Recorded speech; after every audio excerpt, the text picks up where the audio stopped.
જગતને રીત બતાવે છે, પરિસ્થિતિઓ આવ્યા કરે,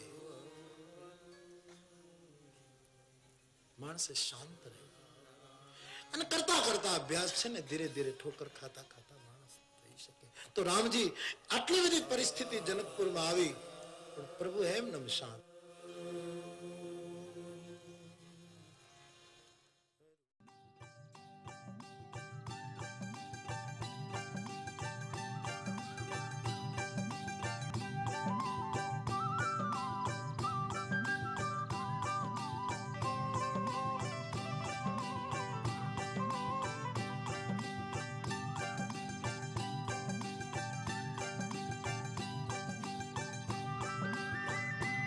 कार्यक्रम कृषि दर्शन फोन इन लाइव शुक्रवार सांजे 5 वागे मात्र डीडी गिरनार पर.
રસોઈની રંગત, રસોઈની રંગત, રસોઈની રંગત, રસોઈની રંગત.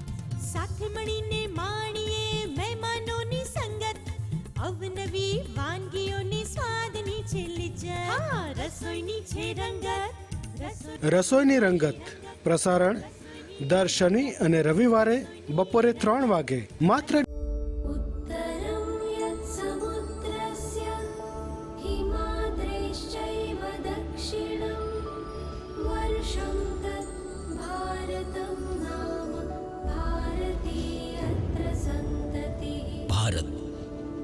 જે સદૈવ રહ્યું પથ પ્રદર્શક વિશ્વનું, ધર્મનું,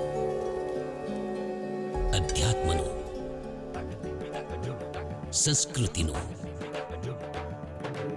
શિક્ષણનું અને વિજ્ઞાનનું. ભારત જેણે સમૃદ્ધિનો પ્રસાર કર્યો, પ્રેમ અને અહિંસાનો પ્રચાર કર્યો, વિવિધતામાં એકતાનો સંચાર કર્યો. ભારતે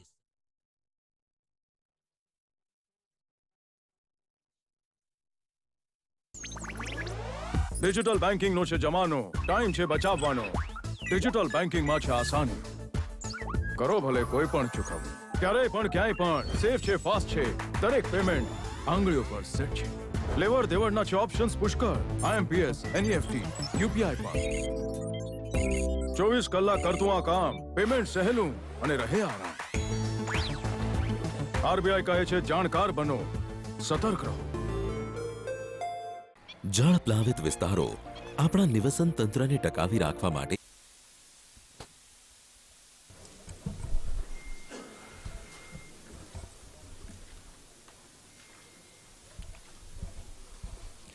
Good afternoon, friends. I welcome you all to this important post-budget press conference today. At the outset, I would congratulate Honorable Union Finance Minister Srimati Nirmala Sitharaman ji for presenting a growth-oriented futuristic budget for the year 2023-24. I welcome you, ma'am, to this press conference. I also take this opportunity to welcome the Honorable Ministers of State, Sri Pankaj Chaudhary ji and Dr. Bhagwat Karaj ji. On this occasion, we also have with us Finance Secretary Expenditure, Dr. T.V. Somanathan, Secretary Economic Affairs, Sri Ajay Seth, Secretary Deepam, Sri Tuhin Kant Pandey, Secretary Revenue, Sri Sanjay Malhotra, Secretary Financial Services, Sri Vivek Joshi, Chief Economic Advisor, Sri V. Anant Nageshwaran. I welcome you all to this press conference. Friends, first the Honorable Minister will give her opening remarks. Thereafter, we'll be taking questions from you. Before I request the Honorable Minister, I must request you all to please follow the norm of organization, one person, one question, please. Don't club too many questions together. That will help us give opportunity to friends. With this, I request Honorable Minister of Finance to proceed. Please begin the opening remarks.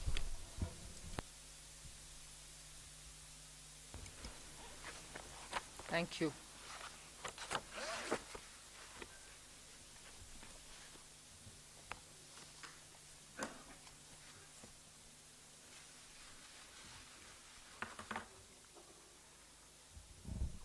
Good evening, and thank you for being here now after the budget has been laid on the table of the House.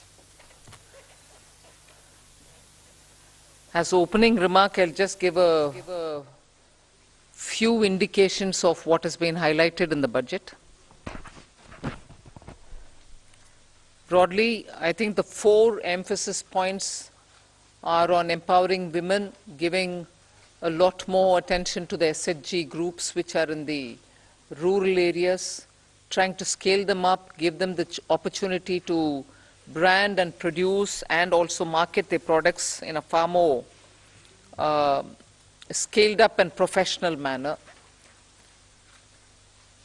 Emphasis on tourism and training of youth for readying themselves for tourism, specific action for 50 destinations where comprehensive tourism action plans will be introduced. Then what is being called as PM Vikas, looking at Vishwakarma, people who create things, make things out of their hands using tools. In some states they are called Vishwakarmas, in some other states some castes are referred to as Vishwakarma, but what we mean here is to cover all those artisans and craftspeople who do things with their hands using some tools, so not specifically only to some particular communities, but to all who create the soft power of India through their craftsmanship. Then the 4 is green growth, the 4th one, which is in every sphere of life we have policy interventions and enabling provisions made so that India moves fast on the transition to renewable energy, the investments made for hydrogen mission, renewable energy transitional facilities which we need, natural gas, and also looking at biogas, also evacuation of power from renewable energy sources located in Ladakh to the rest of the country. So those are 4 highlights which I'd like you to go back to see the scale in which we are approaching these issues and the impact that it will have on large sections of India's population. Then, of course, I gave 7 priorities, which began with talking about inclusive growth, investments in infrastructure, also reaching the last mile so that those who are still left without a house or a sanitary facility or a road which is reaching them, and so on. So the last mile, reaching the last mile for those who desperately need that kind of a link are all being covered. Then we are also looking at a very futuristic fintech financial sector for which we have brought in some specific ideas. We are looking at also improving the industrialization of this country, where people will be trained for Industrial Revolution 4.0, which means they're going to be trained for AI, IoT, using Web3 in other words. So training manpower to ready themselves for industries which are rapidly becoming industrialized in the Web3 context.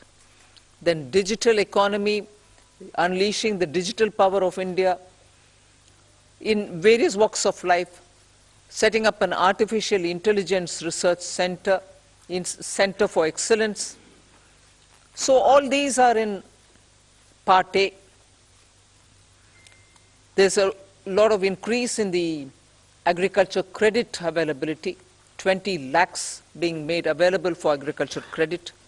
Also a sub-scheme under the PM Matsya Sampada Yojana, making sure that people living in the coastal areas are going to benefit from it, fishermen are going to benefit from it. Now, if largely the Part A has looked at these, Part B has aimed at rationalizing the customs duties, also making sure personal income tax, after a very long time, has had substantial changes which will benefit the middle class. And also because this country has been waiting for direct taxation to be simplified, also waiting for direct taxation to be a lot more easy in compliance, and therefore the new taxation regime that we brought in for direct taxation 2-3 years ago has now got greater incentives, greater attraction, so that people can unhesitatingly move from the old to the new. Of course, we are not compelling anybody. Those who want to remain in old can still remain there for enough justifications that they can have. But the new one, obviously, is now attractive because it gives greater rebate. It also provides for a simplified and smaller slabs, lower rates of taxation, and also slabs which are nicely broken down. So with all this, I think the budget, I've not gone into specifics, but I thought as an opening remark, this much will be sufficient to say this is a budget which is beautifully balanced, both growth considerations, because the capital investment has never before seen double-digit investment announcements. 10 lakh crore, which includes 1.3 lakh crores being given to states, is going to give a big leg up for capital investment from government. So balancing that I'm talking about is looking at public sector investments, continuing that good tradition of capital investment in infrastructure, and also attending to MSMEs, because they are the engine of growth. We've given them relief, we've also given them new access, we've extended and widened the emergency credit liquidity guarantee scheme, also given them back their securities, 95% of it, even if they fail to deliver on contractual promises which were during the COVID pandemic. So the balancing is, one, we could sustain the capital infrastructure expenditure from the government, simultaneously in the private sector give a lot of push and impetus for the MSME, and not forgetting the individuals, the middle class individuals who needed that kind of a tax breaks and relief through taxation. So the large macroeconomic considerations have also been kept in mind. The fiscal consolidation has not been kept in the back burner. We've attended to it. We are respecting the glide path we gave ourselves 2 budgets ago. 6.4 this year fiscal deficit, and the forthcoming year for which the budget is presented now, 5.9% fiscal deficit. So broadly, I leave it at this. I suppose when you ask questions, we can answer the rest. Thank you. Thank you for coming here today.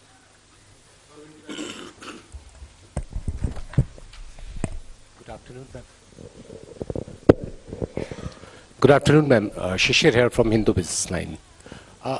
Ma'am, my question is that when there is an announcement for 7 lakh rupees under new tax regime, that will no tax to be paid, and then you are talking about rejigging the new tax regime, does this mean that this is the end of exemptions for various incentives, exemptions for investment and savings? Well, I've already addressed this, I think.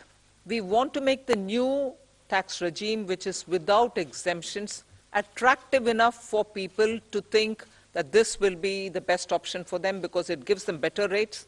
It doesn't also make the compliance a burdensome exercise. If rates are so low, you're going to benefit net by paying lesser tax. Even those exemptions that you would have otherwise gained from would have resulted in probably net amount being the same. So we made this a lot more attractive. But if there are people who still think that being in the exemption regime, which is the old regime, benefits them, they're welcome to continue where they want. But yes, the ultimate interest is to make the simpler regime more attractive.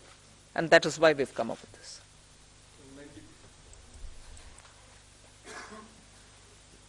Ma'am, firstly, many congratulations on that fiscal consolidation, because I keep asking you that question. But the issue today is about people in terms of, there is a big gamble in terms of capital expenditure. When you do that, does it actually trickle down to the people? Does it create jobs? I know you've been doing this for the last 2 years. Are you sure that this will really trigger off job creation, one, to, money in the hands of the poor people? The second, of course, is about inflation, which, again, you, like last year, you haven't really touched about it, but you have had the letter from RBI. Your chief economic advisor yesterday says we are in uncertain times, but we hope that it will be under the check of 4 to 6%, hopefully the lower band of RBI. What is your answer to both these points?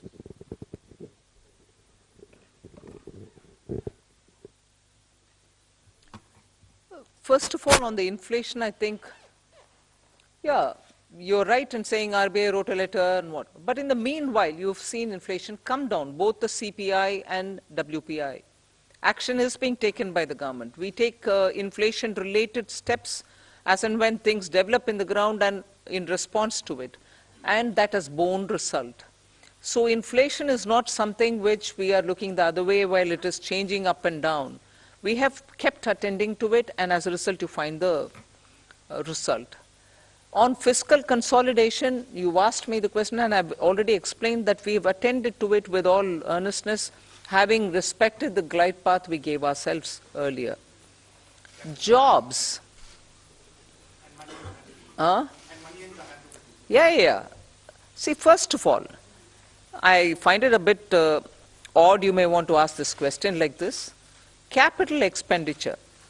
I would have appreciated if you asked me, you said something in the BE, but you've not really exhausted what you put forth. You've not really used it in the ground. It is unfulfilled in the sense targets have not achieved. I would have been happy to answer if that were to be the case. But you're asking me a question about, in the sense you are implying that we have fully utilized what has been kept for capital investment. Therefore, it makes me feel odd that you're asking a question of actually have jobs been created or not. When projects are undertaken and money is utilized, and that it is utilized is coming through from the budget statement, how would the projects get completed without manpower, without jobs? Not all projects can be completed, even 1%, without human intervention. So obviously jobs are happening in the ground. So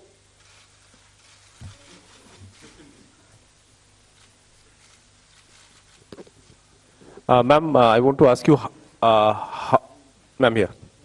Ma'am, I want to ask you what percentage of taxpayers had moved to the new tax regime in the last assessment year? And is there a number that you expect, 50%, 60%, whatever? And number two, ma'am, there's a specific mention for expenditure towards MSMEs. Now, is there an estimate of how much, what was the dues that companies had claimed as expenditure and which has not actually been paid to the MSMEs? Sanjay, you want to answer on? On your second question, that is on the MSMEs, well, we don't have that data. Certainly, we don't have that data. And it's not, I mean, we don't take that data from the taxpayers in their returns, so that data we will not have. But certainly, you know, we are all aware of this huge problem of timely payments not being made to the MSMEs. So in that direction, you know, this is certainly a positive step.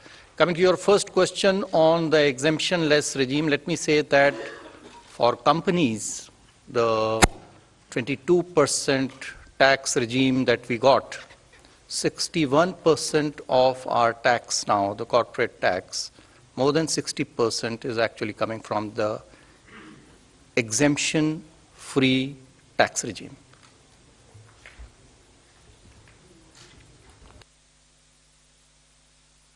Individuals' data we will not have, but we are very hopeful that this particular scheme for individual taxpayers, the PIT, I think the majority would prefer. I mean, all of you, if you all do your own calculations, I think majority here would be now wanting to shift irrespective of their incomes and the deductions and exemptions that they claim.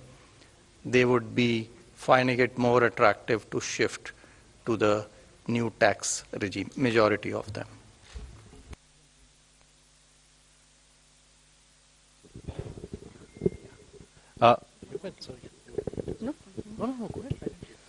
Ma'am, very good afternoon. Congratulations on a great budget. It's very clean, simple, nicely done. Ma'am, one quick question on CAPEX and one more on petroleum subsidy. Ma'am, your CAPEX for RE is lower actually in terms of the spend as of now. But the target is, you know, greatly stepped up for FY24. So what gives the confidence that it will be all utilized? That CAPEX RE is lower, ma'am. 7.28 versus slightly lower. And a big jump for FY24. So what gives the government the confidence that all of it is going to be utilized and well spent? That's one, ma'am. And second, ma'am, on the petroleum front, the LPG subsidy has been kept pretty low.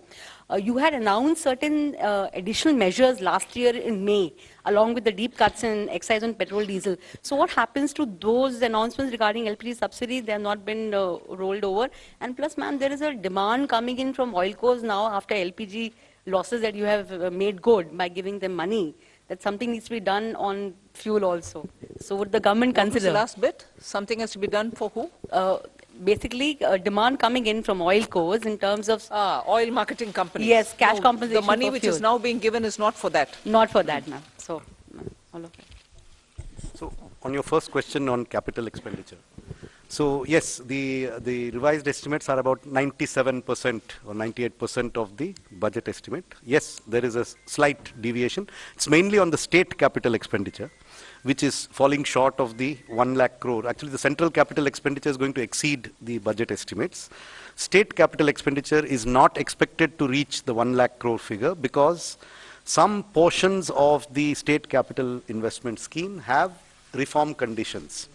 So some states have not been able to meet some of the conditions. Therefore, we expect, I think the figures are there, about 76% of the state capital expenditure scheme is likely to be spent. That's the revised estimate.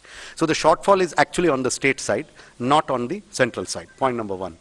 What gives you the confidence for next year? I think if you look at the allocations that have been made, they've made in actually the increments are in 4 clear areas. One, railways. The railways has enough projects to absorb the additional capital expenditure. The second is highways. They have adequate projects running to absorb this capital expenditure.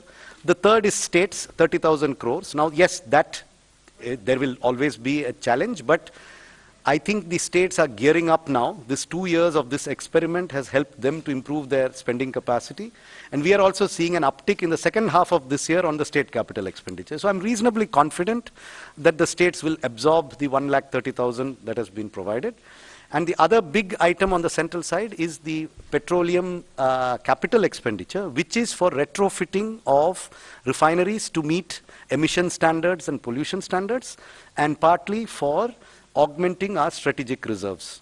So these, I'm quite confident that we'll meet the expenditure targets. Please.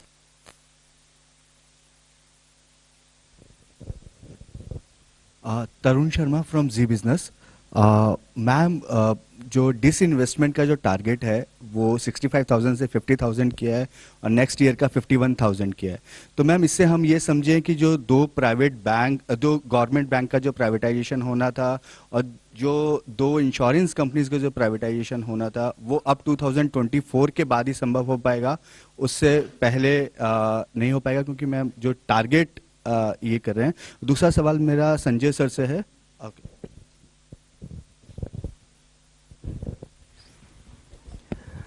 जैसा कि आपको विदित है कि disinvestment तो market conditions और कई चीज़ों से निर्भर करता है, तो उस हिसाब से जो प्रैक्टिकल और प्रूडेंट टारगेट है वो रखा गया है।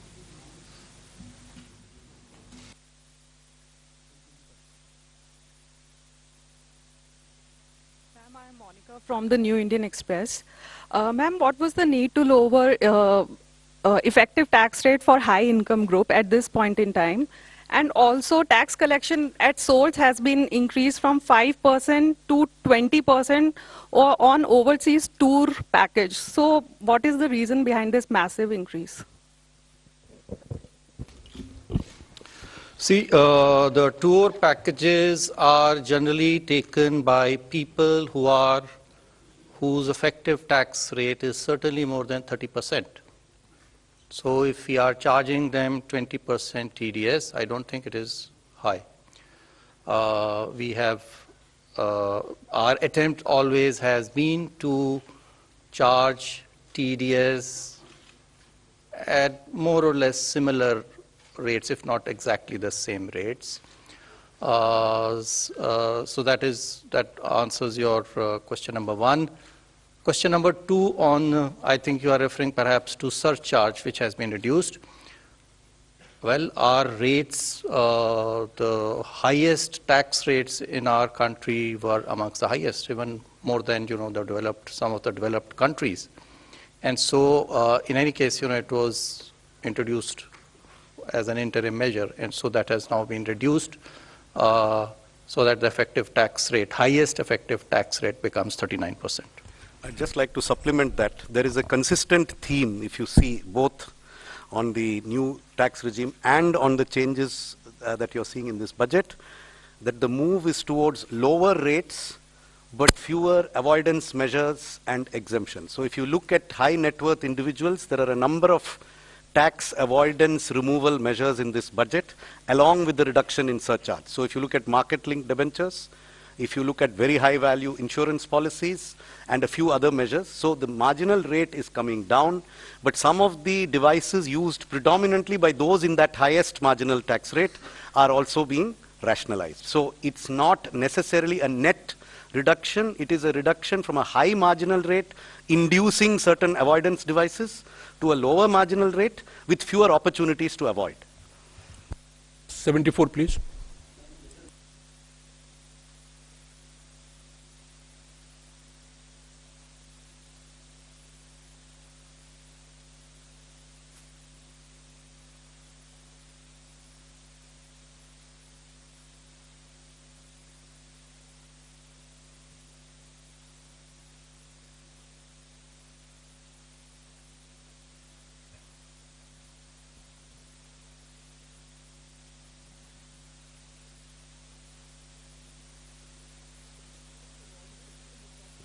One's mind being part of a political party.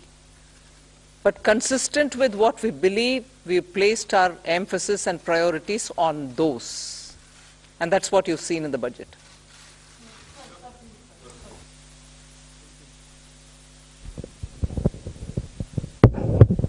Madam मेरा सवाल है आपसे, मैं संजय शर्मा हूं लोकमत अखबार से। मैडम आपके बजट में विपक्ष की तरफ से कोई ज्यादा प्रतिक्रिया नहीं है ये, लेकिन इस बजट से महिलाओं को काफी उम्मीदें थी। घर की महिलाओं को जो महंगाई से पीड़ित थी, रसोई गैस के सिलेंडर के दुगने दामों से पीड़ित थी, कहीं ना कहीं आटे से लेकर के रोटी तक सारी चीजें महंगी हो गई है। तो क्या इससे आपको लगता है कि कुछ इसमें महंगाई पे भी फर्क पड़ेगा और घर की जो रोटी है, जो घर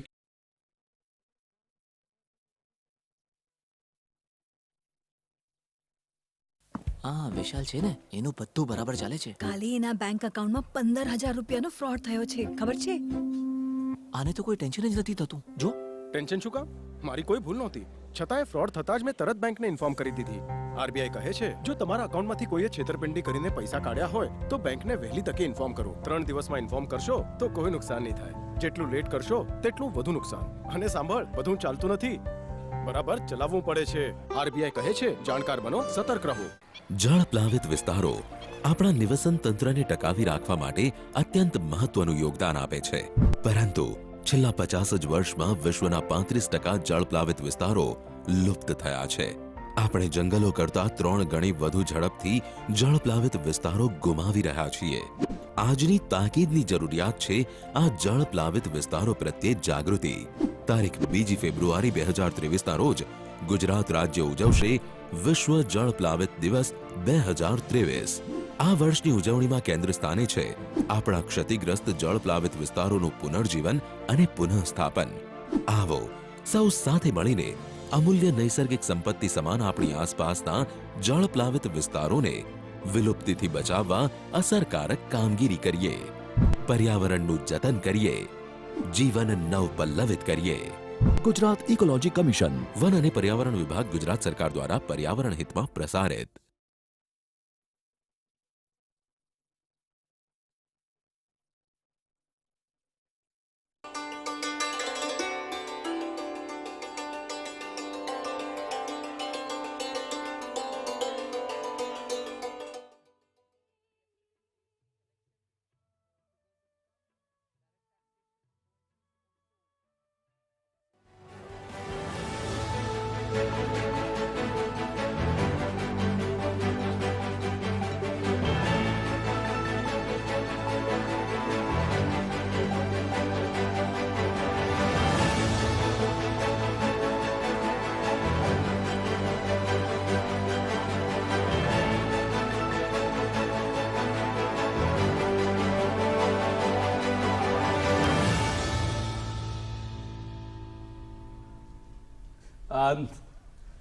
નમસ્કાર દર્શક મિત્રો, ફરી એકવાર 1:30 વાગે આપણે મળ્યા હતા, ફરી પાછા 4:30 મળ્યા છે. તમારો ચાનો સમય પૂરો થઈ ગયો છે. ચા ઉપર ઘણી ચર્ચા પણ તમે કરી રાખી હશે.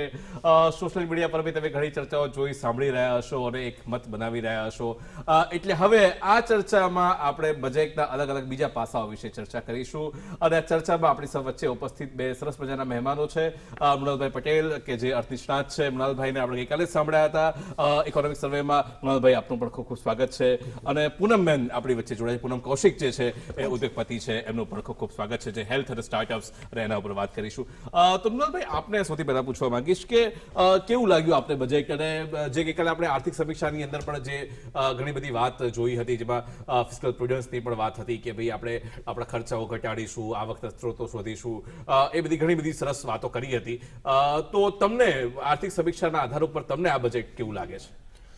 જી મિત્રો, ફિઝલ પ્રુડન્સ એટલે કે રાજકોષીય મિતવ્યયતા, પૈસાનો ખર્ચ થોડો કમ કરવામાં આવે, એ ઉપલક્ષમાં આપણે જોઈએ તો જે એલપીજી અને પેટ્રોલિયમ ઉપર આપવામાં આવતી સબસિડી, એમાં ધરખમ આપણને ઘટાડો જોવા મળે છે.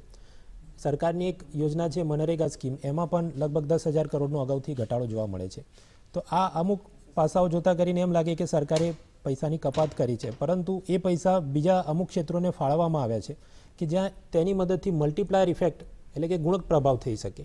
કે દાખલા તરીકે નવા હાઈવે, હોસ્પિટલ, રોડ વગેરેનું નિર્માણ કરવાથી સ્ટીલ સેક્ટર, સિમેન્ટ સેક્ટર, ધંધા રોજગાર સહિત તમામ અને પર્યટન ક્ષેત્રને પણ એટલું જ પ્રોત્સાહન એનાથી મળે. જ્યાં જ્યાં આપણે પ્રાઇમ મિનિસ્ટર મોદીએ પણ એવું જ કહ્યું છે કે આપણા મધ્યમ વર્ગ આંતરરાષ્ટ્રીય પ્રવાસોમાં જાય એના બદલે દેખો અપના દેશ, ભારતના જ વિવિધ પર્યટન સ્થળોને જોવામાં આવે અને એનું ઇન્ફ્રાસ્ટ્રક્ચર બહેતર કરવામાં આવે. તો આ પ્રકારના અનેકવિધ કાર્યક્રમો કે જ્યાં કેપિટલ એક્સપેન્ડિચર પણ ખાસો એવો ભાર આપવામાં આવ્યો છે, તો નિશ્ચિત પડે કે આનાથી આપણને ખૂબ લાભ થવાનો છે. પૂનમબેન, આપ તો પ્રાઇવેટ સેક્ટરમાં છો. એક આ બજેટની અંદર પણ જોવામાં આવ્યું છે, ઇકોનોમી પર જે રીતના 1991માં જે લિબરલાઇઝેશન થયું એના પછી પણ જે ગ્રોથ થઈ રહી છે, પ્રાઇવેટ સેક્ટરનો રોલ મહત્વનો વધી રહ્યો છે, થઈ રહ્યો છે.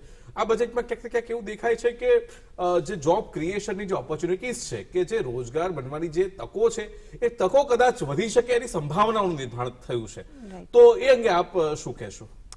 હું એમ કહીશ કે આપણા વડાપ્રધાને અને નિર્મલા સીતારમણ મેડમે આ જે પણ બજેટ આ વખતે પ્રસ્તુત કર્યો છે એ ઇકોનોમિક ગ્રોથ અને સમૃદ્ધિનો બજેટ છે. અને એ હું એટલે કહી શકું કે પ્રાઇવેટ કંપનીઝમાં કે આજે કોર્પોરેટ ઓર્ગેનાઇઝેશન્સની અંદર અમારી માટે ઇન્ફ્રાસ્ટ્રક્ચર એક બહુ જ મહત્ત્વપૂર્ણ વસ્તુ છે. એ સ્ટાર્ટઅપ્સ હોય, સેમી કોર્પોરેટ્સ હોય, MSMEs હોય કે કોર્પોરેટ્સ હોય, આ બજેટનો જે ઇમ્પેટસ કે ઇમ્પોર્ટન્સ કે પછી એ લોકોનો ભાર જે કહેવાય, એ બજેટનો ભાર બધો વિકાસ તરફ છે. અને એ દેખવામાં આવે છે, જેમ સાહેબે પણ કીધું કે કેપિટલ ઇન્ફ્યુઝન સિસ્ટમની અંદર જે કરવામાં આવે છે એનાથી ગ્રોથ નિશ્ચિત છે. અને આ જ પ્રાઇવેટ સેક્ટર એકચ્યુઅલી જોવે છે, આ જ માંગે છે. અને અમે road, health, infrastructure, women empowerment, youth empowerment, આ બધું જ અમે બધા જ માંગતા હતા અને આ જ અમને આ વખતે બજેટમાં દેખાયું છે.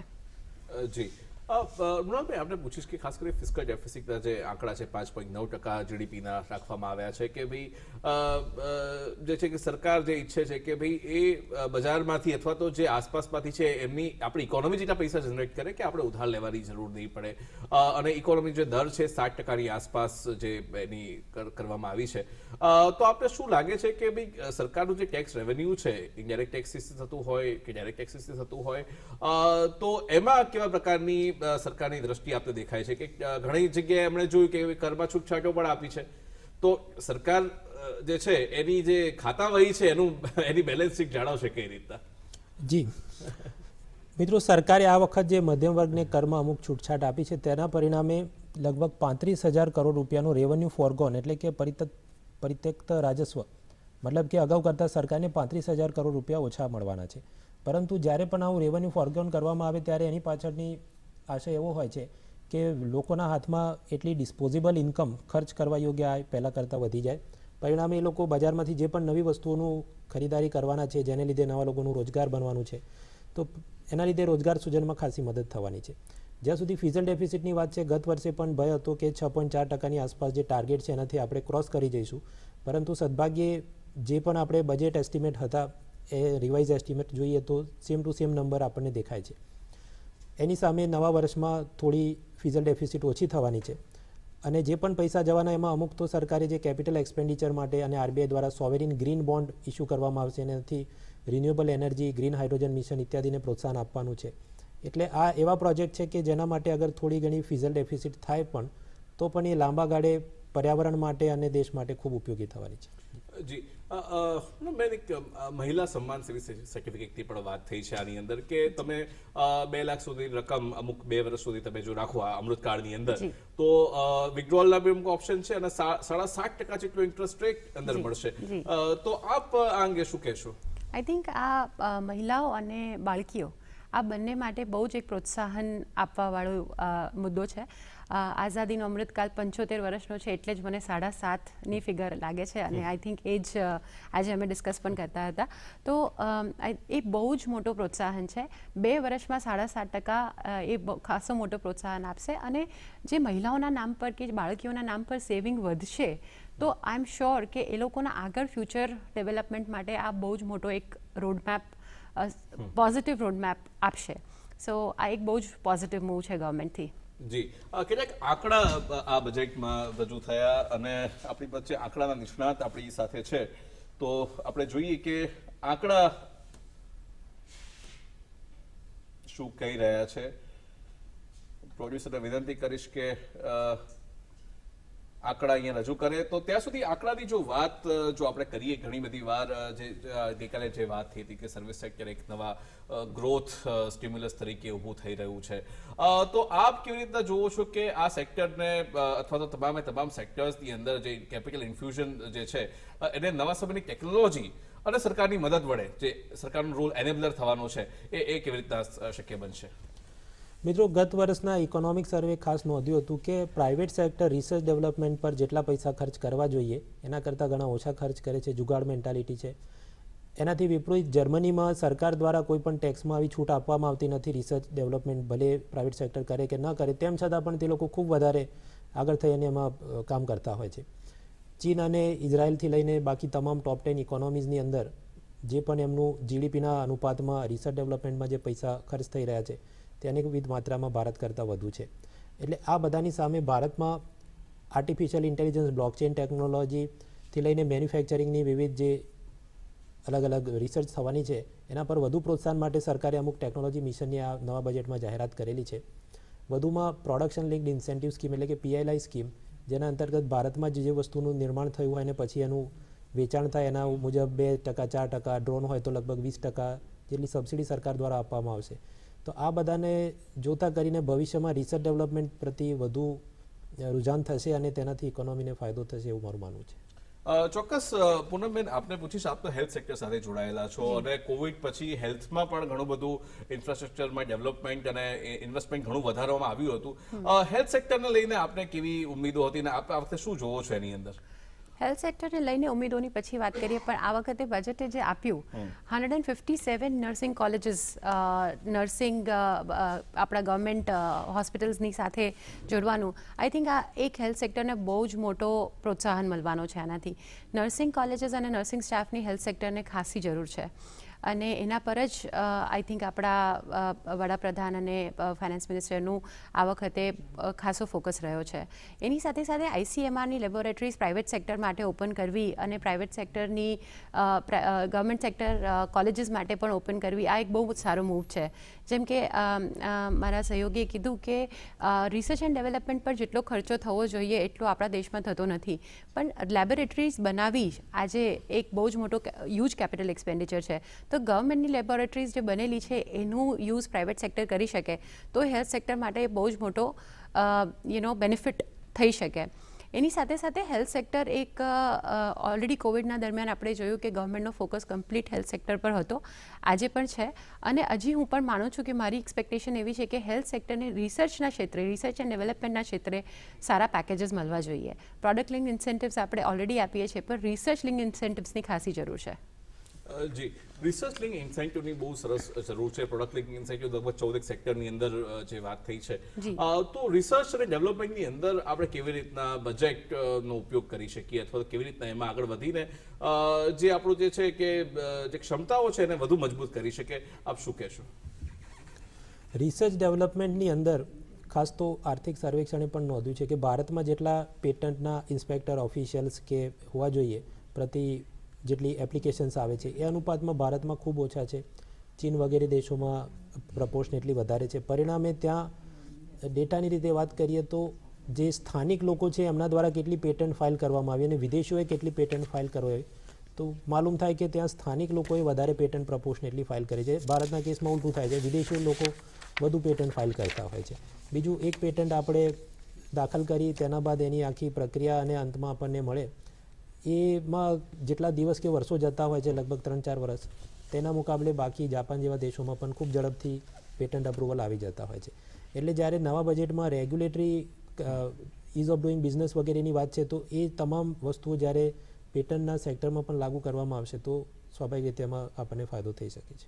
જી, પૂર્ણબેન, એક ફિનટેકની પણ ઘણી બધી વાત થઈ ત્યાં આગળ અને ફાઇનાન્સ સિટીઝ પણ અહીંયા આગળ છે, ઘણા બધા ગ્લોબલ રેગ્યુલેશનની વાત થઈ અને ગિફ્ટ સિટીની ખાસ કરીને વાત થઈ. તો આપને શું લાગે છે ગિફ્ટ સિટીમાં જે સિંગલ વિન્ડો ક્લિયરન્સ સિસ્ટમ જે બનાવવામાં આવ્યું છે કે સેબીના એક્ટ, માફ કરજો, સેઝના એક્ટ હેઠળ જ સેબીના, RBIના બધા રૂલ્સ ભેગું કરીને એક સરળતા આપવાની વાત છે. સાથે સાથે AI માટે, આર્ટિફિશિયલ ઇન્ટેલિજન્સ માટે પણ એક, કારણ કે આજે ટેકનોલોજીમાં નવી વસ્તુ આવી રહી છે જે ઘણા બધા મિત્રો કદાચ ChatGPT જેવા માધ્યમ કદાચ જોતા એક્સપ્લોર કર્યા પણ હશે, તો આ આર્ટિફિશિયલ ઇન્ટેલિજન્સ માટે પણ નવા એક્સેલન્સ સેન્ટરની પણ વાત કરવામાં આવી છે. તો આપ જો એમ કહી શકો કે નવી ટેકનોલોજી, રૂલ્સની સરળતા અને સરકારનું વિઝન, એ ત્રણે ક્યાંય ભેગા થતા હોય તો કદાચ ગિફ્ટ સિટીમાં દેખાય, તો આપનું શું મંતવ્ય છે આ અંગે? ગિફ્ટ સિટીનું જે પહેલાંથી જ એક કોન્સેપ્ટ હતું એ આ જ હતું કે ઇન્ક્લુઝન, ડિજિટાઇઝેશન અને પ્રોગ્રેસ. સો એક પ્રોગ્રેસિવ જગ્યા કે એક પ્રોગ્રેસિવ ઇન્ફ્રાસ્ટ્રક્ચર ગિફ્ટ સિટીમાં ડેવલપ કરેલું છે. અને આઈ થિંક ઇન્ડસ્ટ્રી ખાસા સમયથી આ અંડર વન રૂફ બધું લાવીએ અને રેગ્યુલેશન્સને થોડું સ્ટ્રીમલાઇન કરીને અંડર નોન કોમ્પ્લેક્સ બનાવીએ એના પાછળ જ કામ કરતી હતી. સો આઈ થિંક આ બહુ જ એક વેલકમ મૂવ છે અને ગિફ્ટ સિટીમાં જે થશે એ આઈ થિંક આપણે ગ્લોબલ બેન્ચમાર્ક સેટ કરીશું. G20 પ્રેસિડેન્સીમાં પણ ગવર્મેન્ટ ફાઇનાન્શિયલ ઇન્ક્લુઝન, ડિજિટાઇઝેશન પણ ખૂબ મહત્ત્વ આપે છે અને આ બધાના રોલ મોડલ્સ આપણને ગિફ્ટ સિટીમાં દેખાશે આગળ જઈને. જી ચોક્કસ. બીજું એક ડાયમંડ ઇન્ડસ્ટ્રી માટે પણ એક વાત થઈ છે કે એક જે અનનેચરલ ડાયમંડ હોય એનું પણ એક માર્કેટ ઊભું થશે અને જે કહેવાય કે કેમિકલી અને ફિઝિકલી પણ એવા ડાયમંડ હશે કે જે એકદમ નેચરલ ડાયમંડ જેવા જ હશે. એના પર બી ઇન્સેન્ટિવ્સ આપવાની વાત છે. ભાઈ આપનું એ અંગે શું કહેવું છે? જી મિત્રો, લેબ ગ્રોન ડાયમંડને નવા બજેટમાં પ્રોત્સાહન આપવાની વાત છે. આની આપણે થોડી પૂર્વ ભૂમિકા જોઈએ તો સુરત અને ભારતના ડોમેસ્ટિક જે ડાયમંડ પોલિશિંગ ઇન્ડસ્ટ્રી એમાંથી ઘણા બધા જોબ્સ ઓછા થઈ ગયા છે. એનું એક કારણ એ માનવામાં આવે છે કે હોંગકોંગ અને ચીનમાં ધીરે ધીરે ડાયમંડ પોલિશિંગ ઇન્ડસ્ટ્રી બધી શિફ્ટ થઈ રહી છે, કેમ કે રૂપી ડોલરનો જે એક્સચેન્જ રેટ હોય અને ડોલર અને યુઆન કરન્સીનો જે એક્સચેન્જ રેટ હોય એ મુજબ મોટા ખેલાડીઓને ત્યાં એ વધુ યોગ્ય લાગે છે. હવે આવી સ્થિતિમાં જે ડાયમંડ ઇન્ડસ્ટ્રીને એક તો બિઝનેસનો લોસ, જોબ લોસ અને આપણે જે એક્સપોર્ટ કરતા હતા ને એમાંથી એક્સપોર્ટ અર્નિંગનો લોસ થાય અને ઉપરાંત જો બાકીના ડાયમંડ આપણે બહારથી આયાત કરીએ છીએ એ મુજબ આપણી કરંટ અકાઉન્ટ ડેફિસિટ પણ વધતી હોય તો તમામ ક્ષેત્રને પહોંચી વળવા માટે લેબ ગ્રોન ડાયમંડ્સનો આ જે નવો કન્સેપ્ટ લાવ્યા તે ખૂબ પ્રશંસનીય છે. અને આનાથી આફ્રિકા ખંડની અંદર જે એક બીજું બ્લડ ડાયમંડ નામની એક સમસ્યા હોય છે કે ત્યાં બળજબરીથી હત્યા અને કેટલીય રીતે નરસંહાર કરીને આ બધા ડાયમંડ મેળવવામાં આવતા હોય છે. એને બદલે લેબ ગ્રોન ડાયમંડ કરીએ તો પર્યાવરણ, પ્રકૃતિ અને માનવ અધિકારોનું પણ રક્ષણ થઈ શકે એ બાબતે સરકારે ખૂબ ધ્યાન રાખ્યું છે, પ્રશંસનીય છે. જી તમે બીજું આપણે પૂછવા માંગે છે ઘણી બધી જે MSME સેક્ટર્સ છે અથવા સ્ટાર્ટઅપ સેક્ટર્સ છે એ એમને પણ કે દુનિયાભરમાં અત્યારે હાલ જોઈએ દુનિયાભરની સેન્ટ્રલ બેંક્સની અંદર ઇન્ટરેસ્ટ રેટ હંમેશા વધારવામાં આવી રહ્યા છે અને એના કારણે જે ગ્લોબલ સપ્લાય ઓફ જે સર્ક્યુલેશન મની થવું જોઈએ એ અઘરું પડી રહ્યું છે અને ઇન્ફ્લેશન એના કારણે ક્યાંક વધ્યું છે કે નવા વેન્ચર્સને જે પૈસા જે પૂલ કરવા હોય એ તકલીફ પડતી હોય. બિગિન ઇન્ડસ્ટ્રીયાલિસ્ટ તમે કેવી રીતના જોવો છો આ બજેટ, કેવી રીતના બજેટ એનેબલર થશે એવા લોકો માટે કે જે પોતાનો નવો ધંધો શરૂ કરવા માંગે છે, નવો વિચારે છે અથવા તો કંઈક નવી દિશામાં આગળ વધવા માંગે છે, એના વિશે કંઈક પ્રકાશ પાડો. હું પોતે એક MSME સેક્ટરથી બિલોંગ કરું છું અને આજે સ્ટાર્ટઅપ અને MSMEના જે પણ બેનિફિટ્સ આપણે આ બજેટમાં જોઈએ કે જનરલ પોલિસીસ પણ ગવર્મેન્ટની જોઈએ તો એનાથી આપણને લાગે છે કે જેમ આજે આ વખતે આપણે બજેટમાં જોયું કે સ્ટાર્ટઅપ માટે હજી 1 વર્ષનું બેનિફિટ હજી આગળ પુશ કરવામાં આવ્યું છે, 2025 સુધીનું કરવામાં આવ્યું છે. એની સાથે સાથે ઘણા બધા ટેક્સના બેનિફિટ્સ સ્ટાર્ટઅપ્સ માટે પણ આપવામાં આવ્યા છે અને MSME ક્ષેત્રને પ્રોત્સાહન આપવા માટે ક્રેડિટ ગેરંટી સ્કીમ્સમાં પણ એનહાન્સમેન્ટ કરવામાં આવી છે.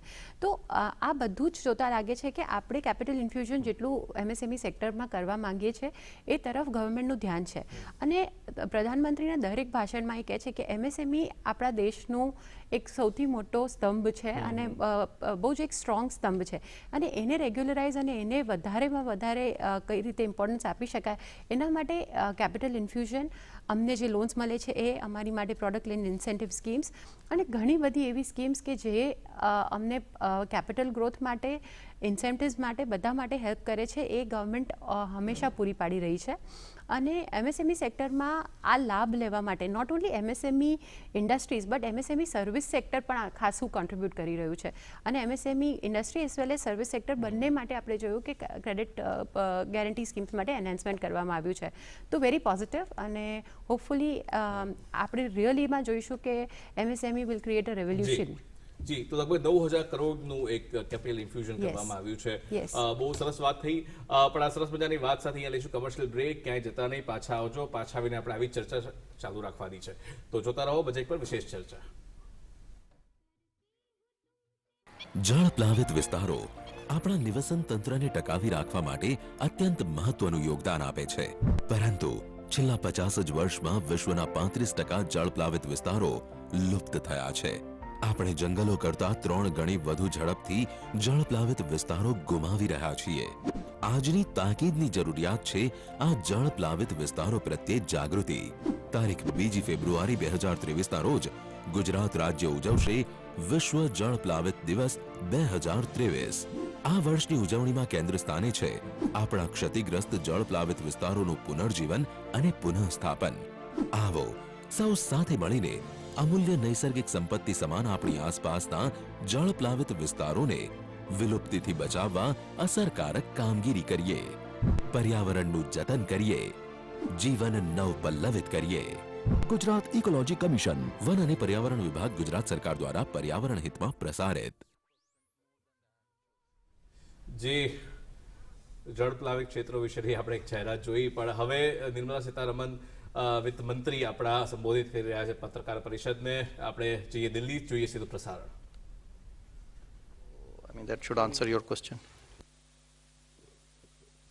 Ma'am, Ishwarya Paliwal from India Today. Ma'am, opposition parties have been calling this Nil Batta Sannata not good enough budget. Your comments? Follow your Hindi. Would you say that again? Ma'am, they said not good enough. Most of the opposition parties for the budget. Ma'am, your comment on that? For what reasons, if I may know? Not good enough for? What reasons, ma'am? If you would like to repeat their words. They have said, ma'am, most of the political I'm parties... saying, if you could please repeat their words and say, not good enough, for what reasons per se? They said nothing for the... they said nothing much for the middle class. Most of the... Yeah, this is what those parties... Ma'am, do you believe India will remain a bright spot, ma'am? Please do. Agle mein kya? Next question, please.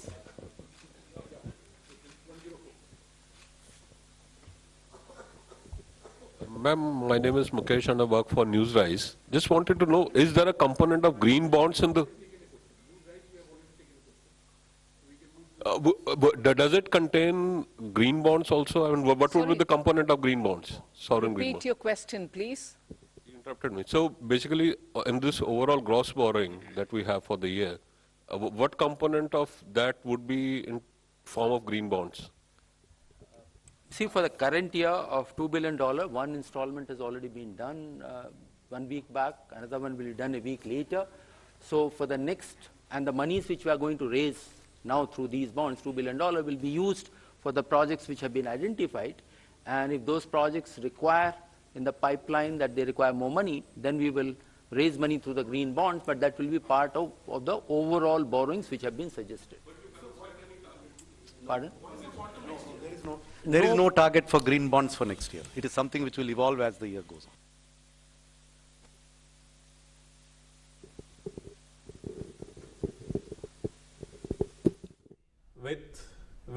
વિત્ત મંત્રી વાત કરી રહ્યા હતા કે કેવી રીતના કર વ્યવસ્થા અને કર પ્રણાલીને સરળીકૃત અને રેશનલાઇઝ કરવાની એક ચર્ચા ચાલી રહી હતી અને એના વિશે વાત થઈ રહી છે. કેટલીક જાહેરાતો આપણે જો જોઈએ તો એગ્રીકલ્ચરની અંદર જે જાહેરાત થઈ છે 186 લાખ કરોડનું એક ક્રેડિટ અથવા લોન આપવામાં આવશે.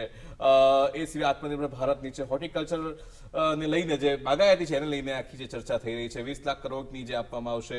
આ સરકારની બેલેન્સ શીટ છે, ક્યાં ખર્ચો થઈ રહ્યો છે, ક્યાં કરશે અને શું કરવા માંગે છે સરકાર. 45 લાખ કરોડનું આખું બજેટ એની જે વાત કરી છે. અચીવમેન્ટ જે સરકારે 2014થી જે કર્યા છે એની વાત આની અંદર કરવામાં આવી છે. ઘણી બધી રીતે ગ્રીન મોબિલિટીની વાત થઈ રહી છે, ઇન્ડાયરેક્ટ ટેક્સીસના પ્રપોઝલની વાત થઈ રહી છે. ખાસ કરીને પૂનમબેન આપને પૂછીશ કે જે રીતે ઇન્ડાયરેક્ટ ટેક્સ પ્રપોઝલની વાત થઈ રહી છે, ઇલેક્ટ્રોનિક વ્હીકલ્સ તરફ આગળ વધી રહ્યા છે, ઈ વ્હીકલ્સ સસ્તા બનશે અને એનર્જીમાં પણ એક શિફ્ટ આવી રહી છે. તો આપનું આ અંગે શું કહેવું છે કે જે ઇન્ડાયરેક્ટ ટેક્સેશન જે છે એ કેવી રીતના ઇકોનોમીને વધારે રેશનલાઇઝ બનાવી રહ્યું છે, ખોટા ટેક્સના બર્ડન હટાવી રહ્યું છે, પ્લસ જે નવી ટેકનોલોજી કે નવી જે શિફ્ટ આપણે કરવું છે એમાં આપણને હેલ્પ કરી રહ્યું છે? ઇનડાયરેક્ટ ટેક્સેશન જ્યારે આપણને બર્ડન ઓછું થાય છે ત્યારે જેમ મારા સહયોગી પણ કીધું કે આપણી પર્ચેસિંગ પાવર વધે છે અને એની સાથે સાથે જ્યારે આપણે જોવા જઈએ છીએ ત્યારે આપણે જેટલી પણ આપણું ફોકસ જેટલું પણ ઈ વ્હીકલ્સ તરફ કે ઈ યુઝેજ તરફ વધે છે ત્યાં ક્યાં ને ક્યાં આપણે ગ્લોબલમાં કાર્બન ફૂટપ્રિન્ટ્સ રિડ્યુસ કરીએ છીએ. એટલે એનાથી મને એમ લાગે છે કે આપણો આખો જે ફોકસ જે ગ્રીન બોન્ડ્સ તરફ કે ગ્રીન નેશન કે ગ્રીન વર્લ્ડ તરફ છે એનામાં આપણે બધા જ કોન્ટ્રીબ્યુટ કરી શકીએ.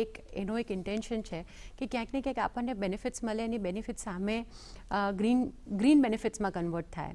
તો મને એમ લાગે છે કે આ જ આપણું ફ્યુચર હોવું જોઈએ, આ જ ભવિષ્ય તરફ આપણે વધવાનું છે. આપણે ડાયરેક્ટ ટેક્સની વાત કરીએ મૃણાલભાઈ, ખાસ કરીને કે સેલેરી ક્લાસ લોકોમાં આજે થોડો ઉત્સાહનો માહોલ જોવા મળ્યો અને બજારે પણ ઉત્સાહને વધાવી લીધો, કેમ કે આપણા જે ટેક્સેશન આવે છે એમાં લગભગ 25 થી 26% હિસ્સો ડાયરેક્ટ ઇન્કમ ટેક્સનો, મતલબ માફ કરજો, પર્સનલ ઇન્કમ ટેક્સનો હોય છે. તો આની અંદર આપ જોઈએ તો અત્યારે 3,000 સુધી 3 લાખ સુધી અને અલગ અલગ જે સ્લેબ આપવામાં આવ્યા છે. તો જો એને સરળીકૃત કરી સમજાવવામાં આવે કે કેવા પ્રકારનો ફાયદો જે લોકોને થશે આ ઇન્કમ ટેક્સના સ્લેબના પરિવર્તનથી. મિત્રો, અગાઉ જૂનો ટેક્સ સ્લેબ હતો કે 5, 20 અને 5%, 20%, 30%, અને પછી લગભગ વર્ષ 2020માં સરકારે એક નવો ઓપ્શનલ ટેક્સ સ્લેબ આપને આપ્યા હતા કે જ્યારે તમે બધી ઇન્કમ ટેક્સની અંદર એક્ઝેમ્પશન, ડિડક્શન વગેરેના લાભ ન લો, LIC વગેરેમાં 1.5 લાખ રૂપિયા ઇન્વેસ્ટ કર્યા વગેરે, તો આપને સીધા બીજા નવા બ્રેકેટ્સની અંદર ટેક્સ ભરવાનું થાય.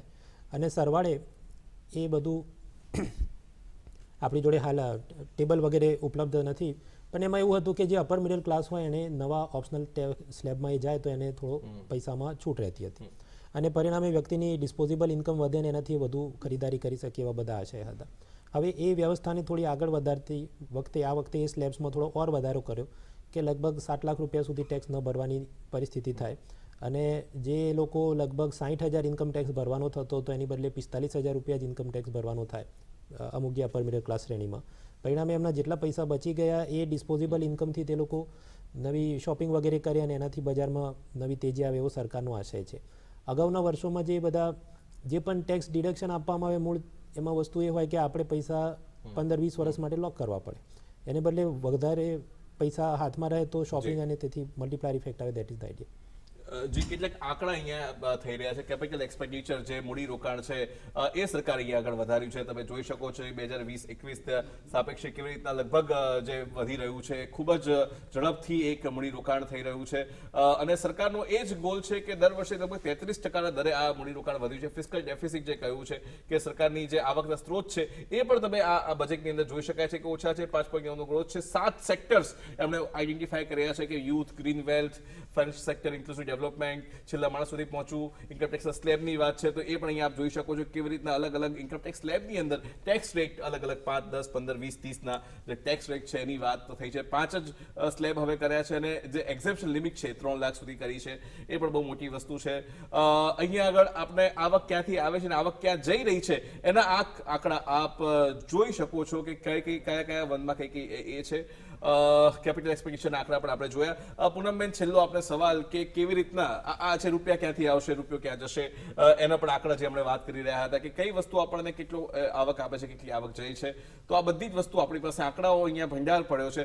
પણ પૂનમબેન, અલ્ટિમેટલી આંકડાઓની વાત તો છોડીએ પણ સ્પિરિટની જે વાત છે એ સ્પિરિટ શું હોવી જોઈએ અમૃતકાળમાં ઇકોનોમી માટે? સ્પિરિટ તો આપણા બધાની એક જ હોવી જોઈએ કે આપણે અમૃતકાલ તરફ ઓલરેડી વધી ચૂક્યા છીએ. આપણા વડાપ્રધાન એક બહુ જ પ્રોગ્રેસિવ વડાપ્રધાન છે અને આપણે ગુજરાતનો એક મોડલ, એમની સાથે ક્લાસિક મોડલ આપણે ઓલરેડી એક્સપિરિયન્સ કરી ચૂક્યા છે. આપણા બધાનું એક જ કોન્ટ્રીબ્યુશન હોવું જોઈએ કે આ આઝાદી કા અમૃત મહોત્સવ કે આઝાદી કા અમૃતકાલ એ દશક નહીં પણ સેન્ચુરી સુધી ચાલે અને આ સેન્ચુરી આપણી હોય, આ શતક આપણો હોય.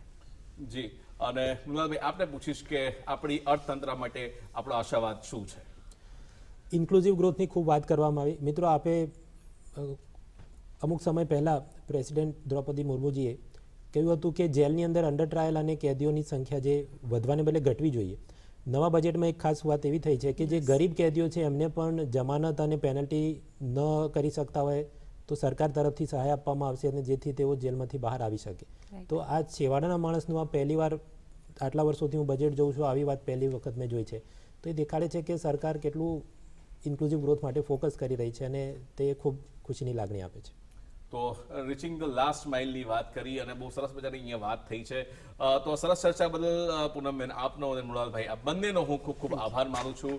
અને દર્શક મિત્રો, મને ખાતરી છે કે આપણી બજેટની સમજણમાં હજુ વધારો થયો હશે, પણ હજુ આપણે સાંજે 7:30 થી 8માં 7:30 થી 8:30ની વચ્ચે ફરી એક મેગા એપિસોડ કરીશું જેમાં બજેટના અલગ અલગ પાસાઓને સમજીશું. ખાસ કરીને ટેક્સેશન ઉપર, જે ટેક્સમાં ખરેખર જે રાહતો મળી છે એના ઉપર એકદમ ઇનડેપ્થ એનાલિસિસ આજે સાંજે તમને જોવા મળશે. તો મિત્રો ક્યાંય જવાનું છે નહીં, તમે લંચ અમારી સાથે કર્યો, ચા અમારી સાથે પીધી, ડિનર પણ દૂરદર્શન સાથે જ કરવાનું છે. તો 7:30 ફરીવાર મળીએ છીએ. 7 વાગ્યાના સમાચાર પણ તમારે જોવાના છે.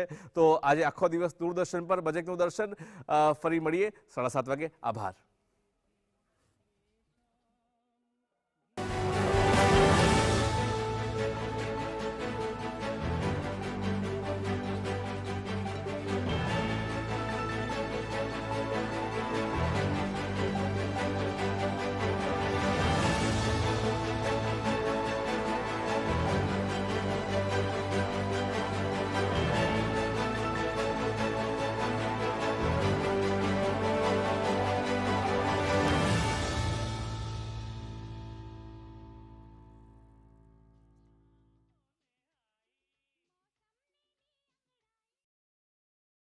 આ વર્ષે તો વરસાદ ખૂબ ઓછો પડ્યો છે. હા, પાણીની તો તંગી ઊભી થશે. જુઓ, પાણીની આવક અને જાવકનું નિયમન કરીએ એટલે પાણીની તંગીથી બચી શકાય. પાણીની આવક એટલે વરસાદ, જેનો નહેર, તળાવ, ભૂગર્ભ વગેરેમાં સંગ્રહ. જ્યારે જાવક એટલે પીવાનું પાણી, ઘર વપરાશ, ખેતી વગેરેમાં વપરાતું પાણી. હા, એટલે તો પાણીની આવક અને જાવકનું નિયમન કરીએ તો પાણીની તંગી પણ ઊભી ના થાય. ચાલો પાણીની આવક જાવકનું સંતુલન જાળવીએ. Need to tell you. So that's how we will fund it. So this is a big budget in which something goes up, something goes down. Revenues have gone up, expenditures have gone up, some things have gone down. But in aggregate, as I said, we are confident of being within our market borrowing numbers. We are confident that the deficit that we have projected for the revised estimate is reasonable and will not be exceeded significantly. It will not be exceeded significantly. Beyond that, I cannot give you a pinpoint. You cannot land a Boeing 747 on a helipad. So, it's a huge thing. There will be minor, fluctuations here and there. But at a macro level, our numbers are good. I am confident about our numbers.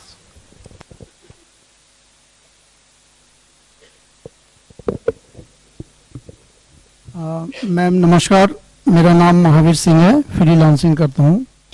2 छोटे से स्पष्टीकरण चाहिए थे. एक तो 7 लाख रुपए तक की आय जो आपने कर मुक्त की है, वो दोनों उसमें है, पुराना और नया, या सिर्फ नए में है?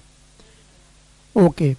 और एक आपने घोषणा की कि जो गाड़ियों के स्क्रैप के लिए सरकार कोई सपोर्ट कर रही है, उसके पीछे क्या मंशा है सरकार की? क्यों इस तरह के उसको बढ़ावा दे रही?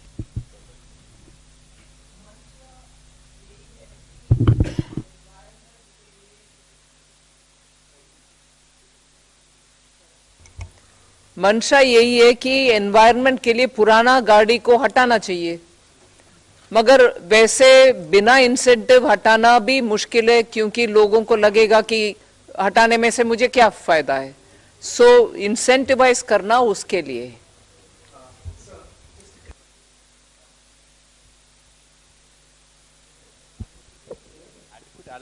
Scrapping of vehicles and replacement of vehicles as well.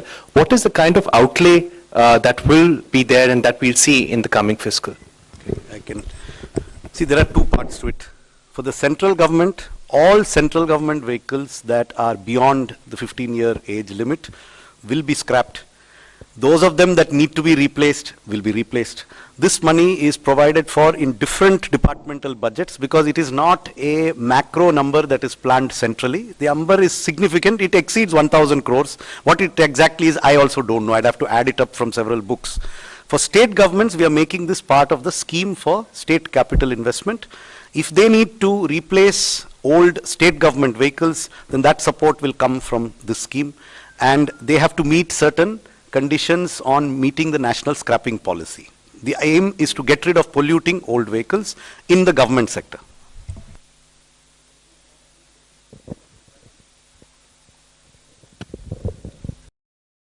नमस्कार मैम, प्रमोद शर्मा.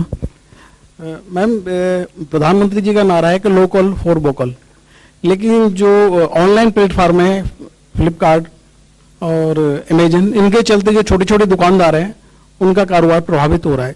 तो सरकार की कोई ऐसी योजना है कि फ्लिपकार्ट और अमेजन से भी सरकार को कुछ नहीं मिल रहा है टैक्स जो मिलना चाहिए, तो ऐसा कुछ इन पे कुछ लगाने का जो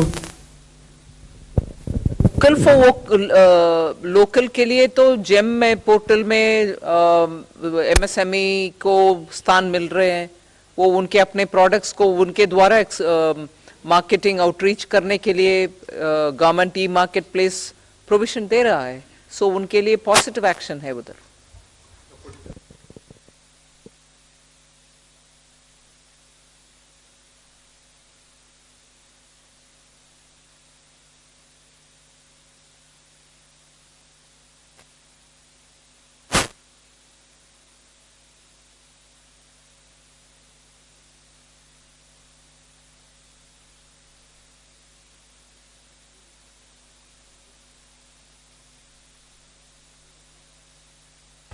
Precise numbers I don't have at this point of time, but the scheme is that if there's an arbitration award which has already happened, either of the party, either a government department or a government undertaking has challenged it, or the contractor has challenged it, and that arbitration award is being contested in any court, then depending upon the level of the dispute, a settlement can be reached between the two parties so as to reduce the amount of litigation which will be there.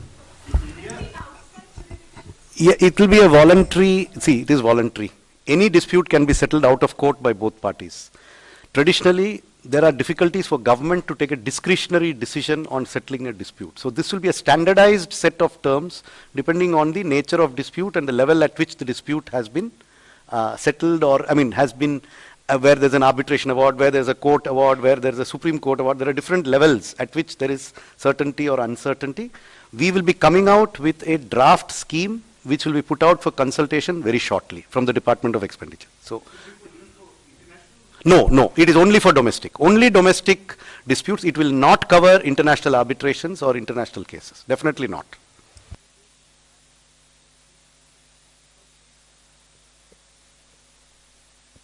Thank you.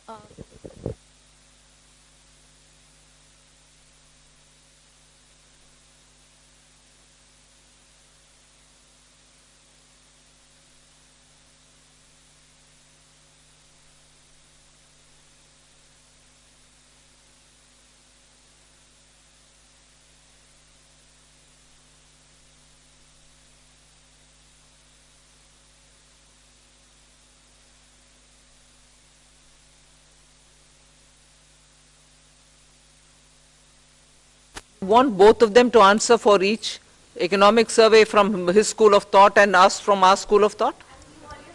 We are not going to be talking about comparing the two and giving justification for one. They come from their school of thought and we do it ours, right? I understood the question, but you're trying to link the two which are not so related. That is economic survey, yeah?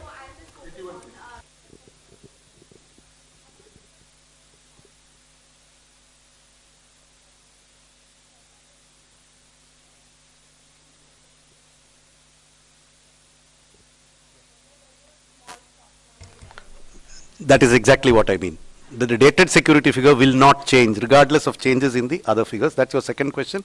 On the first question of 10.5, remember there's a difference between an estimate in an economic survey which is given for general guidance and a budget which has to be used to fund expenditure. So we have to have numbers which are at a higher level of probability of being exceeded than the economic survey. So therefore, our number of 10.5 could come from any combination of inflation and real growth. We are expecting nominal growth to be at least 10.5%. That's the basis on which the budget is presented. Now that can come from multiple combinations. I cannot tell you that it will be 6 and 4.5, or will it be 6.5 and 4, or will it be 7 and 3.5, or will it be 5.5. I mean, these are all, we are reasonably confident that we will exceed 10.5% nominal growth for the purposes of estimating our revenues, which is why we use that estimate. Whatever is stated in the budget speech, it is there, it is 11.8, it has been stated in the budget speech, and I know you have read this statement, so it is there, 11.8.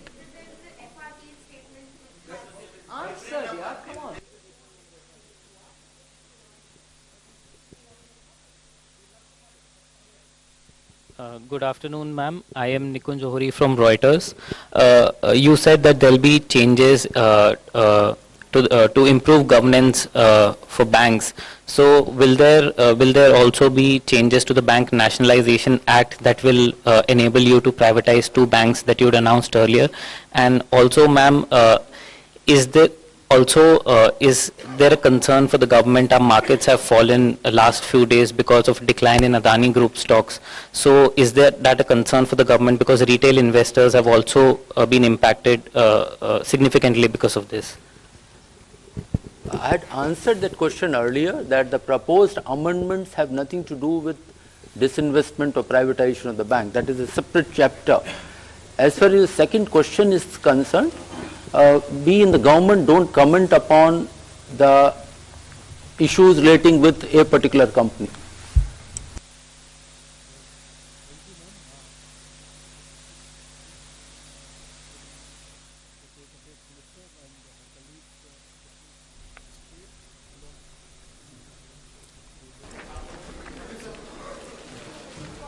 %5 income tax લાગુ. નવી tax વ્યવસ્થામાં કરદાતા યોગ્ય tax નીતિ અપનાવે તો 7 લાખ સુધીની આવક ઉપર નહીં લાગે ટેક્સ. 9 લાખની આવક ઉપર 45,000 સુધીનો ચૂકવવો પડશે આવકવેરો.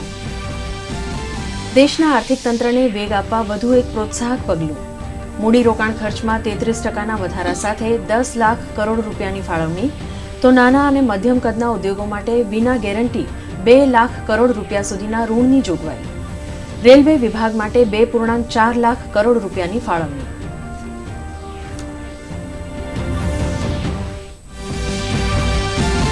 બજેટમાં સામાન્ય અને ગરીબ વર્ગ માટે મોટી રાહત. મહિલાઓ માટે 2 લાખ સુધીની બચત સન્માન યોજનાની જાહેરાત, તો વડીલો માટે બચત યોજનાની મર્યાદા 15 લાખથી વધારીને 30 લાખ કરાઈ. જનજાતિ સમૂહ માટે વિશાળ શાળા સહિત અનેક નવી યોજનાઓની જાહેરાત.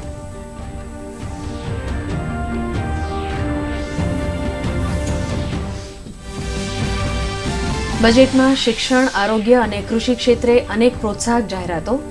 આરોગ્ય ક્ષેત્રે નેશનલ ડિજિટલ હેલ્થ ઇકોસિસ્ટમ કરાશે લોન્ચ, તો ઓનલાઈન ભણતર માટે ડિજિટલ યુનિવર્સિટી કરાશે ઊભી. કિસાન ક્રેડિટ કાર્ડ દ્વારા ખેડૂતોને લોન માટે ₹20 લાખ કરોડની જોગવાઈ.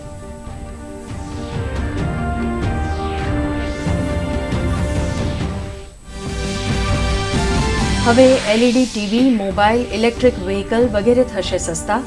બજેટમાં ટેક્સ ઘટાડાને કારણે કેમેરા લેન્સ, રમકડા અને સાયકલ સહિતની વસ્તુઓ થશે સસ્તી. તો વિદેશી ચાંદી, પિત્તળ, ડાયમંડ, રસોઈઘરની ચીમની થશે મોંઘી. સિગારેટ સહિત તંબાકુની બનાવટ કેઝ્યુઅલ ફીને કારણે બનશે મોંઘી.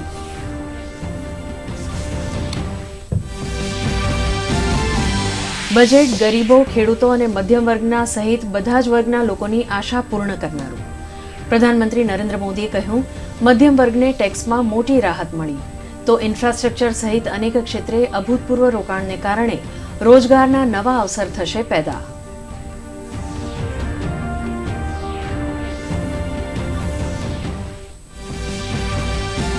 બજેટની સાથે ભારતીય શેર બજારમાં જોવા મળ્યા સામસામા રાહ. સેન્સેક્સ 158 પોઈન્ટના વધારા સાથે 59,708 ઉપર બંધ, તો નિફ્ટી 45 અંકના ઘટાડા સાથે 17,616 ઉપર બંધ. મેટલ, ઓટો, સોના ચાંદીના ભાવમાં ઘટાડો, તો ડોલર સામે રૂપિયો થયો મજબૂત.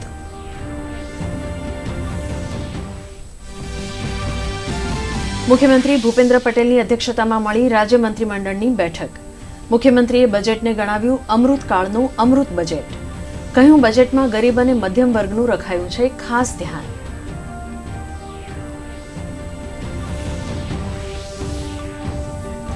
સમાચાર વિગતવાર. પ્રધાનમંત્રી નરેન્દ્ર મોદીની સરકારે મધ્યમ વર્ગને સામાન્ય બજેટમાં મોટી રાહત આપી છે. જો યોગ્ય ટેક્સનું પ્લાનિંગ કરવામાં આવે તો વાર્ષિક 7 લાખ સુધીની આવક ધરાવનાર વર્ગને કોઈ પણ ટેક્સ નહીં ભરવો પડે. તો મહિલાઓ, ઉદ્યોગો તેમજ નાના ઉદ્યોગો અને કૃષિ સહિતના વિવિધ સેક્ટર્સના વિકાસ માટે પણ મોટી જાહેરાતો કરવામાં આવી છે. એક નજર કરીએ અંદાજપત્રની હાઇલાઇટ્સ ઉપર. કેન્દ્રીય નાણામંત્રી નિર્મલા સીતારમણે સંસદમાં મોદી સરકારના બીજા કાર્યકાળનું છેલ્લું અને પૂર્ણ સામાન્ય અંદાજપત્ર રજૂ કર્યું. ગરીબો, આદિવાસીઓ, ઔદ્યોગિક ક્ષેત્ર, આરોગ્ય ક્ષેત્ર, મહિલાઓ તેમજ કૌશલ્ય વિકાસ સહિત 7 આધાર સ્તંભને કેન્દ્ર સ્થાને રાખીને આ અંદાજપત્ર રજૂ કરાયું હતું.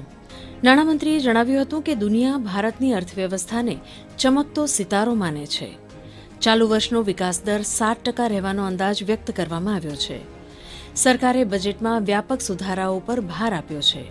The capital investment outlay is being increased steeply for the third year in a row by 33% to 10 lakh crores, which would be 3.3% of GDP. This will almost be 3 times the outlay made in 2019-20. The per capita income has more than doubled to 1.97 lakh rupees. In these 9 years, the Indian economy has increased in size from being 10th to 5th largest in the world. We have significantly improved our position as well as a well-governed and innovative country with a conducive environment for business as reflected in several global indices. નાણામંત્રીએ રજૂ કરેલા બજેટની highlights ઉપર નજર કરીએ. બજેટની મુખ્ય વાતોમાં મફત અનાજ વિતરણ યોજનાઓ પર 2 લાખ કરોડનો ખર્ચ કરાશે. 47.8 કરોડ પીએમ જનધન ખાતાઓ ખોલવામાં આવ્યા. કિસાન સન્માન નિધિ માટે 2.2 લાખ કરોડનો ખર્ચ. પીએમ ગરીબ કલ્યાણ યોજના માટે 2 લાખ કરોડ ફાળવાયા. પીએમ મત્સ્ય સંપદા યોજના અંતર્ગત 6,000 કરોડનું રોકાણ.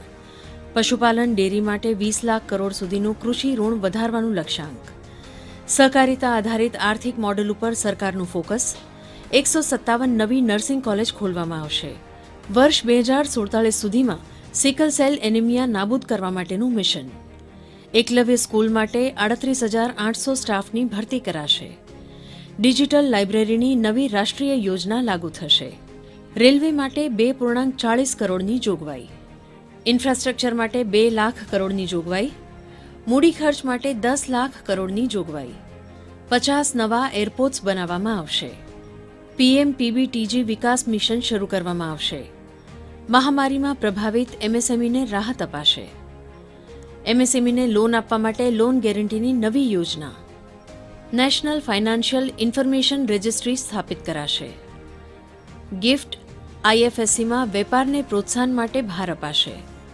કૃષિ માટે ડિજિટલ પબ્લિક ઇન્ફ્રાસ્ટ્રક્ચરનું નિર્માણ કરવામાં આવશે. 7,000 કરોડના ખર્ચે ઈ કોર્ટની યોજના. ઉર્જા સુરક્ષા ક્ષેત્રમાં 35,000 કરોડનો મૂડી ખર્ચ કરાશે. હરિત ઋણ કાર્યક્રમ શરૂ કરાશે. 30 સ્કિલ ઇન્ડિયા ઇન્ટરનેશનલ સેન્ટર બનાવાશે. સહકારી બેંકોને કમ્પ્યુટરાઇઝ્ડ કરાશે. 47 લાખ યુવાનોને એપ્રેન્ટિસશીપ પ્રોત્સાહન યોજનાનો લાભ મળશે. વર્ષ 2023-24માં રાજકોષીય ખાધનું 5.9% અનુમાન છે. વાર્ષિક 3 લાખ સુધીની આવક ઉપર કોઈ ટેક્સ. जैसे हम जानते हैं कि नागालैंड और मेघालय के विधानसभा चुनाव होने वाले हैं और उसके लिए जो उम्मीदवारों की सूची है उस पर भी लगातार काम हो रहा है. तो आज दिल्ली में पार्टी के केंद्रीय मुख्यालय में जो महत्वपूर्ण चुनाव समिति की बैठक होनी है, भाजपा की केंद्रीय चुनाव समिति की बैठक, उसके लिए प्रधानमंत्री पहुंच गए हैं भाजपा मुख्यालय में. हमारे संवाददाता शैलेंद्र भी इस वक्त हमारे साथ बने हुए हैं. शैलेंद्र, महत्वपूर्ण रहेगी बैठक की सूची तैयार हो जाए ताकि इस चुनावों को लेकर तस्वीर स्पष्ट हो जाए भाजपा की ओर से कि कौन है उम्मीदवार. निश्चित तौर पर आप इस वक्त सीधे तस्वीरें देख रहे हैं जब प्रधानमंत्री नरेंद्र मोदी बीजेपी मुख्यालय पहुंचे हैं.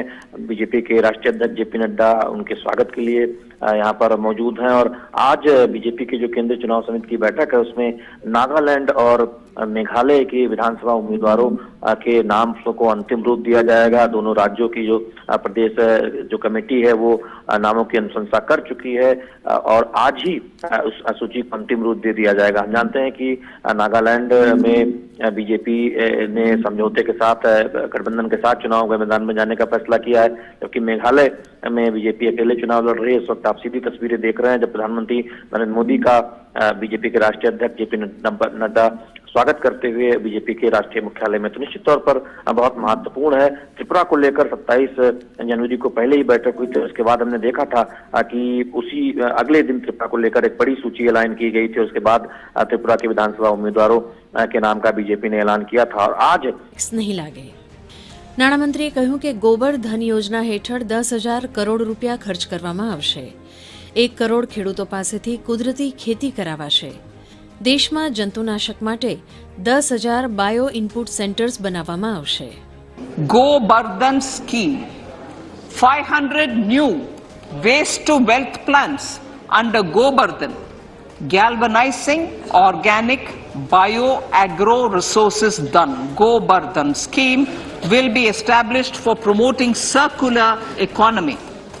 These will include 200 compressed biogas plants, including 75 plants in urban areas and 300 community or cluster-based plants at a total investment of 10,000 crores.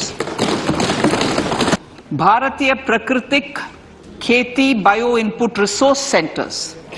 Over the next 3 years, we will facilitate 1 crore farmers to adopt natural farming. For this, Honorable Speaker, 10,000 bio-input resource centers will be set up, creating a national level distributed micro-fertilizer and pesticide manufacturing network. વર્ષ 2014થી સરકારના પ્રયાસોએ તમામ નાગરિકોના જીવનની સારી ગુણવત્તા અને ગૌરવપૂર્ણ જીવન સુનિશ્ચિત કર્યું છે. આર્થિક એજન્ડા થકી નાગરિકો માટે અવસરોને સુવિધાજનક બનાવવા માટે, વિકાસ અને રોજગારના સર્જનમાં તેજી આપવા માટે અને વ્યાપક આર્થિક સ્થિરતાને મજબૂત કરવા ઉપર ધ્યાન કેન્દ્રિત કરવામાં આવ્યું છે. બ્યુરો રિપોર્ટ, દૂરદર્શન સમાચાર, Ahmedabad.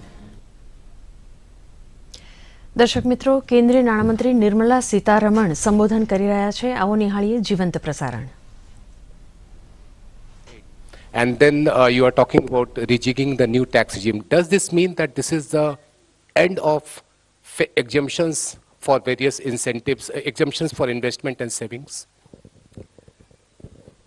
Well, I've already addressed this, I think.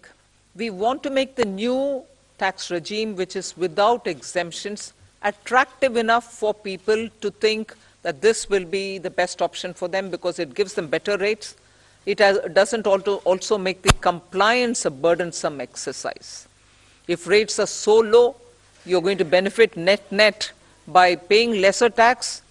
Even those exemptions that you would have otherwise gained from would have resulted in probably net amount being the same. So we made this a lot more attractive. But if there are people who still think that being in the exemption regime, which is the old regime, benefits them, they're welcome to continue where they want.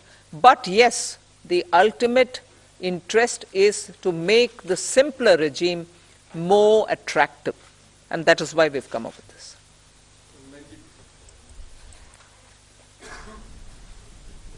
Ma'am, firstly, many congratulations on that fiscal consolidation because I keep asking you that question. But the issue today is about people in terms of, there is a big gamble in terms of capital expenditure. When you do that, does it actually trickle down to the people? Does it create jobs? I know you've been doing this for the last 2 years. Are you sure that this will really trigger off job creation, one, to, money in the hands of the poor people? The second, of course, is about inflation, which again, you like last year, you haven't really touched about it, but you have had the letter from RBI. Your chief economic advisor yesterday says we are in uncertain times, but we hope that it will be under the check of 4 to 6%, hopefully the lower band of RBI. What is your answer to both these points?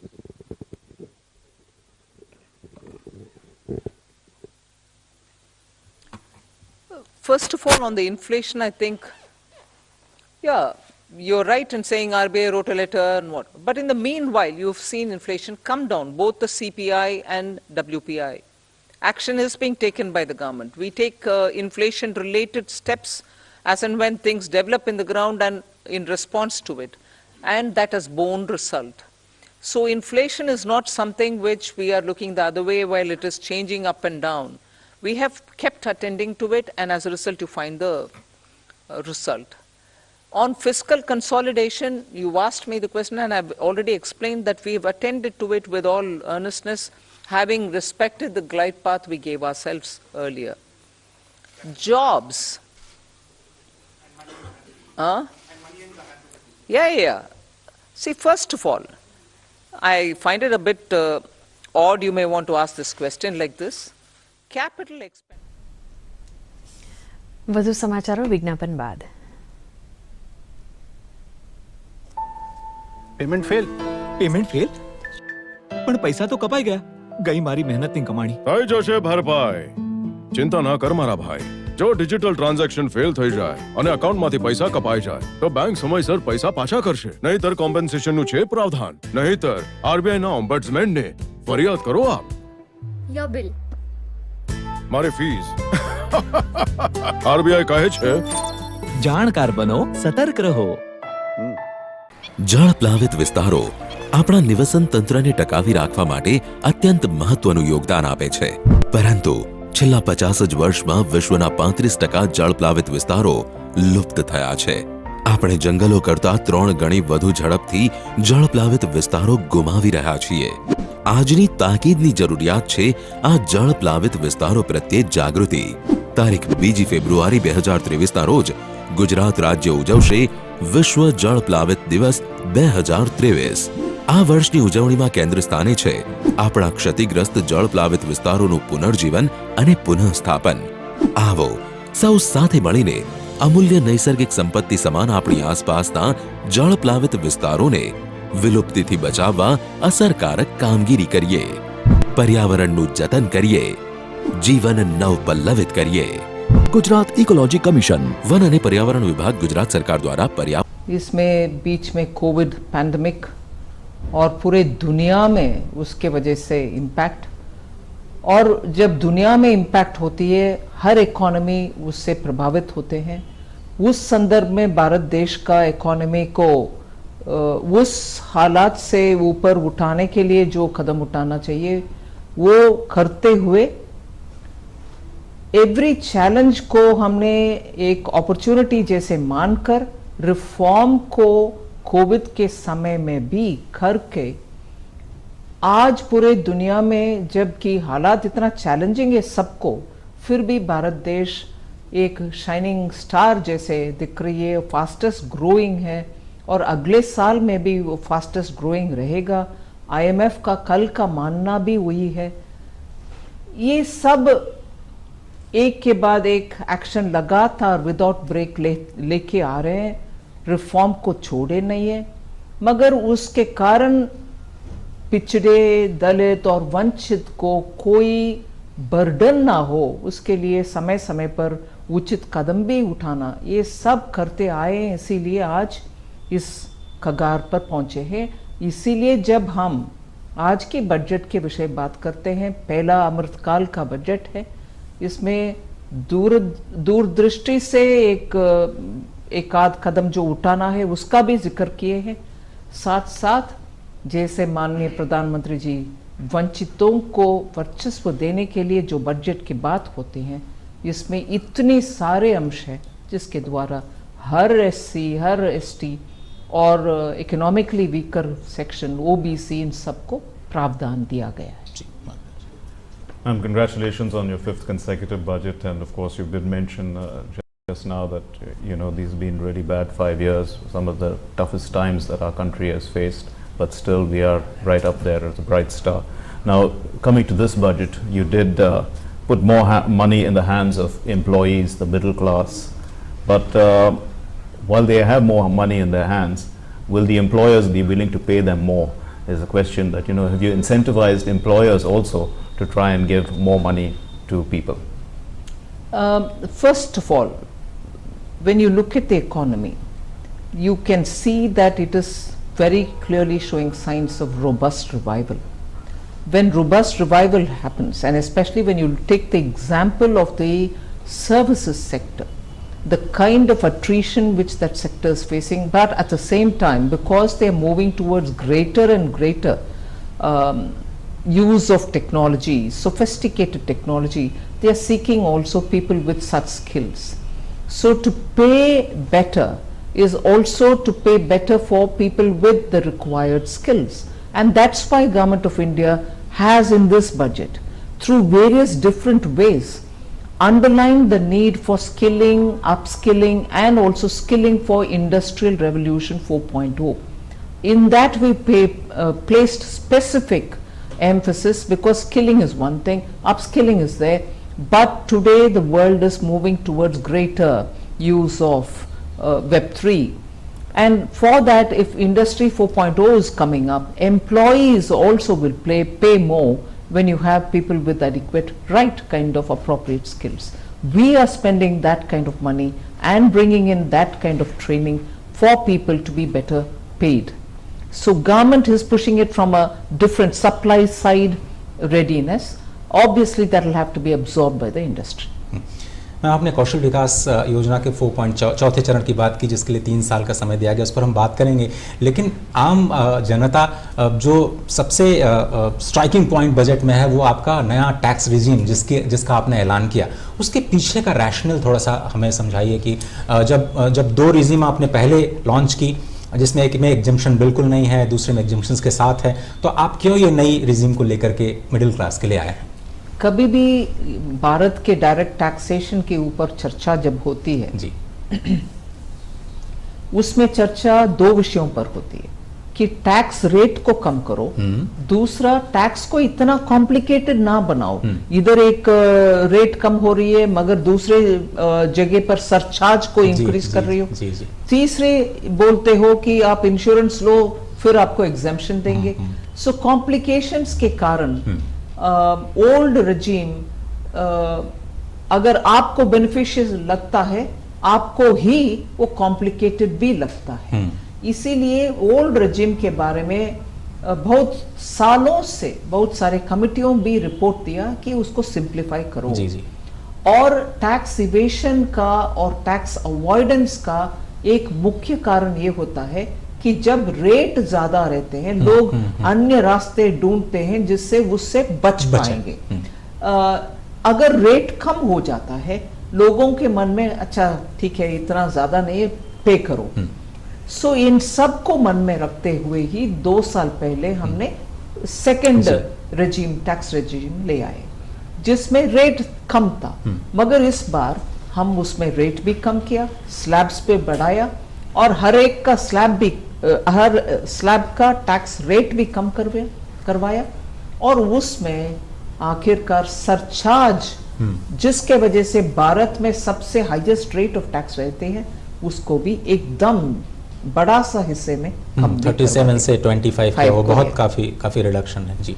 जहां 43 तक चले जाता है rate, अभी 39 के सीमा पर ही रहेगा। सो जितने भी सजेशंस था, सिंप्लीफाई करो, रेट कम करो, कंप्लायंस को ज्यादा बढ़ावा दो, वो सब अभी इस न्यू सिस्टम में कर दिया और उसको डिफॉल्ट सिस्टम बना रहे हैं। मतलब आप जब फाइलिंग करने के लिए कंप्यूटर को ओपन करेंगे, यही फॉर्म आपको पहले आएगा। इसका मतलब ये नहीं है कि आप कंपलसरी इसमें रहना है। अगर आपको ओल्ड सिस्टम में रहना चाहिए तो रहिए, मगर ध्यान से आप निर्णय करिए कि इसमें न्यूअर सिस्टम में इतना बेनिफिट के बावजूद भी आप कुछ कारणवश ओल्ड सिस्टम में रहना चाहते हैं तो रहिए। मतलब धीरे धीरे एग्जेम्पशन रेजिम से छोड़ करके हम नया रेजिम को लोगों को अट्रैक्ट करने के लिए ये आज घोषणा है। और अगर माँ कभी मुझे फॉलो अप करने के लिए आप अलाउ करें तो मैम, बहुत सारे लोग ये कह रहे हैं कि पिछले रेजिम में या ओल्ड रेजिम में, जिसका आप कह रहे हैं कि अभी ऑप्शन है, लॉन्ग टर्म की सेविंग के लिए लोगों के पास ऑप्शन होता था कि वो रिटायरमेंट के लिए वो पीपीएफ में, एनपीएस में या दूसरे एटीसी के एग्जेम्पशंस में जाएं, जिससे कि उनके पास कुछ पैसा बचा रहे। लेकिन नई रेजिम में ये सारे एग्जेम्पशंस नहीं होंगे, तो आप क्यों मानते हैं कि ये ज़्यादा ल्यूक्रेटिव है? कुछ लोग कह रहे हैं कि ये लंबी अवधि के निवेश को उतना ज़्यादा प्रोत्साहन नहीं देगा। आप इस सोच को ही बदलना है। जब रेट कम है और आपके हाथ में पैसा बचता है, आपके मर्जी जहां लगाना है। ठीक। ओल्ड रेजिम में रेट भी ज्यादा, आपको प्रोत्साहन भी दें, आखिर नेट आपको वही बचता है। इधर वो प्रिटेंशन नहीं है कि हम रेट ज्यादा रख करके मगर आपको एक आध एग्जेम्पशन दे करके हमें प्रोत्साहन भी दे रहे हैं मगर टैक्स भी ज्यादा कलेक्ट कर रहे हैं। इधर रेजिम सिंपल है, उतना टैक्स ना पे करो, कम पे कर दो, बचा हुआ पैसा से आप फ्यूचर प्लानिंग करेंगे या तो बच्चे के ऊपर कुछ खर्च करेंगे, वो आपकी मर्जी। मैं ये मानती हूँ कि टैक्स पेयर को हम इतना कम आंकड़ा ना करें, उनको मालूम है उनके पैसा को कैसे उपयोग करना है। Ma'am, the simplification of taxes has obviously going to increase the compliance, and it's also helped in the formalizing of the economy because a lot more people are, willing to participate. And you did mention a lot about that and about the formalization of the economy.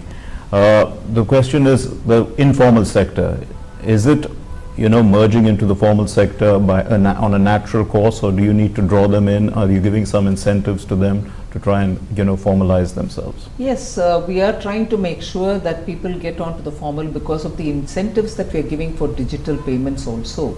And when people put their account more on the formalized routine, we are also, like for instance, one of the announcements that we made today for MSMEs and professionals is that if your 95% operations are all formal, inclusive of check, not really necessarily digital, but even if it is check based into a banking system kind of thing and not cash, we are still giving you a higher level of showing your claims. So then there are ways in which, this is one example, but there are very many other examples through which we are promoting the informal sector to gain from formalizing. So if they are small MSMEs, they take this ECGLS loan, they want it gives them better unsecured credit, they can come in, once they come in, they're formalized. Right. The 59-minute loan giving which happened through the digital format where people could convey to the bank that they wanted, and formally in principle 59 minutes you get the loan, and after that without visit into the bank you still get the bank assistance. These are ways in which we are formalizing. Ma'am, आज एक देश ने बहुत ही ज़बरदस्त तस्वीर देखी जब आप माननीय राष्ट्रपति जी के साथ मिलने गई, और दो महिला सशक्तिकरण का एक बहुत ही सर्वोत्कृष्ट उदाहरण जो कहेंगे आज के दिन में देश ने देखा है। बजट भी महिला सशक्तिकरण पे फोकस करता है, जिसकी प्रधानमंत्री ने बहुत तारीफ की। जब एसएचजीज के जरिए आप एक नया पैराडाइम शिफ्ट लाना चाहते हैं, एक नया कल्चर लाना चाहते हैं, और आपने कहा कि अमृत काल में ये एक बहुत बड़ा हथियार होगा आपके पास ग्रोथ को ड्राइव करने का, आपके मन में क्या है और कैसे एम्पावरमेंट आप करने जा रही हैं? वुमेन एम्पावरमेंट के जरिए ग्रोथ को कैसे आप टैकल कर रहे हैं? सिर्फ उदाहरण में रख रही हूँ, उदाहरण नहीं है, कंपैरिजन के लिए।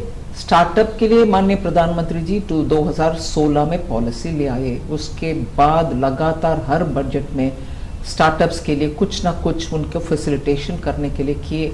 उसमें हमारी युवा, क्योंकि वो इतना इनोवेटिव है, स्टार्टअप्स लगातार बढ़ते आए नंबर में, आज 80,000 से ज़्यादा है, मगर उनमें से 100 से ज़्यादा ऑलरेडी यूनिकॉर्न्स बन चुके हैं। सो हमारे मन में अगर भारत देश में महिला हो पुरुष हो, उनको प्रोत्साहन सही समय पर पॉलिसी के तहत, उसमें डिस्क्रिशन नहीं है, उनको आपको कर रहे हैं इनको नहीं करेंगे ऐसे नहीं, पॉलिसी के तहत जब सपोर्ट करते हैं और उनको सही महीने पर जो चाहिए वो करना, ना कि दिल्ली में बैठ करके आपके मनमानी। इसी तरीके से हम जब एसएचजी महिला ग्रुप्स को बड़े संख्या पर क्लस्टर जैसे उनको यूनाइट करके उनको रॉ मटेरियल जो सप्लाई करना है अच्छे क्वालिटी का, समय पर,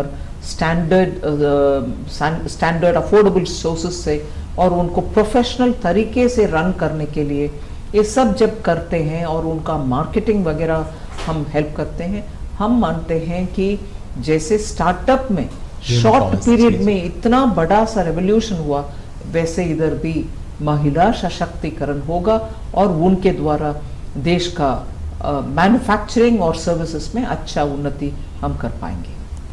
If we look at the agriculture sector, the Agriculture Accelerator Fund for agri startups in rural areas, is this part of the larger focus in terms of, there are millets, there's also the 20 lakh agri credit, or, does it stand out for youngsters to look at some opportunities that are different, and if they are interested in the agriculture sector? I mean, you've talked about 4.0 and things like that, which I know youngsters are interested in, but there may be some who, might be, not less so tech savvy.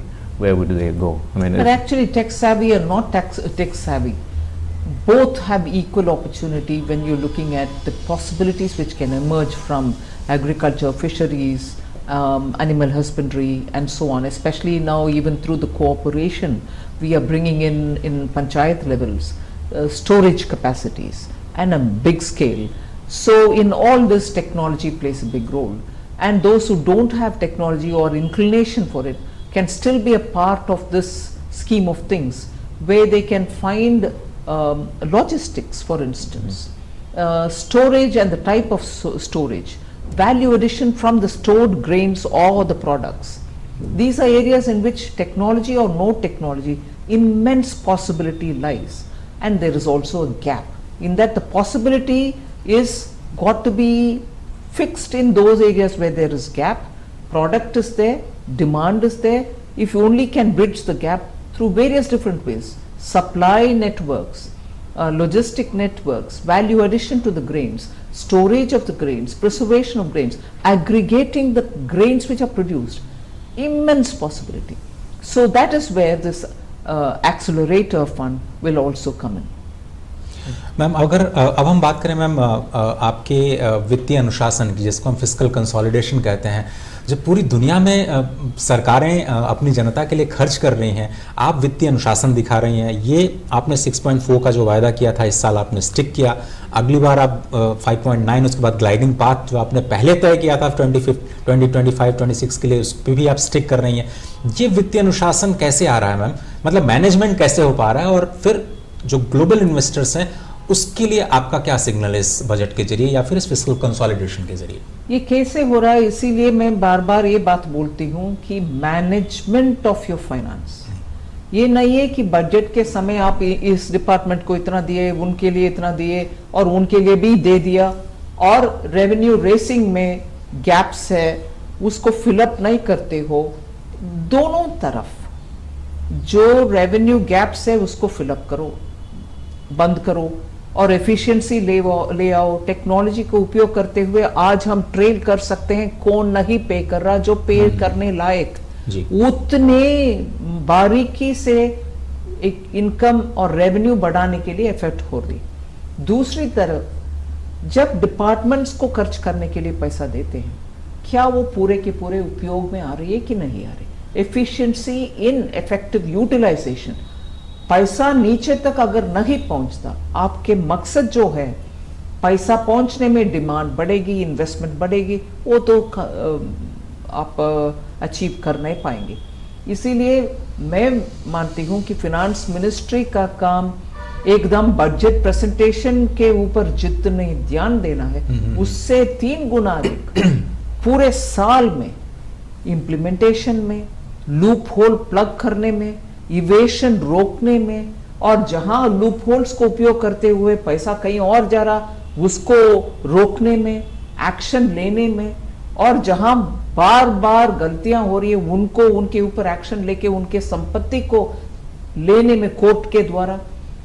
Her aspect of finance ministry पूरे के पूरे काम on their toast करना चाहिए। Banking sector में उदाहरण के लिए मैं बोल रही हूँ, कोविड के समय वो emergency credit guarantee liquidity scheme government announce किया, सरकार ने आपको गारंटी के तरह और गारंटी देते हुए पीछे खड़े हो रही है।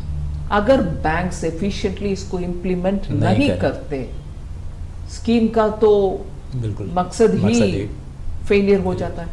सो उस समय उनके ऊपर उसी हद में और उसी लेवल पर आज क्रेडिट को सबको पहुंचाने में बैंक की जिम्मेदारी है।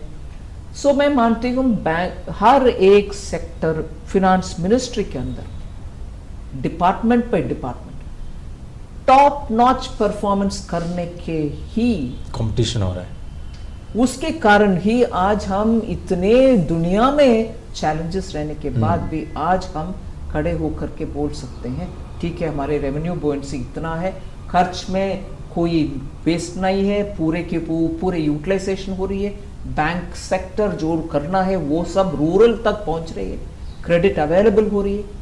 ऐसे करके हर एक एंगल में इकोनॉमी को ध्यान से चलाना पड़ता है। और एक कॉलरली मैम इससे जुड़ा हुआ सवाल ये कि जो पब्लिक इन्वेस्टमेंट में आपने लगातार 3 सालों में बढ़ोतरी की, वो कैसे हुआ और क्या अब ये मतलब आपने सोच समझ करके ये कल्चर एक तरह से रखा कि हम पब्लिक इन्वेस्टमेंट बढ़ाएंगे, या फिर ये कोरोना की वजह से आपकी सोची समझी रणनीति थी कि इस पर आगे बढ़ेंगे? हमने देखा 10 लाख करोड़, अगर आप स्टेट ग्रांट्स को देख लें तो 13.7 लाख करोड़ का ये पूरा का पूरा पब्लिक इन्वेस्टमेंट हो जाता है।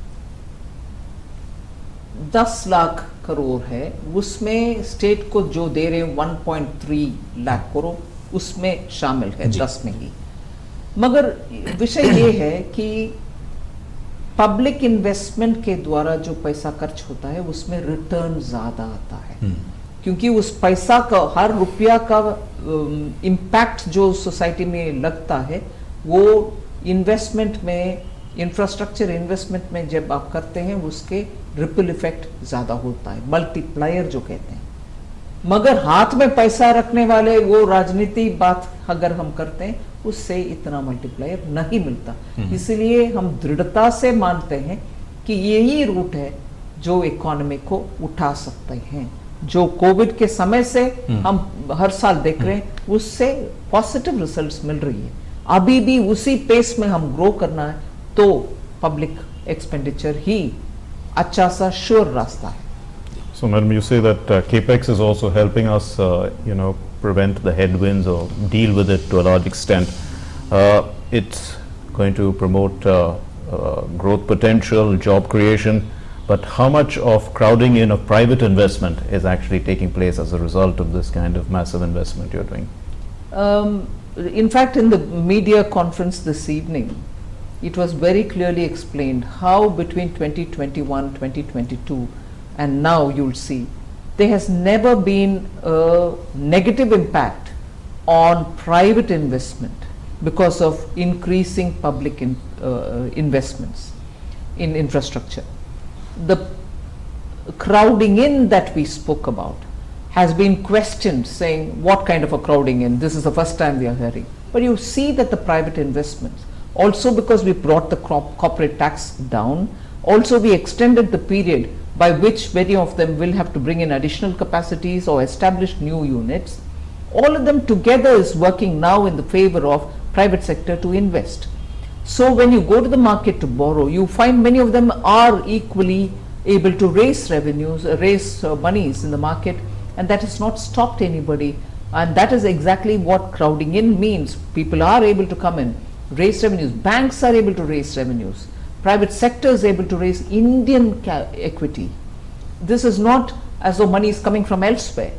So it is the right combination of policies which I think has enabled crowding in, not just that public investments in infrastructure. But right policy together with this. But if you have to look at a direction, ma'am, in terms of, let's say, the Northeast or some of the aspirational districts, do we see that investments are going in these areas and whether the states are willing to respond with? Yes, yes. Yeah. In fact, I'm happy to say that Northeast, because we have specifically given funds for them for their infrastructure development and also for their livelihood related programs, both of which are very successful. Much before this year's budget, during the discussions, many of the Northeast states said, please continue it, it's made a lot of difference for us. And we are anyway continuing it. So it's made a difference for the Northeast, and also many states other than the Northeast also have very clearly said, please continue, we are able to bring in some of the primary asset building for the states through this fund. Ma'am, आपने अमृतकाल के budget में जो 4 बड़े pillars हमारे सामने रखे उसमें महिला सशक्तिकरण पे आपने अपनी राय रखी। अब मैं जो दूसरी स्कीम है आपकी बड़ी स्कीम पीएम विकास, उस पर आपकी राय जानना चाहता हूँ। वो पूरी स्कीम है क्या? और प्रधानमंत्री को अगर मैं कोट कर पाऊँ, उन्होंने कहा कि परंपरागत रूप से जो सृजन करने वाले विश्वकर्मा हैं इस देश के निर्माता हैं और सभी विश्वकर्माओं की मेहनत को पहली बार बजट में प्रोत्साहन देने का आपने शुरुआत की है। तो ये पीएम विकास है क्या? कैसे आप उसको मोबिलाइज करेंगी ग्रोथ पोटेंशियल के लिए? उसके लिए डिटेल्स अभी वर्कआउट करना बाकी है, मगर इससे विश्वकर्मा जब हम बोलते हैं सिर्फ एक कम्युनिटी नहीं है और कई राज्यों में उस नाम पर कोई कैस्ट है, सिर्फ वो नहीं है। देश में जैसे प्रधानमंत्री जी सटीक बोले कि हाथों से और हाथ में पकड़ा हुआ टूल्स से जो क्रिएटिव क्राफ्ट्स करते हैं, क्रिएटिव वर्क करते हैं, उन सब के लिए ये स्कीम के द्वारा प्रोत्साहन देंगे, जिससे युवा भी उस पीढ़ियों से वो कलाकार जो रहते हैं उनको भी इससे बेनिफिट मिलेगा। डिटेल्स प्रोग्राम का हम जल्द से जल्द विवरण देंगे कि कैसे इसको लागू करेंगे। जी। Now, if we look at some of the green aspects of the budget, let me just start with you. You also talk about scrapping of old government vehicles. You're going to provide some funds for that. But is the government, actively adopting e-vehicles? I mean, that you're promoting for the rest of the country? First of all, we want to set an example by saying both central government and state governments, if they want, can go ahead with scrapping their vehicles, inclusive of some of the government promoted ambulances.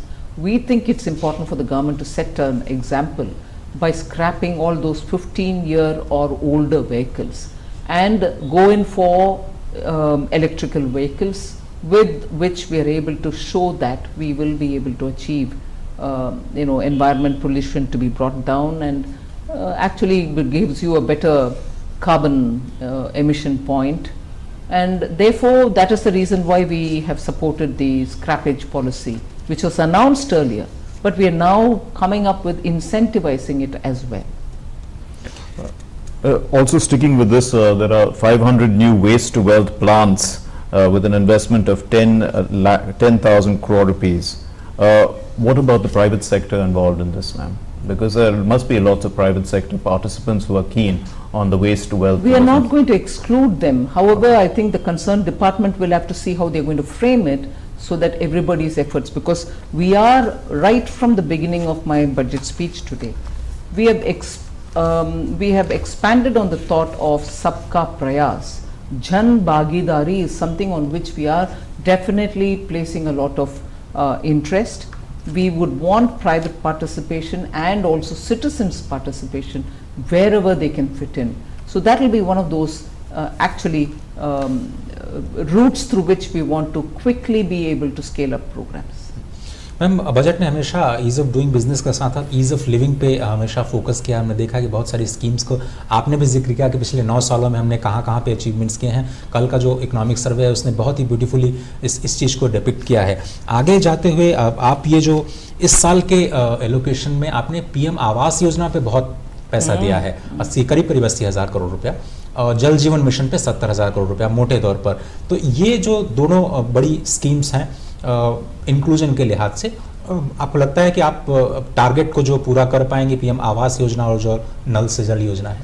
हाँ बिल्कुल, क्योंकि पिछले 2 साल में आपने देखा होगा कि आवास योजना के कितने ऑलमोस्ट सैचुरेशन पॉइंट्स आ रही है। ऊपर से ये पीएम एस्पिरेशनल डिस्ट्रिक्ट्स को अभी ब्लॉक के स्तर पर 500 ब्लॉक्स में ले चल रही हैं। ये आवास योजना और जल जीवन मिशन उस ब्लॉक्स में भी पहुंचेगा। सो टारगेट अचीव करना मुश्किल नहीं है, मगर इसके लिए इसीलिए ही पहले से ही प्रावधान ज्यादा 79,000 करोड़ पीएम आवास योजना के लिए।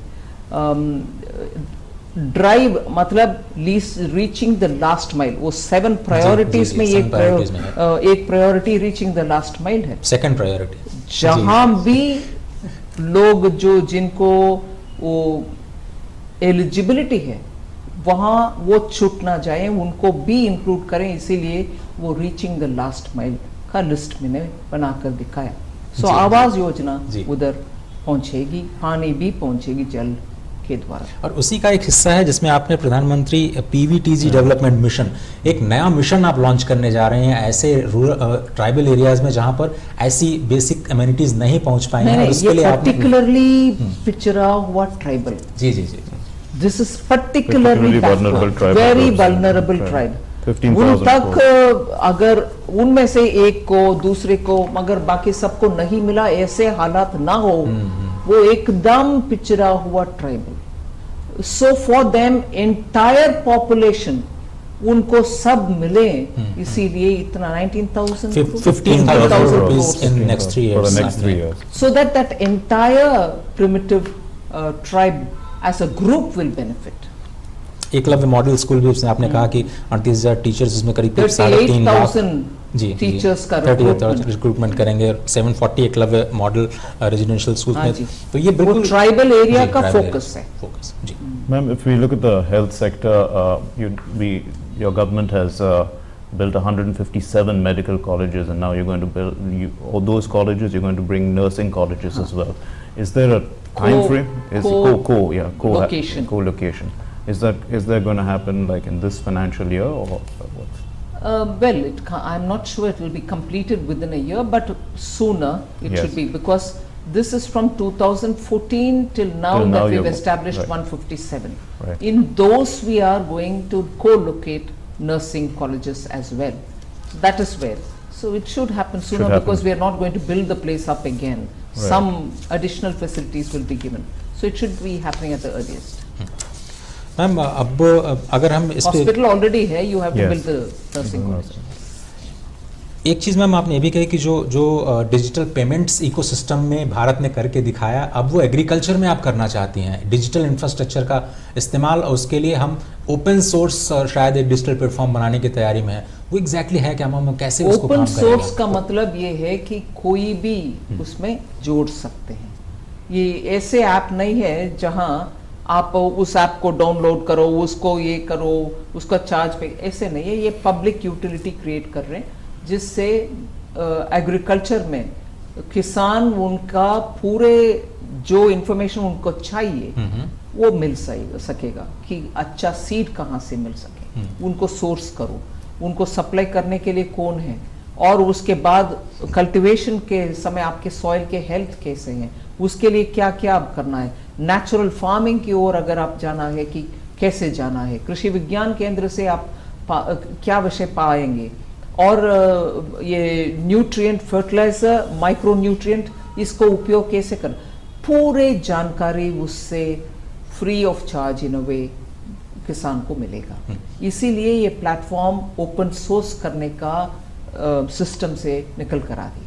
और बजट में क्या आप किसान सम्मान निधि योजना को जारी रख रही हैं? बहुत सारे लोगों को मतलब स्पीच में नहीं आया कम से कम, तो ये क्या स्कीम को जारी है, उसमें कोई बदलाव नहीं किया गया है? बिल्कुल जारी है। With you've simplified a lot of the direct taxes, so are you, I mean, is there going to be a lot of increase? Are you hoping that you're going to have many more, I mean, your direct tax collections are going to increase substantially as a result of this? Once looking, I mean, you have a map for your fiscal consolidation, and some arguments, you know, in the public domain are that too much is relied on the GST sector to fill up our coffers. But is the direct tax? That's not true.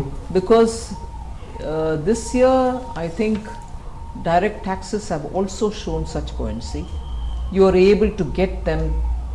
You are able to see that more income is also being generated through direct taxation. So it is not that we rely on GST, which is indirect tax, and think that our coffers are getting filled. Not at all. In fact, on the GST, let me make it very plain. Pre-GST, where you were paying for household items at 18% or 20% and so on, some even 30-35%, all of them have been brought down. Household items. The tax neutrality was at revenue neutrality was somewhere in the range of 15.5%. It has come down to 11, which means items have become cheaper. So right. GST itself should convey that message that even as it is now, you're paying far lesser on household items than what you paid prior to the introduction of GST. There's no doubt about it. Item wise, list wise, I've read it out in the Rajya Sabha, not this time but once earlier. So GST itself is not going to be something where we are burdening the citizens. There is potential for more work is happening on that. But here, direct taxation this time has also shown such buoyancy that today you can't say this government is only earning from GST, indirect tax, but not from direct. वित्त मंत्री जी, अब MSME sector पर मैं आपके budget का focus समझना चाहूँगा और किस तरह से हम एमएसएमई के लिए प्रमोट करने का कोशिश कर रहे हैं, क्योंकि वहाँ पर एम्प्लॉयमेंट की अपॉर्चुनिटीज़, एक्सपोर्ट की अपॉर्चुनिटीज़ बहुत ज़्यादा हैं। अगर आप उस पर थोड़ा सा एलोबरेट कर पाएँ प्लीज़। एमएसएमई के लिए इस बजट में बहुत सारे विषय हैं, मगर एक ही जगह पे ना होते हुए पूरे बजट स्पीच आप देखेंगे तो आपको मालूम होगा कि मैं एक छोटी सी विषय मगर जिसमें बहुत ही अहमियत है जी। कोरोना पैंडेमिक के समय जो एमएसएमई उनके अपने कॉन्ट्रैक्चुअल एग्रीमेंट को फुलफिल कर नहीं पाए। मान लीजिए आपके यहाँ एक एमएसएमई आकर एग्रीमेंट किया कि कुछ वस्तु आपको सप्लाई करेंगे या कुछ सर्विस आपको सप्लाई करेंगे, वो कर नहीं पाया कोविड की वजह से।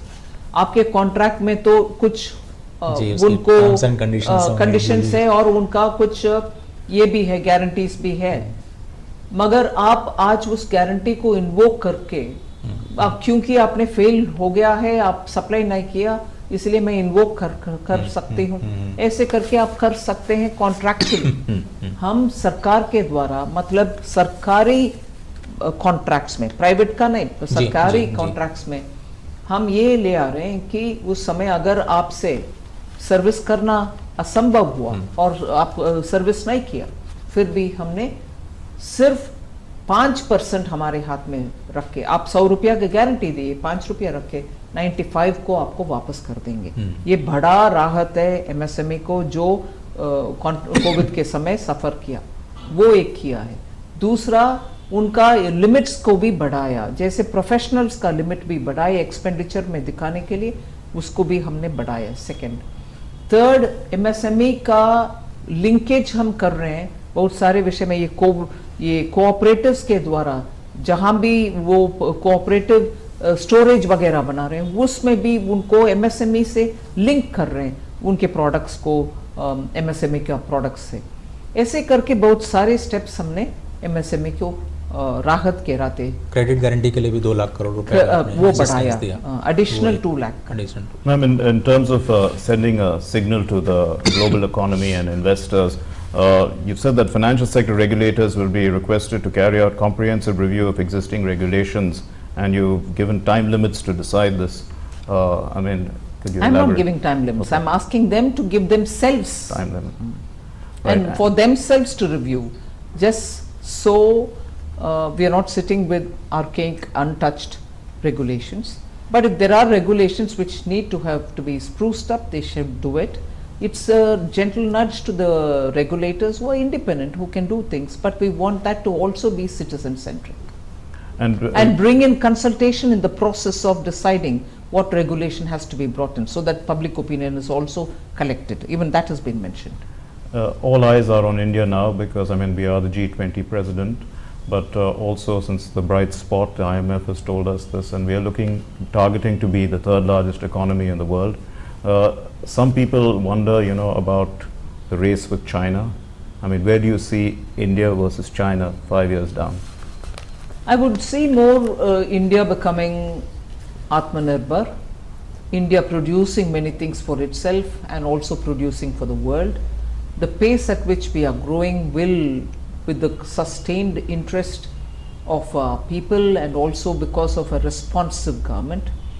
I would also think importantly that the stability which this government has given, because it had received a mandate which was so very clearly a strong mandate, the stability therefore, and also in treating tax matters not with impetuousness but with more level-headed approach, keeping stability and predictability in tax regime, we will definitely be one of those attractive economies. वित्त मंत्री जी, क्या आप जो कौशल विकास योजना का जो 4था चरण है उसको आप थोड़ा सा एलोबरेट कर पाएंगे कि ये किस तरह से हमें हेल्प करेगा आगे जाते हुए, क्योंकि वहाँ पर शायद अपॉर्चुनिटी युवाओं के लिए रोजगार के लिहाज से काफ़ी ज़्यादा है और ये एक शायद मिशन मोड में आप शुरू करने के लिए जा रहे हैं। साथ में जो PM प्रणाम योजना है उसके बारे में अगर आप कुछ बताएं जो आप नई शुरुआत करने जा रहे हैं। आज इंडस्ट्री, क्योंकि कोविड के बाद और टेक्नोलॉजी का इतने सारे विषय भी सामने आ रहे, इंडस्ट्री आज टेक्नोलॉजी को उपयोग करते हुए एफिशिएंसी बढ़ाने में पूरे सक्षम है। उस नज़रिया से अगर आप देखेंगे और इंडस्ट्री के साथ बात करने के समय वो क्लियरली ये बात बोलते हैं कि हमें तो मैन पावर चाहिए, मगर ऐसे मैन पावर चाहिए जो हमारे आज के ट्रांजिशन जो हो रही है इंडस्ट्री 4.0 में जब हम जा रहे हैं, हमें ऐसे लोग चाहिए जो हमारे लिए अप्रोप्रिएट स्किल के साथ आते हैं। इसीलिए गवर्नमेंट ने हमारे तरफ से वो स्किलिंग करने के लिए इंडस्ट्री 4.0 के लिए कैसे स्किल चाहिए वैसे स्किल को ट्रेन करने के लिए हम हमारे अनाउंसमेंट ये प्रधानमंत्री कौशल विकास 4.0 के द्वारा करने के लिए कोशिश करें। अंत में वित्त मंत्री जी, आपके मन में कुछ ऐसी चीज़ जो आपको लगता है कि आप करना चाहती थी लेकिन शायद रिसोर्सेज नहीं थे, वो नहीं कर पाई, कुछ ऐसी चीज़ जो आप अगले बजट में हमें अनाउंस करके इस देश को देना चाहें?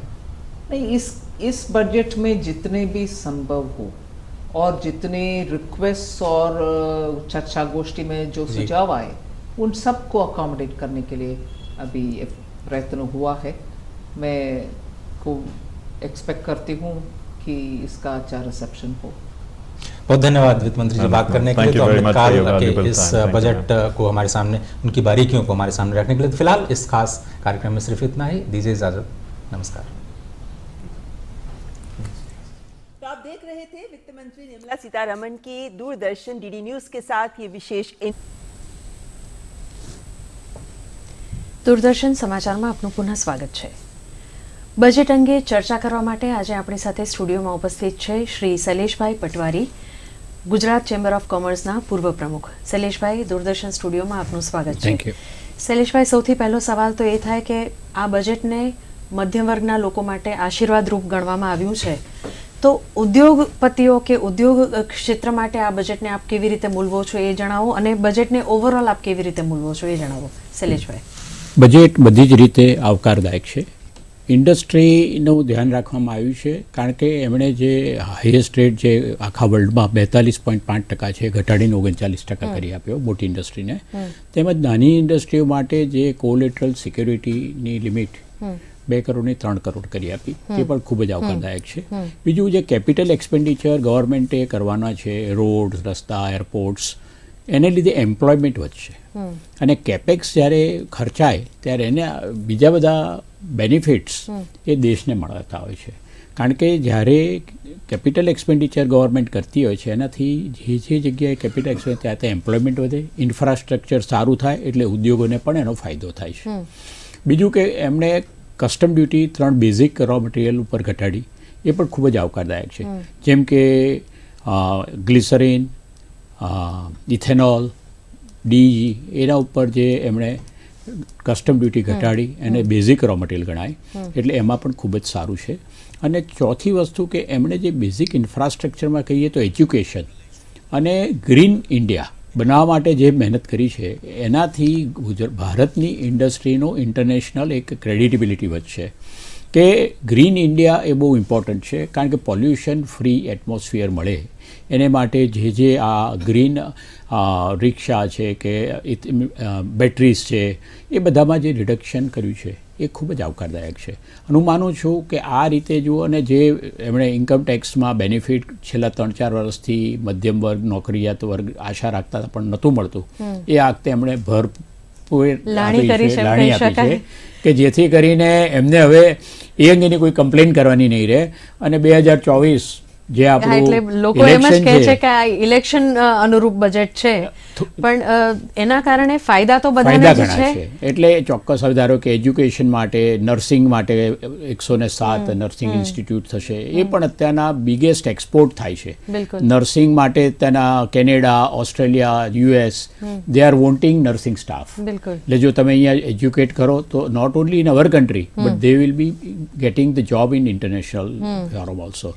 અને જે મંદી વૈશ્વિક છે એ જોતા એમણે ભારતનું અર્થતંત્ર ટકાવી રાખ્યું છે, એ ખૂબ જ આવકારદાયક। અને જે અત્યારના એમણે 80 લાખ લોકોને 28 મહિનાથી ફ્રી અનાજ આપે છે, એ પણ ખૂબ જ આવકારદાયક છે। અને આ કારણે બહુ ભગીરથ કાર્ય કહેવાય। પણ આમ કરવામાં કેટલી ખાદ થશે સરકારને? સરકારને ફિસ્કલ ડેફિસિટ ઘણી મોટી થવાની, પણ એની સામે તમે જુઓ તો એમને આવક ઊભી કરવાનો માટે પણ એક સરસ રસ્તો વિચાર્યો કે લોકો સેવિંગ ના કરે ને 7 લાખ રૂપિયા ટેક્સનું બેનિફિટ લે તો સેવિંગ નહીં કરે ને લોકોના પૈસા બજારમાં આવશે અને એ પૈસાથી પૈસો ફરતો રહે. અને તમે જુઓ તો જીએસટીની ઇન્કમ ડે બાય ડે વધતી જાય. આ ગઈકાલનો ડેટા 1.56 લાખ કરોડ, ખાસ કરીને ગુજરાત તો એમાં ખૂબ આગળ છે. એટલે ખૂબ જ એસ્ટિમેટ કરતા જીએસટીની ઇન્કમ વધી રહી છે. ઇનડાયરેક્ટ ટેક્સ, ડાયરેક્ટ ટેક્સ બંને વધી રહ્યા છે. એમનો આપણે જુઓ તો ઇન્કમ ટેક્સના રિટર્ન જે પહેલા કરતા અત્યારના મલ્ટિપલ ફોલ્ડ્સ વધી ગયા. એટલે ગવર્મેન્ટને રેવન્યુ ઘણી થઈ છે અને એને ડિફેન્સ ઇન્ફ્રાસ્ટ્રક્ચરમાં વાપરે છે અને એનાથી દેશની જે જરૂરિયાતો છે અને મધ્યમ વર્ગને ખાસ કરીને જે તકલીફ હતી એ આ વખતે એમણે એડ્રેસ કરી, એ બદલ ખરેખર ધન્યવાદ છે. બિલકુલ. આપણી સાથે સ્ટુડિયોમાં ઉપસ્થિત છે જાણીતા અર્થશાસ્ત્રી શ્રી બિરેનભાઈ વકીલ. બિરેનભાઈ, દૂરદર્શન સ્ટુડિયોમાં આપનું સ્વાગત છે. બિરેનભાઈ, આ બજેટને આપ એક અર્થશાસ્ત્રી તરીકે કેવી રીતે મૂલવો છો એ જણાવો. ઘણા વર્ષો પછી ઇનોવેશન અને બોલ્ડ બજેટ આવ્યું. ખાસ તો કેપિટલ આઉટલે મૂડી ખર્ચમાં 33% વધારો, એટલે 10 લાખ કરોડનું એલોકેશન થયું. એટલે બજારમાં રૂપિયા આવશે. એ સાથે જ સ્ટાર્ટઅપને જે લોકોને લોસ થતો હોય એને આગળ કેરી ફોરવર્ડ કરવાની છૂટ મળી છે. એટલે જેને પૈસા જોવે એને પૈસા મળશે, જેને હિંમત જોઈએ, સપોર્ટ જોઈએ એને હિંમત અને સપોર્ટ પણ મળશે. એટલે સાહસિકો માટે સારું છે, મેન્યુફેક્ચરિંગ સેક્ટર્સ માટે સારું છે. અને આટલા બધા પૈસા આપવા છતાં પણ એક સ્માર્ટ વસ્તુ એ રહી છે કે ફિસ્કલ કોન્સોલિડેશનમાં કોઈ એમણે રાજકોષીય શિસ્તમાં બાંધછોડ નથી કરી.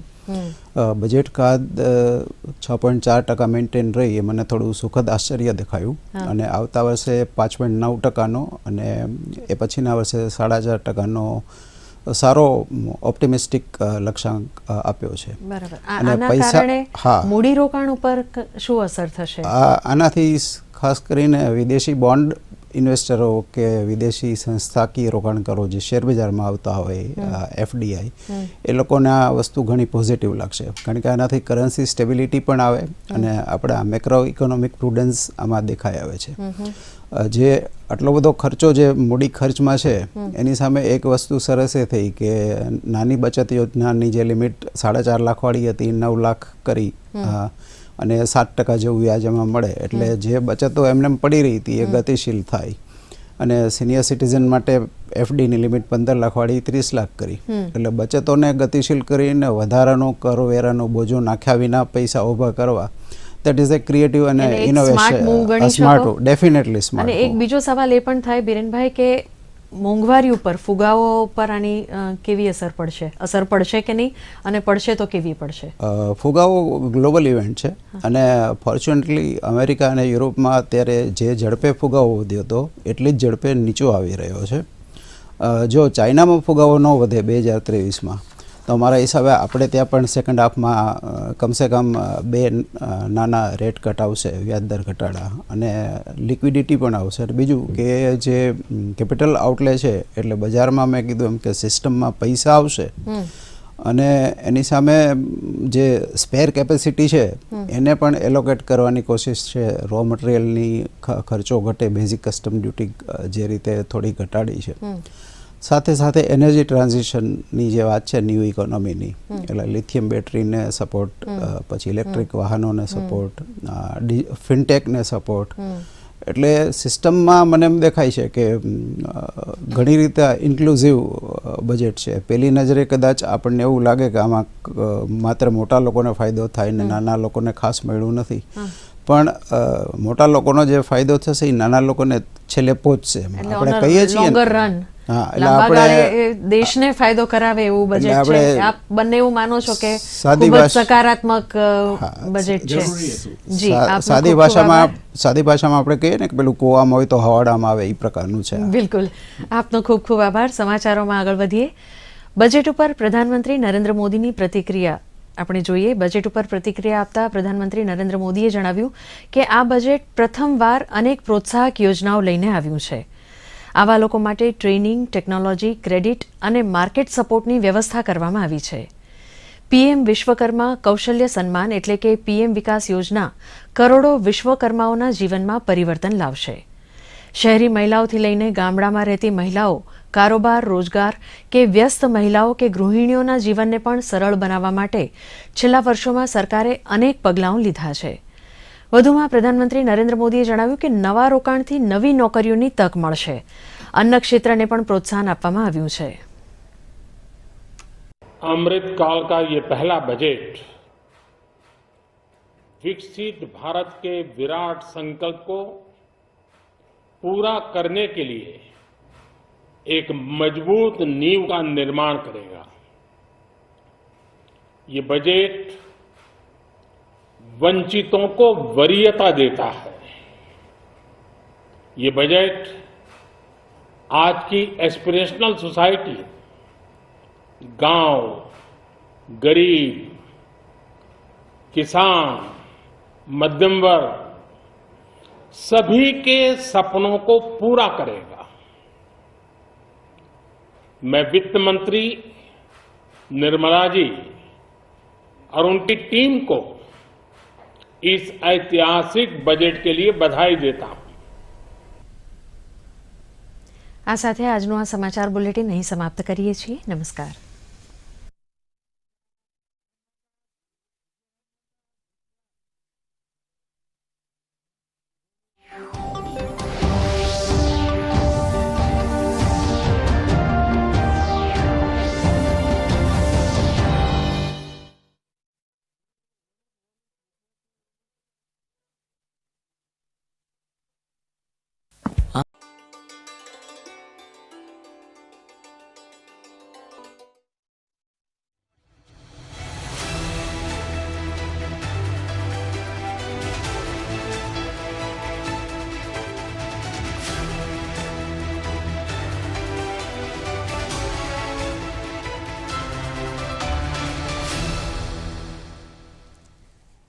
નમસ્કાર દર્શક મિત્રો, આપણા મુદ્દા આપણી વાતમાં આપનું સ્વાગત છે. હું છું ઉત્સવ. દર્શક મિત્રો, આજે આર્થિક સર્વેક્ષણ પ્રકાશિત થઈ ચૂક્યું છે, રજૂ થઈ ચૂક્યું છે સંસદની અંદર, અને આજે આપણે ચર્ચા કરીશું ઇકોનોમિક સર્વે 2022-23ની કે જેમાં ગયા વર્ષની અર્થવ્યવસ્થાનો હાલ શું હશે એની વાત થઈ છે, અને આ વર્ષે આપણે શું કરવું જોઈએ એની પણ વાત છે. તમને લાગતું હશે બહુ અઘરો વિષય છે, પણ આજે અઘરા વિષયને એકદમ શીરા જેવો સરળ બનાવવાની આજે આપણે ચર્ચા કરીશું. ઇકોનોમિક સર્વે બેઝિકલી એક ડોક્યુમેન્ટ છે, કોમ્પ્રિહેન્સિવ ડોક્યુમેન્ટ છે કે જેમાં ગયા વર્ષે આર્થિક ક્ષેત્રમાં ભારતે શું શું કર્યું એની વાત હોય અને શું કરી શકાય એની પર ચર્ચા હોય. લગભગ છેલ્લા ઘણા વર્ષોથી એ રજૂ થતું આવે છે. 1964 સુધી એ બજેટ સાથે રજૂ થતું અને ત્યારબાદ અલગ બજેટના આગલા દિવસે એની ચર્ચા કરવામાં આવે છે. જનરલી પહેલાં એક વોલ્યુમમાં આવતું, 2 વોલ્યુમમાં આવતું, આ વખતે 3 વોલ્યુમની અંદર આપણા જે ચીફ ઇકોનોમિક એડવાઇઝર છે વી અનંત નાગેશ્વર એમણે આની પ્રસ્તાવના મૂકી છે, એને લખ્યું છે એની ટીમે. તો આજે સરસ મજાના સરળ શબ્દોમાં આપણે ચર્ચા કરીશું. આપણી સાથે છે મૃણાલભાઈ પટેલ કે જે અર્થ નિષ્ણાત છે અને ઇકોનોમીને બહુ જ સરળ રીતે બનાવવામાં ખૂબ જાણીતા છે, પ્રચલિત છે. મૃણાલભાઈ, આપણું ખૂબ ખૂબ સ્વાગત છે. અને મુંબઈથી આપણી સાથે મિતેશભાઈ ઠક્કર જોડાયા છે. મિતેશભાઈ ચાર્ટર્ડ એકાઉન્ટન્ટ છે અને એ પણ આપણને આ આર્થિક સર્વેક્ષણને સરળ રીતે સમજવામાં મદદ કરશે. તો સૌથી પહેલાં જે દર્શક મિત્રો 400 પાનાનો આટલો મોટો વોલ્યુમ જોઈને બી ગયા છે, અથવા કદાચ કોઈની પાસે PDF કોપી આવી હશે, અથવા તો ટીવી પર ડિસ્કશન જોયા હશે, આંકડા જોઈને બહુ બધા ગભરાઈ ગયા હશે. પણ સૌથી પહેલાં તો આ આંકડાઓ શું છે, આપણા માટે શું મહત્વ છે, અને શા માટે આર્થિક સર્વેક્ષણનું આપણે વાંચવું જોઈએ અથવા સમજવું જોઈએ? જી, ખૂબ ખૂબ આભાર ઉત્સવ સાહેબ. મિત્રો, આજે આર્થિક સર્વેક્ષણ છે એમાં 3 વસ્તુઓ હોય છે: ગત વર્ષનો ડેટા, આવતા વર્ષની બધી પ્રિડિક્શન્સ, આગાહીઓ, અને એ સિવાય ત્રીજું કે સરકાર માટે અમુક ભલામણો કે આ પગલાઓ આપણે ઉઠાવવા જોઈએ.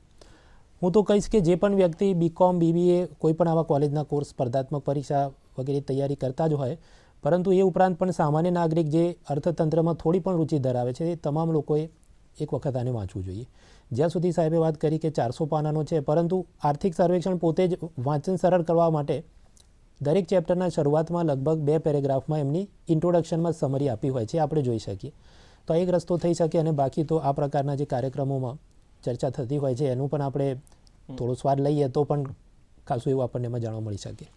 જી, તો ટૂંકમાં શું કહે છે આર્થિક સર્વેક્ષણ, કહે છે શું, મતલબ એમણે શું સલાહ આપી છે અથવા તો શું કીધું છે કે શું થયું છેલ્લા વર્ષોમાં? જે આ આર્થિક સર્વેક્ષણ આવ્યું છે એની ખાસ વિશેષતા એવી છે કે આપણે જો અગાઉના 10 વર્ષના આર્થિક સર્વેક્ષણો ના વાંચ્યા હોય તો પણ આ એક વાંચી લઈએ તો એમાં બધાનો જ નિષ્કર્ષ મળવા.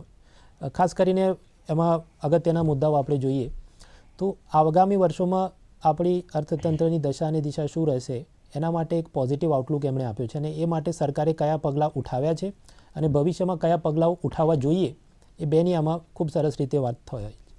મુખ્ય મુદ્દો જો મારે કહેવો હોય તો ઇન્ફ્રાસ્ટ્રક્ચરને ખાસ ધ્યાન આપવામાં આવશે. ફિઝિકલ અને ડિજિટલ બેઉ પ્રકારના ઇન્ફ્રાસ્ટ્રક્ચર પર ફોકસ અને આ સાથે સાથ સોશિયલ સેક્ટર એટલે કે હેલ્થ, એજ્યુકેશન વગેરે પર પણ ધ્યાન આપવાની ખાસ આમાં ચર્ચા થયેલી છે. અગાઉના વર્ષોમાં સોશિયલ સેક્ટર અને ક્લાઇમેટ ચેન્જ આ જે ચેપ્ટર્સ છે એ બહુ પાછળ લખવામાં આવતા, પરંતુ આ વખતે ખાસ નોંધ કરીને એમણે જણાવ્યું છે કે આ બે ચેપ્ટર લગભગ 6 અને 7મા ક્રમે રાખવામાં આવે છે, જે આર્થિક સર્વેક્ષણની પોતાની સરકારની એક ભલામણ છે કે આના ઉપર આપણે વધુ ફોકસ કરવું જોઈએ. મિતેશભાઈ, આપની પાસે આવવા માંગીશ કે આની અંદર ખાસ એક વાત કીધી છે કે આપણે જે કોરોનાની જે માર આપણને પડી એ મારમાંથી આપણે પેલું જે બોક્સિંગમાં રમતા રમતા આપણને પંચ પડે નીચે પડી જઈએ, પણ અત્યારે ભારતની ઇકોનોમી, અર્થવ્યવસ્થા છે એમાંથી ઊભી થઈ છે અને જે પ્રોજેક્શન ગ્રોથ રેટ આપણો છે 6.8%ની આસપાસ જે કરવામાં આવ્યો છે. તો શું કહેશો આજે ગ્રોથ રેટ વિશે? આજ સવારે IMFનો પણ એક આઉટલુક ગ્રોથ પ્રોજેક્શન આવ્યું જેની અંદર પણ 6%ની આસપાસ આપણો ગ્રોથ રેટ જે વિશ્વમાં એક એમ કહ્યું કે બ્રાઇટ સ્પોટ છે. તો મુંબઈથી આપ જણાવો કે આ બ્રાઇટ સ્પોટ કેટલો બ્રાઇટ છે અને કેવું રહેશે ભારતનું અર્થતંત્ર આ વર્ષે? જરૂર ઉત્સવભાઈ, કોવિડ રિલેટેડ જે ડિસ્ટ્રક્શન થયું હતું ઓલ ઓવર વર્લ્ડમાં અને એના લીધે જે ઇન્ડિયામાં પણ જે બિઝનેસમાં કોન્ટ્રેક્શન આવ્યું હતું અને એના પછી રશિયા અને યુક્રેનના કોન્ફ્લિક્ટના હિસાબે જે આખા વર્લ્ડ ઓવરમાં વ્યાજ દર વધી ગયા અને એના હિસાબે મોંઘવારી વધી ગઈ અને બધા ઠેકાણે જે નેગેટિવ ઇમ્પેક્ટ આવી, પણ એ બધા નેગેટિવ સિનેરિયોમાં પણ ભારત છે એક ઉભરતા સિતારાની જેમ ઉજ્જવળ ભવિષ્ય આપણને બતાવે છે. કારણ કે ભારતના જે GDPના જે નંબર્સ આવ્યા છે, જે ઇન્ફ્લેશનના નંબર આવ્યા છે, એ બધી જ કન્ટ્રીઝ કરતાં સારામાં સારા નંબર આવ્યા છે અને જે GDPનો આપણે જે ગ્રોથ રેટ આપણે એસ્ટિમેટ કરીએ છીએ નિયર અબાઉટ 6.8%, એ પણ મોટા મોટી વર્લ્ડમાં સૌથી હાઈએસ્ટ નંબરનો આપણે એક્સપેક્ટેશન છે. એટલે એમ જોવાય છે કે આ બધા એક્સપેક્ટેશન અને એસ્ટિમેશન સાથે ભારત આગલું વર્ષ પણ દુનિયાને નંબર 1 તરીકે ભારતને દુનિયા જોશે એવું અંદાજો માનવામાં આવી રહ્યો છે. જી, બહુ સરસ વાત કરી. મુરલભાઈ, આપણે પૂછવા માંગીશ કે આપણે જ્યાં સુધી આપણી પાસે એક વચ્ચે કાયદો આવ્યો હતો FRBM એક્ટ, કે જેમાં આપણે સરકારે કેટલું દેવું, બહારથી પૈસા લેવા કે ના લેવા એ અંગેની સાદી શબ્દોમાં જો આપણે વાત કરીએ તો જે ફિસ્કલ ડેફિસિટ છે કે રેવન્યુ ડેફિસિટ છે, ફિસ્કલ ડેફિસિટ કે જેમાં બજારમાંથી પૈસા લેવાની જરૂર પડતી હોય, રેવન્યુ ડેફિસિટ કે રોજના ખર્ચા કાઢવા માટે તમારી પાસે પૈસા ઓછા પડ્યા એટલા માટે તમારે ઉધાર લેવું પડતું હોય. તો આ ક્ષેત્રમાં આપણે ક્યાં છીએ કે જ્યારે સરકારમાં એમ કહેવામાં આવ્યું છે કે કેપિટલ એક્સપેન્ડિચર જે આપણું છે કે જે આપણે ઇન્વેસ્ટમેન્ટ છે સરકારના એ એવા પ્રોજેક્ટ્સમાં વધ્યા છે જ્યાંથી રિટર્ન્સ એને આવક વધારે થઈ શકે અપાર્ટ ફ્રોમ જે ટેક્સેશન છે એનાથી.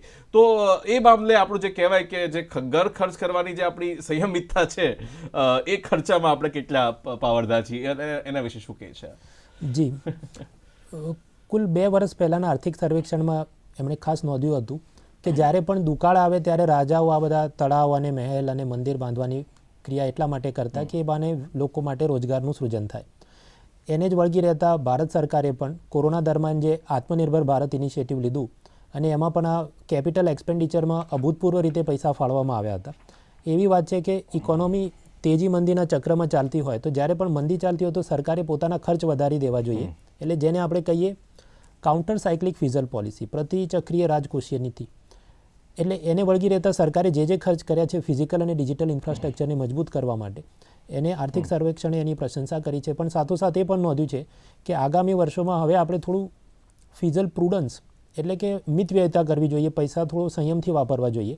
તો આપમેળે જ એનાથી ખાસ કરીને મોંઘવારીથી લડવાનું છે અને ટેક્સમાં જે ઉથલપુથલ આવતી હોય છે, ખાસ કરીને GST હાલ તો સ્ટેબલ થયો છે પણ ભવિષ્યમાં એક્સટર્નલ શોક્સને જોતા કરીને કદાચ ઇમ્પોર્ટ એક્સપોર્ટ વગેરે પર શું અસર આવી શકે આ બધું જોતા કરી અને મિતવ્યયતા પર થોડું ભાર મૂકવાની વાત થઈ છે. અને એવું કરીશું તો આ ખુદમાં જ એક ફિઝલ સ્ટિમ્યુલસ બની જશે કે મતલબ એવું ઇન્જેક્શન આવી જશે કે જેથી ઇકોનોમી પાછી પાટા પર આવી જાય. પરંતુ કેપિટલ એક્સપેન્ડિચર પણ વધુ પૈસા ખર્ચ કરવા મતલબ હાઈવે, સડક, હોસ્પિટલ, સ્કૂલ વગેરે બાંધવા એના પર ખાસ ફોકસ છે. બહુ સરસ મજાની વાત મૃણાલભાઈ કહી. નિતેશભાઈ આપણે પૂછવા માંગીશ કે ખાસ કરીને જ્યારે જે ઇકોનોમિક સર્વે એમ કહે છે કે 2.7 ગણો જે ખર્ચો છેલ્લા 8 વર્ષમાં કેપિટલ એક્સપેન્ડિચરમાં કે જેમણે કોઈ રોડ, રસ્તા, તળાવ એ બધામાં ઇન્વેસ્ટમેન્ટ વધ્યું છે અને કદાચ તમે 100 રૂપિયા રોકો તો 250 રૂપિયા તમને પાછા પડે આ પ્રકારના ખર્ચા તમે કરો ત્યારે. એક આની જો તમે અલગ અલગ સેક્ટર્સની વાત કરીએ તો આના કારણે ઘણા બધા સેક્ટર્સ પણ અપ થયા છે અને એમાં સૌથી જબરદસ્ત જો દેખાયું આ વખતે સર્વિસ સેક્ટર બહુ જબરદસ્ત દેખાયું છે કે 9% દરે એનો વિકાસ થયો છે. તો આપનું શું છે કેવું, કેમ કે આપ તો ફિનટેકના હબમાં બેઠા છો, તો શું દેખાય છે ત્યાં સર્વિસ સેક્ટરનો રોલ? અને એક ડિજિટલ ઇન્ફ્રાસ્ટ્રક્ચરની પણ વાત કરવામાં આવી છે કે ઈ કોમર્સ બધા માટે એક્સેસિબલ થાય, ના જસ્ટ કે જે 2-4 મોટી કંપનીઓ છે એના માટે બી ઘણા બધા પ્રયત્નો થઈ રહ્યા છે. તો શું કહેશો આના વિશે? જસ 9% ગ્રોથ રેટ આપણે અચીવ કર્યો છે સર્વિસ સેક્ટરમાં. અને એના ઉપરાંત ભારત છે એ દુનિયાનું 7th લાર્જેસ્ટ સર્વિસ એક્સપોર્ટર આ વર્ષે રહ્યું છે, 7મા નંબરે રહ્યું છે. પ્લસ જે હિસાબે ભારત સરકાર ડિજિટલ ઇન્ડિયાને પ્રમોટ કરી રહ્યું છે અને સ્પેસિફિકલી કોવિડ પછી કે વધારે ને વધારે વસ્તુઓ ઓનલાઈન અને ડિજિટલ બેઝથી થાય અને આ જે ડિજિટલ ઇન્ડિયા હશે, જે ડિજિટલ સિસ્ટમ્સ હશે, એ બધું પણ સારી સર્વિસ, બેટર સર્વિસ અને એફિશિયન્સી પ્રોવાઈડ કરવામાં મદદરૂપ થશે.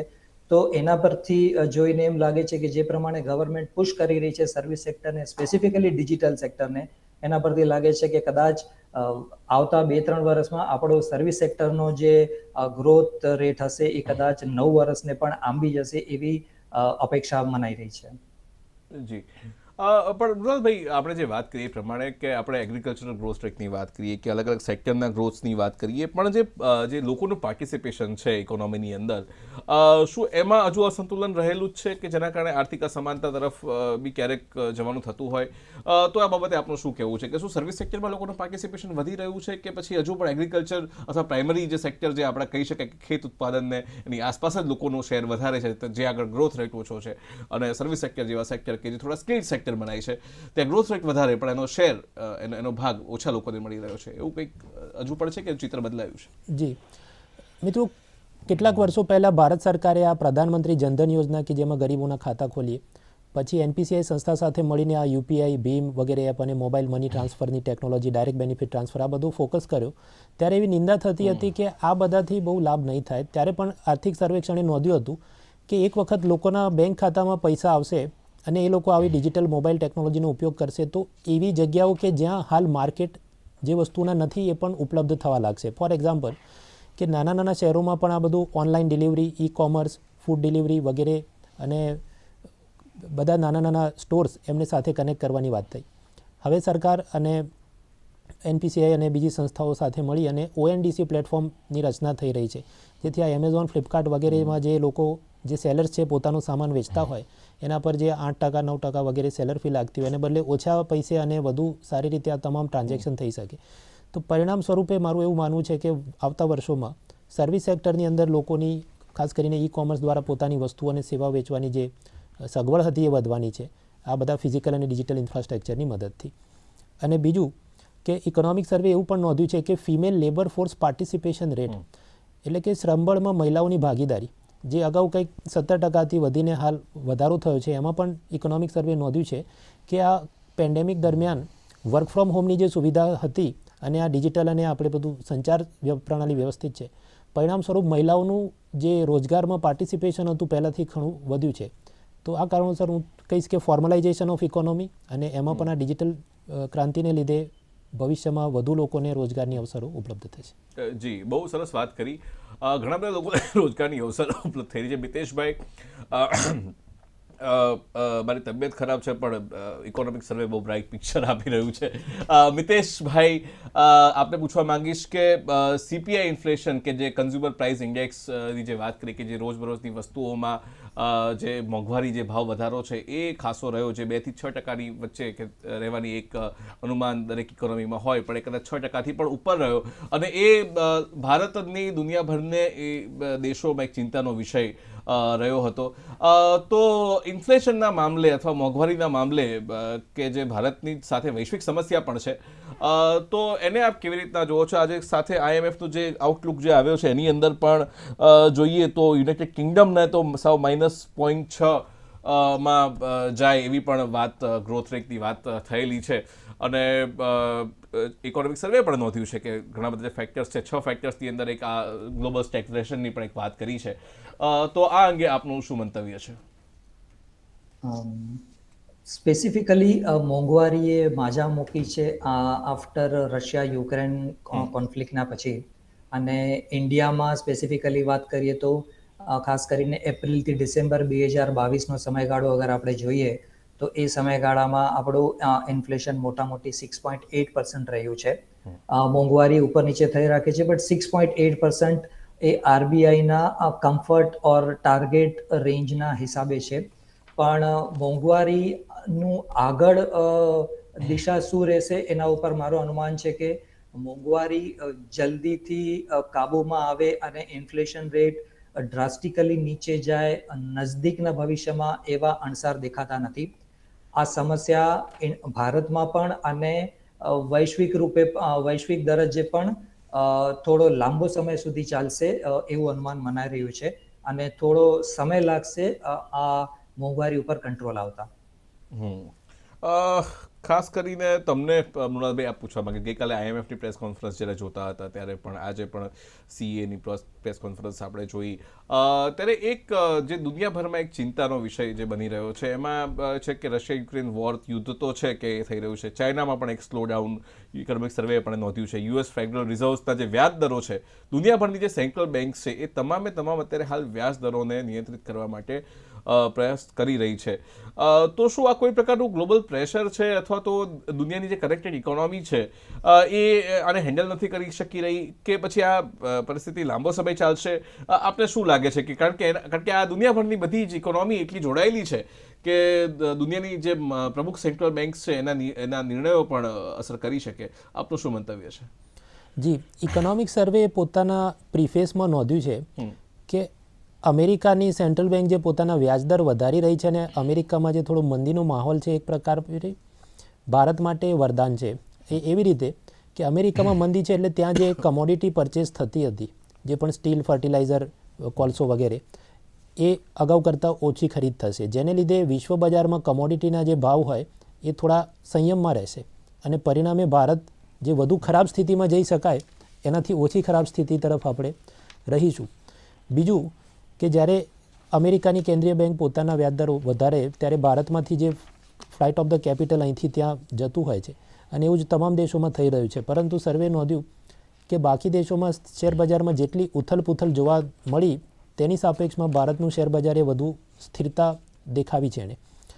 એટલે એ વાત સાચી છે કે ઇન્ટરનેશનલ ઇકોનોમીમાં આપણે બધા સાથે સંકળાયેલા છીએ, જેથી આપણી પણ વલ્નરેબિલિટી વધી જતી હોય છે. ખાસ તો વલ્નરેબિલિટી વધે છે ફર્ટિલાઇઝર અને ક્રૂડ ઓઇલ ઇમ્પોર્ટમાં. ચીફ ઇકોનોમિક એડવાઇઝરે પોતે પણ પ્રેસ કોન્ફરન્સમાં નોંધ્યું છે કે આપણો જે 6.8% GDP ગ્રોથનો ટાર્ગેટ છે, બશર્ત છે કે ક્રૂડ ઓઇલના ભાવ $100થી નીચે રહેવા જોઈએ તો જ એ શક્ય છે. જી, આપણી સાથે બટુકભાઈ જોડાયા છે ધોરાજીથી. બટુકભાઈ, આપનો સવાલ શું છે? આપનો પ્રશ્ન પૂછો. સર્વેક્ષણની પ્રોસિજર કઈ રીતે કરવામાં આવે છે અને તેમાં કયા કયા ધારા ધોરણો હોય છે? જી, એમનો બહુ મૂળભૂત સવાલ છે કે એની આર્થિક સર્વેક્ષણ બનાવવાની પ્રક્રિયા કેવી હોય છે અને કેવી રીતના ક્યાંથી ડેટા લેતા હોય છે, એના સ્ત્રોત શું હોય છે? જી મિત્રો, આર્થિક સર્વેક્ષણ બનાવવાની કામગીરી IES એટલે કે ઇન્ડિયન ઇકોનોમિક સર્વિસના અધિકારીઓની હોય છે. આ એવા અધિકારીઓ છે જેમણે UPSCની પરીક્ષા અલાયદી લેવામાં આવતી હોય છે, ખાસ એમણે પાસ કરી હોય, BA, MA ઇકોનોમિક્સ વગેરેની ડિગ્રીથી સજ્જ હોય, તેમને અલગ અલગ ડિપાર્ટમેન્ટમાં ડિપ્લોય કરવામાં આવે, અને એ લોકોએ જે મંત્રાલય જે યોજનાઓ ચલાવી, જે લાભાર્થીઓનો હતો એ બધો ડેટા એ લોકો ચીફ ઇકોનોમિક એડવાઇઝરને મોકલે. સમાંતર રીતે ઇમ્પોર્ટ એક્સપોર્ટના જે આંકડા છે RBI તરફથી આવે, મહેંગાઈ અને GDPના આંકડા છે તે NSO સંસ્થા દ્વારા આપવામાં આવતા હોય છે. એ સિવાય IMF અને બીજી ગ્લોબલ ઓર્ગેનાઇઝેશનના પણ ડેટા અને રિપોર્ટ એમાં મૂકવામાં આવે. પછી સર્વિસ સેક્ટરમાં શું માહોલ ચાલી રહ્યો છે, તો દાખલા તરીકે એરપોર્ટ પર કેટલા યાત્રીઓ આવ્યા ગયા, ટુરિસ્ટની શું માત્રા રહી છે, શેરબજારની શું પરિસ્થિતિ હતી, આ તમામ ડેટા અંતમાં ચીફ ઇકોનોમિક એડવાઇઝર પાસે આવતો હોય છે અને એને એકત્રિત કરી અને આ પોતે આર્થિક સર્વેક્ષણ દર વર્ષે બનાવતા હોય છે. મિતેશભાઈ, બહુ સરસ આપણે વાત કરી અને આપની પાસે પૂછવા માંગીશ કે ઇકોનોમિક સર્વે નોંધે છે કે જે યુપીઆઈ છે ખાસ કરીને, અને વિશ્વના ઘણા બધા જ્યારે બહારથી લોકો પણ આવતા હોય, જ્યારે ભારતમાં જોવે છે કે આટલા બધા યુપીઆઈમાં ટ્રાન્ઝેક્શન થાય છે, એમણે કહ્યું કે 782 કરોડ જેટલા ટ્રાન્ઝેક્શન થયા છે. એ આપોઆપ એક અદ્ભુત ઘટના છે. તો આ ડિજિટલ જે ટ્રાન્ઝેક્શન જે થાય છે, ડિજિટલ ઇકોનોમી તરફ આપણે વધી રહ્યા છે. આરબીઆઈએ પણ ઈ રૂપિયાની ઘોષણા કરી હતી અને કદાચ એ પણ અમલમાં ઉપયોગમાં આવવાની તૈયારીમાં છે. તો આપ શું કહેશો કે આ જે સફળતા છે કે જેણે છેવાડાના માણસ સુધી એક ફાઇનાન્શિયલ ઇન્ક્લુઝનને સરળ તો બનાવ્યું જ છે, પણ એને એટલું સુગમ બનાવ્યું છે કે જેના કારણે ઇકોનોમીમાં પણ એક બૂસ્ટઅપ થાય. તો આપનું આ અંગે શું કહેવું છે? બહુ જ વેલિડ ક્વેશ્ચન છે, બહુ જ ઇમ્પોર્ટન્ટ પોઈન્ટ છે. અત્યારે આપણી ભારતની આપણે એમ કહીએ કે કલગીમાં એક આ ચમકતો સિતારોની જેમ છે, because UPI based payment transactions ભારતે આ સિસ્ટમની શરૂઆત કરી. આખી દુનિયામાં કોઈ દેશે આ બારામાં વિચાર્યું પણ નહોતું કે આવી ટાઈપની કોઈ સુંદર, સરળ, સિમ્પલ સિસ્ટમ બની શકે ને એ પણ આટલા લાર્જ સ્કેલ ઉપર સક્સેસફુલી ઇમ્પ્લિમેન્ટ થઈ શકે. ભારતે આ યુપીઆઈ પેમેન્ટ સિસ્ટમના બારામાં ફક્ત વિચાર્યું જ નહીં, એને સક્સેસફુલી ઇમ્પ્લિમેન્ટ પણ કરી આપ્યું. અને જેમ તમે ફિગર કીધું કે 782 કરોડ ટ્રાન્ઝેક્શન્સ થયા ડિસેમ્બર 2022માં, અને UPI based transactions in terms of value 121% and in terms of volume 151% થી વધ્યું છે between 2019 and 2022. સો આટલા વોલ્યુમ ઉપર આપણે આને સક્સેસફુલી ઇમ્પ્લિમેન્ટ કર્યું છે ને હવે બીજા જે વર્લ્ડના બીજા દેશો છે એ લોકો ભારતને અપ્રોચ કરીને ભારત પાસેથી સમજે છે, શીખે છે અને આ જ ટાઈપની સિસ્ટમ પોતાના દેશમાં ઇમ્પ્લિમેન્ટ કરવા માટે તત્પર છે. તો એ સાબિત કરે છે કે આ સિસ્ટમ કેટલી ઇમ્પોર્ટન્ટ છે અને ઓફકોર્સ એનું ભવિષ્ય બહુ જ ઉજ્જવળ છે. પણ એટ ધ સેમ ટાઈમ જે તમે વાત કરી કે ડિજિટલ કરન્સી જે છે, જે ભારતે ઓલરેડી એનું ઇમ્પ્લિમેન્ટેશન સ્મોલ સ્કેલ ઉપર શરૂઆત કરી નાખી છે, અને એક વખત અગર ડિજિટલ કરન્સી લાર્જ સ્કેલ ઉપર અને સક્સેસફુલી ઇમ્પ્લિમેન્ટ થઈ જશે, એના પછી યુપીઆઈ કેટલું અમલમાં રહેશે, વેધર કમ્પેટેબલ રહેશે ડિજિટલ કરન્સીથી, કે ડિજિટલ કરન્સી યુપીઆઈને કમ્પ્લીટલી રિપ્લેસ કરશે, એના માટે કદાચ આપણને હજી થોડો સમય રાહ જોવી પડશે. પણ ત્યાં સુધી yes, UPI is the best. જી, યુપીઆઈ ઇઝ ધ બેસ્ટ. અને સરસ મજાની જો વાત કરીએ તો સોશિયલ સેક્ટરમાંથી સારા સમાચાર છે, કેમ કે આપણે જે COVID-19 કે જે દુનિયાભરની ઇકોનોમીને હેરાન કરી ગયો, દુનિયાના ફેફસાઓમાં એણે જે ધમાલ મચાવી છે, એના કારણે બધાની આર્થિક વ્યવસ્થાઓનો શ્વાસ લેવો થોડો મુશ્કેલ બન્યો હતો. પણ જો આપણે હેલ્થના આંકડા જોઈએ તો એક સારું છે કે માતૃ મૃત્યુ દર એમાં ઘણો સારો સુધારો છે કે લગભગ 167 જેવા મૃત્યુ થતા માતાઓના 1 લાખ બાળકોના જન્મે એ 97 પર પહોંચ્યો છે. 5 વર્ષથી નાના અથવા તો જે બાળકોના જે મૃત્યુ થતા એમાં પણ સારો ઘટાડો જોવા મળ્યો છે. આઉટ ઓફ પોકેટ એક્સપેન્ડિચર જે કહેવાય કે ભાઈ આજે તમે બહાર પોતાનું જે સ્વાસ્થ્ય સુવિધાઓ લેવા જતા તો પહેલાં 64 રૂપિયા ખર્ચવા પડતા અને હવે 48 રૂપિયા પોતાના ખિસ્સામાંથી, બાકીના પૈસા સરકાર તરફથી. તો એ ઘણા થોડા 7-8 વર્ષોમાં ઘણા એમાં ફેરફાર જોવા મળ્યા છે.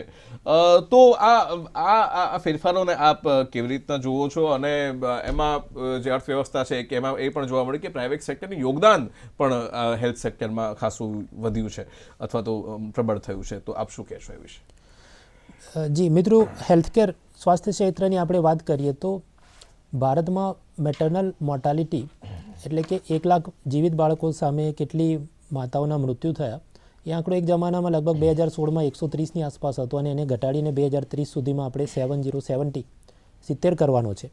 એટલે આ ઉપલક્ષમાં સરકાર દ્વારા અમુક યોજનાઓ શરૂ કરવામાં આવેલી છે. એક જનની સુરક્ષા યોજના, જ્યાં BPL મહિલાઓને હોસ્પિટલમાં ડિલિવરી માટે 1000 રૂપિયા આપવામાં આવે, અને એક પ્રધાનમંત્રી માતૃવંદના યોજના કે જ્યાં પહેલા બાળકના જન્મ પર 5000 રૂપિયા આપવામાં આવે. એટલે આમ કુલ થઈને 6000 રૂપિયા મળે BPL મહિલાઓને. આ ઉપરાંત લોકોના, ખાસ કરીને ગરીબ વર્ગના સ્વાસ્થ્યના મદદ માટે થઈ અને આયુષ્માન ભારત કે જ્યાં પ્રાઇમરી હેલ્થકેર સેન્ટરને અપગ્રેડ કરવામાં આવશે. બીજું પ્રધાનમંત્રી જન આરોગ્ય યોજના છે, 5 લાખનું હેલ્થ ઇન્સ્યોરન્સ મળે છે. અને આ સિવાય આયુષ્માન ડિજિટલ ભારત અભિમ કે જ્યાં આપણા સબ એક્સરે, ડાયાબિટીસ, બ્લડ યુરિન એનાલિસિસના તમામ રિપોર્ટ એ કોમ્પ્યુટર ક્લાઉડ મોબાઈલ એપમાં સ્ટોર થઈ જાય, એટલે દર વખત ઝેરોક્સ વગેરે લઈને જવું ન પડે. આ પ્રકારની અનેકવિધ યોજનાઓ સરકાર દ્વારા શરૂ કરવામાં આવી છે અને પરિણામ સ્વરૂપ ધીરે ધીરે હેલ્થકેર સેક્ટરની અંદર પહેલાં કરતાં ગરીબ માણસના ખર્ચ ઓછો થાય એવું સરકારનો નિયમ રહ્યો છે.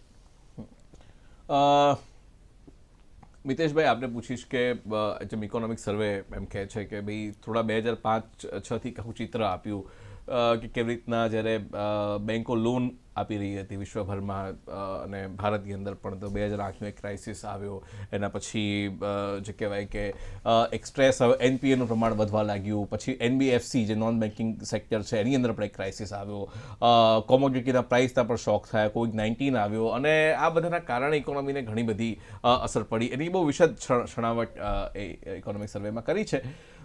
પણ જે કહેવાય એક સારો સમાચાર એમણે જે આપ્યા કે આ બેન્કિંગ સેક્ટર હવે જ્યારે એક પાટા પર ધીમે ધીમે આવી રહી છે, ત્યારે એમએસએમઈ સેક્ટર જે છે, જે નાના લઘુ ઉદ્યોગો છે, મધ્યમ કદના ઉદ્યોગો છે, સૂક્ષ્મ કદના ઉદ્યોગો છે કે જેને ખરેખર આ માઇક્રો ફાઇનાન્સીસની ખૂબ જરૂર પડતી હોય છે, એ એક હવે એક પાટા પર આવવા લાગ્યું છે.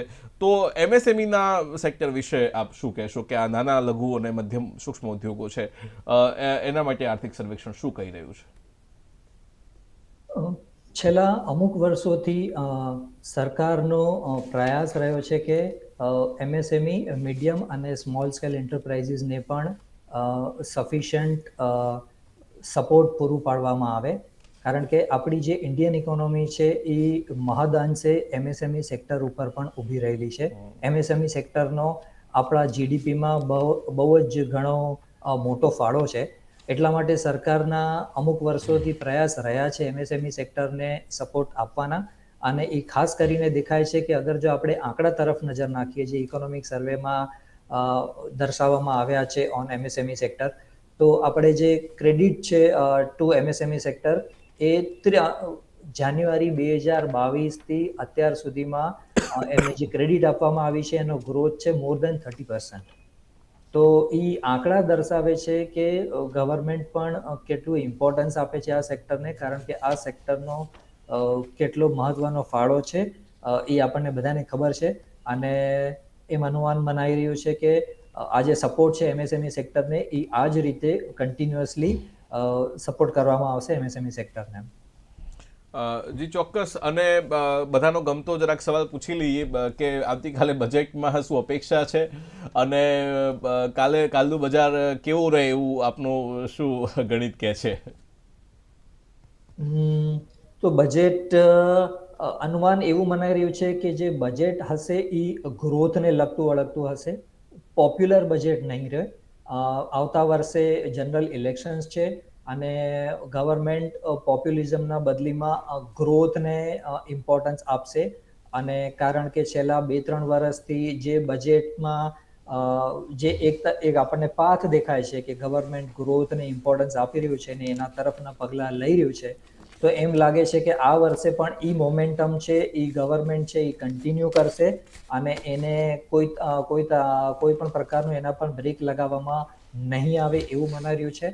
અને પોપ્યુલિઝમ અગર બજેટ ન આવે એટલે કદાચ એવું થાય કે માર્કેટ એને નેગેટિવ તરીકે જુએ અને થોડાક સમય માટે કદાચ માર્કેટ નેગેટિવ રહે, પણ અલ્ટિમેટલી ગ્રોથ સેન્ટ્રિક બજેટની વાત થઈ રહી છે. અને દર્શક મિત્રો, અહીંયા સમયનો અભાવ છે એટલે આપણે ચર્ચા પૂરી કરવી પડશે, પણ આવતીકાલે બજેટ ઉપર દૂરદર્શનનું સ્પેશિયલ વિશેષ કવરેજ છે. એ વિશેષ કવરેજ જોવા વિનંતી છે. આ બજેટ પત્યા પછી બપોરે 1 થી 2, 4 થી 5 અને 7 થી 8:30 દરમિયાન આ વિશેષ ચર્ચાઓ, વિશેષ કવરેજ આપ જોઈ શકો છો. એમાં આવતીકાલે મૃણાલભાઈ પણ પાછા ઉપસ્થિત મળશે આપણને 3:30 થી 4:30 થી 5ની વચ્ચે. તો આ હતી ખાસ ચર્ચા આર્થિક સર્વેક્ષણ ઉપર અને મને લાગે છે કે આપ સર્વ મિત્રોને આમાં એક ઘણી ઇન્સાઇટ મળી હશે અને એક દ્રષ્ટિકોણ મળ્યો હશે અને આવતીકાલે બજેટને જોવામાં પણ આપણને સમજવામાં પણ આ ચર્ચા આપણે ઉપયોગી થશે. તો સરસ મજાની ચર્ચા કરવા બદલ મૃણાલ પટેલ સાહેબ આપનો અને મિતેશભાઈ, આપનો બંનેનો હું ખૂબ ખૂબ આભાર માનું છું. ફરી મળીશું આવતીકાલે બજેટ ઉપર ચર્ચા કરવા. ત્યાં સુધી અમને રજા આપશો. આવજો.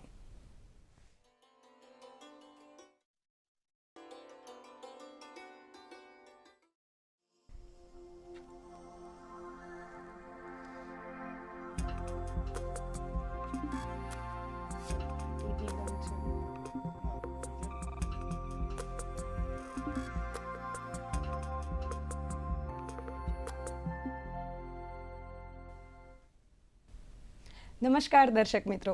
શિયાળાની ઠંડી ચારેકોર મન મૂકીને છવાયેલી છે, ત્યારે તેના કારણે અત્યારે ઠેર ઠેર શરદી, તાવ અને ઉધરસનું વાયરલ ઇન્ફેક્શન જોવા મળે છે. ત્યારે આજે આપણે ચર્ચા કરીશું એ જ વિષય પર. નમસ્કાર, હું જીનલ દેસાઈ આપનું સ્વાગત કરું છું આજના અમારા ખાસ કાર્યક્રમમાં. આપણી સાથે આ વિષય પર ચર્ચા કરવા માટે આપણી સાથે સ્ટુડિયોમાં ઉપસ્થિત છે ડૉક્ટર ધર્માંગ ઓઝા. આપનું સ્વાગત છે ધર્માંગભાઈ. દર્શક મિત્રો, આપ સૌ જાણો છો તેમ શિયાળાની ઠંડીએ પોતાનો ચમકારો બતાવી રહી છે અને શિયાળાની ઠંડીના કારણે ઘરે ઘરે અત્યારે શરદી અને તાવ જેવા કેસીસ જોવા મળે છે. ત્યારે આપણે ચર્ચાની શરૂઆત ધર્માંગ ઓઝા સરને પૂછીને કરીએ કે સર, વાતાવરણનો જે બદલાવ આવે છે તેની માનવીય ઉપર શું અસર થાય છે? જો કોઈ બી ઋતુ જ્યારે બી ચેન્જ થાય છે ત્યારે આપણું જે હ્યુમન બોડી છે એને બી એ ઋતુ સાથે એડજસ્ટમેન્ટ કરવું પડતું હોય છે. એટલે જ્યારે બી ઋતુ ચેન્જ થાય ત્યારે જો આપણું બોડી એ એન્વાયરમેન્ટ જોડે એડજસ્ટમેન્ટ ન કરી શકે તો એને લીધે આપણા બોડીને અનકમ્ફર્ટેબિલિટી ફીલ થાય છે અને એને લીધે ઘણીવાર ભાતના રોગોને એ નોતરે છે અને ઘણીવાર અલગ અલગ પ્રકારની એલર્જી બી થતી હોય છે. જી, અત્યારે શરદી અને ઉધરસ અને તાવના મુખ્ય કારણો શું હોય છે? અત્યારે જોવા જઈએ તો મુખ્યત્વે શરદી ઉધરસના કારણોમાં મેં જેમ કહ્યું એ પ્રમાણે એક તો આપણા બોડીને ઇન્ફેક્શન લાગવું, કેમ કે જ્યારે બી વેધર ચેન્જ થાય, વાતાવરણ ચેન્જ થાય ત્યારે નવા વાયરસ હોય છે એ આપણા વાતાવરણમાં ડેવલપ થાય છે અને ગ્રો થતા હોય છે, જેની સામે આપણા બોડીની ઇમ્યુનિટી એટલી હોતી નથી. તેથી એ ઇન્ફેક્ટ થઈને શરદી ખાંસી થવાના ચાન્સીસ વધી જાય છે. તદુપરાંત અમુક લોકોની પ્રકૃતિ જે આપણે કહીએ, તાસીર કહીએ કે બોડી કહેવાય, એ યુનિક હોય તો અમુક પ્રકારનું એટમોસ્ફિયર સાથે એમનું બોડી કમ્ફર્ટેબલ નથી હોતું. એના લીધે એક એલર્જીક ફિનોમિનન ડેવલપ થાય છે અને એના લીધે બી લોકોને શરદી, ખાંસી ને એવા લક્ષણો જોવા મળતા હોય છે. જી, આપે કહ્યું કે ઇમ્યુનિટી નથી હોતી, તો શિયાળામાં ઇમ્યુનિટીને બૂસ્ટ કરવા માટે શું કરવું જોઈએ? આઈડિયલી હું તો એવું કહીશ મારા બધા શ્રોતા મિત્રોને તથા મારા તમામ દર્દીઓને કે શિયાળો એટલે ઇમ્યુનિટી સ્ટોર કરવાનું એક બેસ્ટ સમય છે. કેમ કે શિયાળામાં તમે જુઓ તો તમામ પ્રકારના લીલા પાંદડાવાળા શાકભાજી, દરેક પ્રકારના ફળ, ફ્રૂટ, સલાડ બધું જ ઉપલબ્ધ હોય છે. તો મારી તો એવી જ સલાહ છે બધાને કે શિયાળાના સમયમાં શક્ય એટલો પૌષ્ટિક આહાર લો અને તમે તમારા બોડીને ઇમ્યુન કરી દો કે જેથી કરીને બાકીની જે સિઝન્સ છે, ચોમાસું છે. હું આપને અહીં રોકવા માંગીશ. મહેશ પંચાલ સાબરકાંઠાથી ફોન કોલ છે. જી મહેશ, આપનો સવાલ જણાવશો. મારો પ્રશ્ન એવો હતો જી કે આયુર્વેદિકની દ્રષ્ટિએ કયા કયા આહાર લેવા યોગ્ય છે અને કયું કયું આયુર્વેદિકની દ્રષ્ટિએ ભોજન કરવું હિતાવહ છે? જી, ધર્માંગ આપ જવાબ આપશો. શ્યોર. બસ હું જસ્ટ એ જ બાબત વિશે પ્રકાશ પાડી રહ્યો હતો અત્યારે કે કઈ પ્રકારનો આહાર લેવો જોઈએ કે જેનાથી આપણી રોગપ્રતિકારક શક્તિ છે વધી શકે. તો આયુર્વેદિક પદ્ધતિ કહો કે એલોપેથીની પદ્ધતિ કહો, પણ આહારની બાબતે સલાહ ડૉક્ટરની એક જ હોય છે કે પૌષ્ટિક આહાર લેવો અને સંતુલિત આહાર લેવો. ખાસ કરીને મેં અત્યારે જ કહ્યું એ પ્રમાણે જે આપણે સલાડ છે, ટમેટા, કાકડી, ગાજર, કોબીજ, બીટ, આ બધા પ્રકારના સલાડ વધારે માત્રામાં લેવા. એ ઉપરાંત સિઝનલ ફ્રૂટ, બરાબર છે, વિન્ટર હોય એમાં અમુક પાર્ટિક્યુલર પ્રકારના ફ્રૂટ્સ આવતા હોય તો એ વધારે માત્રામાં લેવા. સમર હોય તો એમાં જે ફ્રૂટ્સ આવતા હોય એ વધારે માત્રામાં લેવા. એ જ રીતે મોન્સૂનમાં જે ફ્રૂટ્સ ઇઝીલી અવેલેબલ હોય એ ફ્રૂટ્સ લેવા. કારણ કે ફ્રૂટ્સ હોય છે એમાં વિટામિન બી કોમ્પ્લેક્સથી લઈને મિનરલ્સ હોય છે, વિટામિન સી હોય છે. એ ઉપરાંત એમાં ઘણા બધા પ્રકારના એન્ટીઓક્સિડન્ટ તત્વો છુપાયેલા છે જે બધા આપણી રોગપ્રતિકારક શક્તિને મજબૂત કરવામાં મહત્વનો ભાગ ભજવતા હોય છે.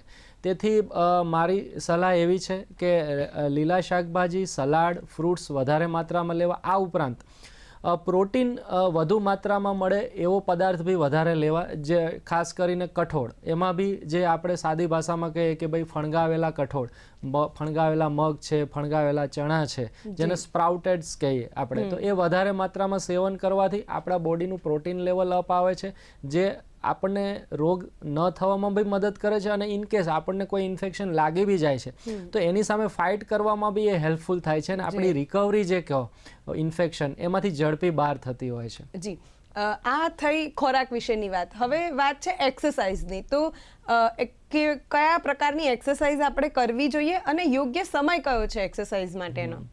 હું એવું કહીશ કે જનરલી આપણે જ્યારે બી એક્સરસાઇઝની વાત આવે એટલે લોકો કે આપણે મેં તો જીમ જોઈન કરી દીધું ને આટલા પેકેજ લઈ લીધું 6 મહિના બાદ, પણ અહીંયા કોઈ એવું બરાબર છે બોડી બિલ્ડિંગની કે એવી વાત નથી, પણ એક ફિટનેસની વાત છે. બરાબર છે, તમે એ પ્રકારની કસરત કરો કે જેનાથી તમારું બોડી ફિટ અનુભૂતિ કરે. બરાબર છે, તમારું હાર્ટ છે એની ખાસ કરીને એક્સરસાઇઝ. નડિયાદથી સોમાભાઈનો ફોન છે. જી સોમાભાઈ, આપ આપનો પ્રશ્ન જણાવશો. અસ્થમાના દર્દીઓ માટે શરદીની ઋતુમાં કયો ખોરાક લેવો જોઈએ? જી, અસ્થમાના દર્દીઓ માટે શિયાળાની ઋતુમાં કયો ખોરાક લેવો જોઈએ?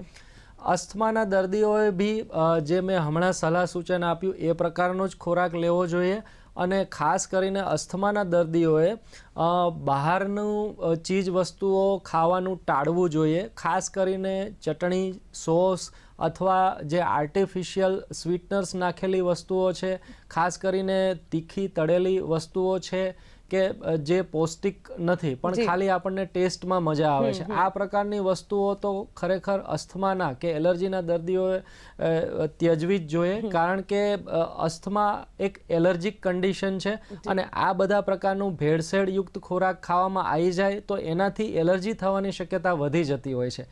એટલે મારી એક નમ્ર વિનંતી છે એલર્જી કે અસ્થમાના દર્દીઓને કે બહારનો ખોરાક અને તેલ મરચાંવાળો અને ચટણી, સોસ આ પ્રકારનું જે બી આવતું હોય ખોરાકમાં એ પ્રકારનો ખોરાક લેવાનું ટાળવું, અને તમામ પ્રકારના ફળ ફ્રૂટ કે જે તે દર્દીની તાસીર પ્રમાણે એમને સૂટ થતા હોય એ વધુ ને વધુ માત્રામાં લેવા અને એમની ઇમ્યુનિટીના લેવલને અપ રાખવું. જી, હવે અસ્થમાની વાત નીકળી જ છે તો કેવું હોય કે શિયાળામાં સામાન્ય માણસને પણ શ્વાસ લેવામાં પ્રોબ્લેમ થતો હોય છે, તો અસ્થમાના જે દર્દીઓ હોય એમણે બીજી શું સાવચેતી રાખવી જોઈએ? ખોરાક સિવાય બીજું શું એમણે ધ્યાન રાખવું જોઈએ?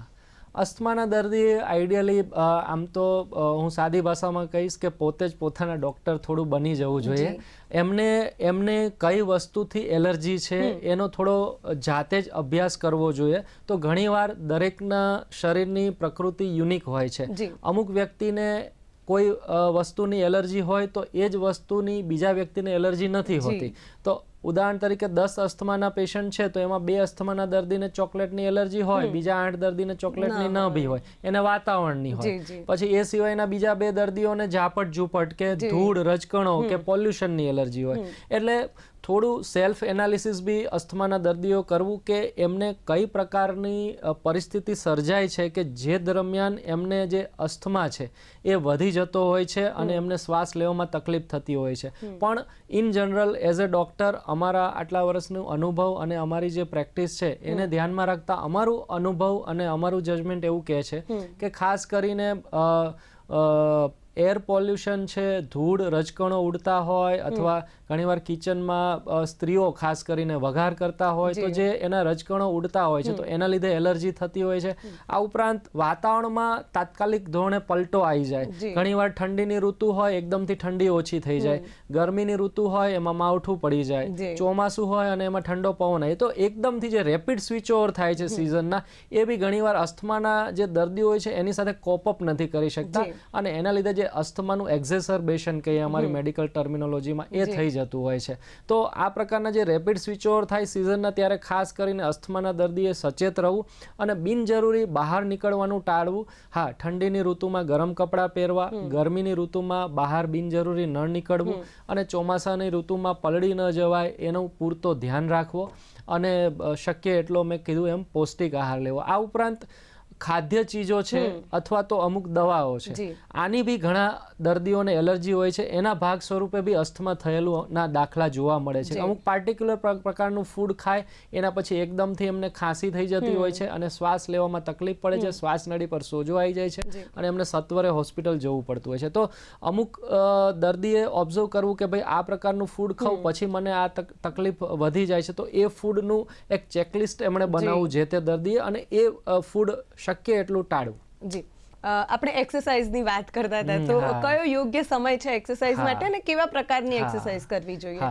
એટલે આપણે જે કેવા પ્રકારની એક્સરસાઇઝ કરવી જોઈએ એ વાત કરી જ રહ્યા હતા કે બિનજરૂરી આપણે બોડી બિલ્ડિંગ કરીએ, મસલ ટોન વધારીએ, એનો ફિઝિકલી ફિટ રહેવામાં બહુ રોલ હોતો નથી એઝ એ ડૉક્ટર અમે જોઈએ તો. હા, પણ તમે તમારું હાર્ટ સ્ટ્રોંગ બને એવી એક્સરસાઇઝ, જેને કાર્ડિયો કહીએ, કે ટ્રેડમિલ છે કે જોગિંગ છે કે બ્રિસ્ક વોકિંગ છે અથવા સાયકલિંગ છે કે સ્વિમિંગ છે, આ પ્રકારની એક્સરસાઇઝથી તમારું હાર્ટ સ્ટ્રોંગ બને છે અને તમારા શરીરના નાના નાના મસલ્સ છે એની બી એક પ્રકારની કસરત, એનો બી એક પ્રકારનો વ્યાયામ થાય છે, જેથી તમારું fitness level up to next level જાય છે.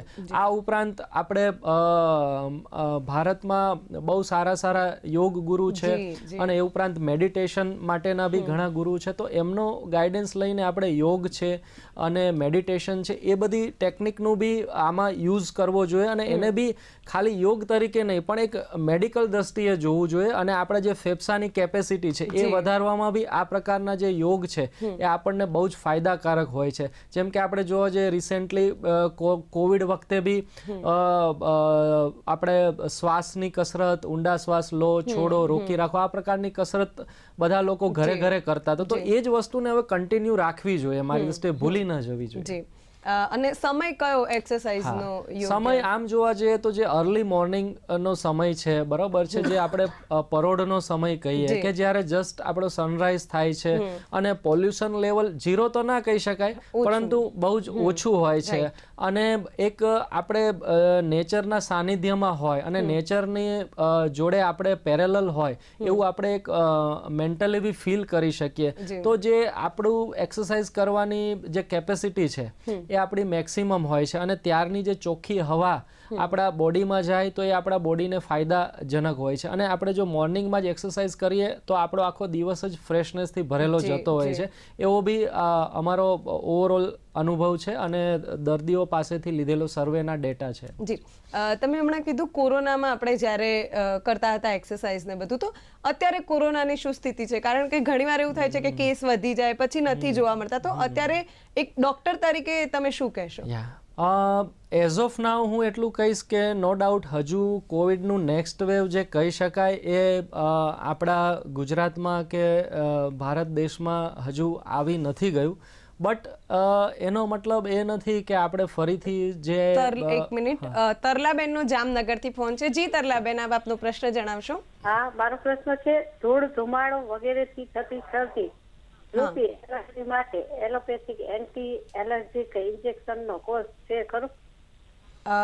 ધૂળ અને એનાથી જે એલર્જીથી જે શરદી થાય છે એના માટે એલોપેથીમાં ઉપાય શું છે?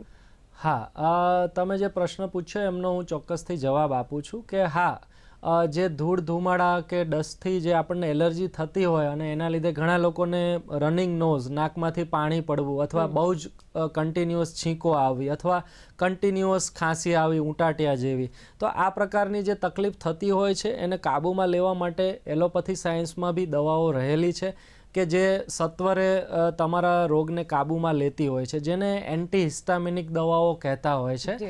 અને એ તમારું જે એલર્જી લેવલ અપ થઈ જતું હોય છે, જે આ બાહ્ય વસ્તુ છે તમારા બોડીમાં જાય છે, બાહ્ય વસ્તુને અમે અમારી ભાષામાં ફોરેન પાર્ટિકલ્સ કહીએ, તો બોડીમાં એક ભગવાને નેચરલ ડિફેન્સ મિકેનિઝમ સેટ કરેલું છે કે જ્યારે બી કોઈ બાહ્ય પદાર્થ આપણા શરીરમાં જાય છે તો આપણું બોડી એની સામે ફાઇટ કરવા માંડે છે. પણ ઘણીવાર એ ફાઇટ કરવાની જરૂર નથી હોતી અને છતાં બી ફાઇટ કરે તો આ એલર્જીમાં પરિણમે છે અને જેને લીધે લોકોને શરદી, ખાંસી અને શ્વાસ લેવામાં તકલીફ, બ્રોન્કાઇટિસ કે અસ્થમા થતું હોય છે. તો આપણે એન્ટી એલર્જીક મેડિસિન્સ એલોપેથી સાયન્સમાં આવેલી છે.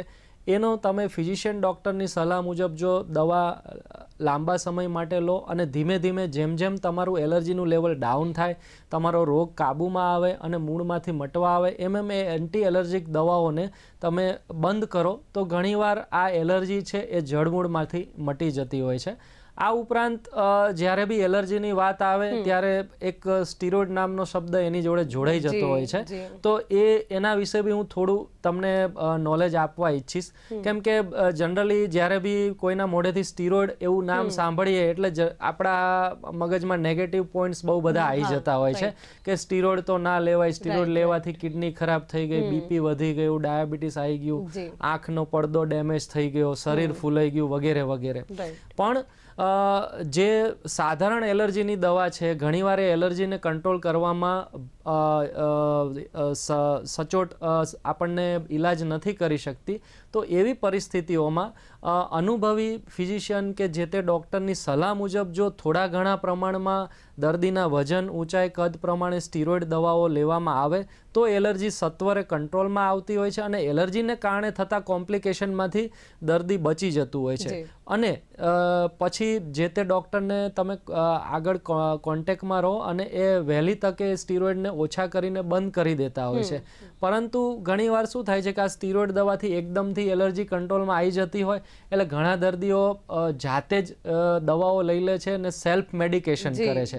અને જે આ બધી આપણે સાઇડ ઇફેક્ટ સાંભળેલી છે સ્ટીરોઇડની એ થવાના મોટા ભાગના કારણ હોય છે સેલ્ફ મેડિકેશન, નહીં કે સ્ટીરોઇડ આપવાથી. બરાબર, કેમ કે જ્યારે ડૉક્ટર સ્ટીરોઇડ આપે છે તો એ સમજી વિચારીને આપે છે અને જ્યારે દર્દી જાતે જ ડિસિઝન લે છે તો જાણતા અજાણતા હેવી ડોઝ લઈ લે છે અથવા લાંબા ગાળા માટે લઈ લે છે અને એ બધા કોમ્પ્લિકેશનને ઇન્વિટેશન આપી જાય છે. આવું થાય. કોરોના નો ડાઉટ હજુ એનું નેક્સ્ટ વેવ આપણને જોવા નથી મળ્યું, પણ અત્યારે લગભગ છેલ્લા 1 મંથથી કે 1.5 મંથથી કોરોનાને સિમિલર કાઇન્ડ ઓફ વાયરસ કહી શકાય આપણે, કે જેમાં બી શરદી, ખાંસી, તાવ દર્દીઓને થાય છે અને પછી આપણે નોર્મલ દવાઓ લેવી પડે છે તો બી ઘણીવાર નથી મટતું, રિપોર્ટ્સ કરાવવા પડે છે અને પછી ધીમે ધીમે રિકવરી આવે છે.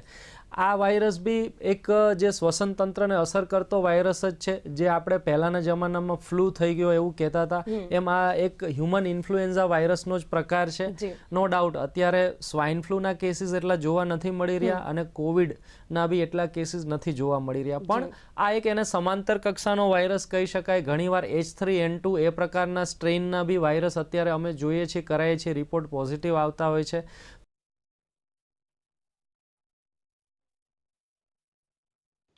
ચેક જવું પડશે. અરે ગેમ છોડીને 1 મહિનો થઈ ગયો કમ્પ્લેન કરીને, બેંક રિફંડ જ નથી આપતી. કમ્પ્લેન કરવી છે. અરે બેસો અહીંથી જ કરી લેજો આરબીઆઈ નો ઓમ્બડ્સમેન ને. કેવી રીતે? આરબીઆઈ અધિકૃત બેંક, એમબીએફસી અથવા ડિજિટલ લેનદેનના જેટલા પણ પ્લેટફોર્મ્સ છે તેમની ફરિયાદ આપ કરી શકો છો ઘર બેઠા બેઠા આરબીઆઈ ના સીએમએસ પોર્ટલ પર. આ હશે ચેકમેટ. કમ્પ્લેન્ટ કરશો કે? આરબીઆઈ કહે છે જાણકાર બનો, સતર્ક રહો. બેંકમાં પૈસાની બચત કરીએ અને તળમાં ભૂજળની બચત કરીએ. બેંકની બચત ભવિષ્યમાં કામ આવશે. ભૂગર્ભ જળની બચત ભાવિ પેઢીને કામ આવશે. પૈસા બેફામ ઉપાડી અને વાપરીએ તો ખાતું ખાલી થશે. બેફામ પાણીનો વપરાશ કરી ભૂગર્ભ જળને ખાલી કરશો પછી તળમાંથી પાણી નહીં મળે.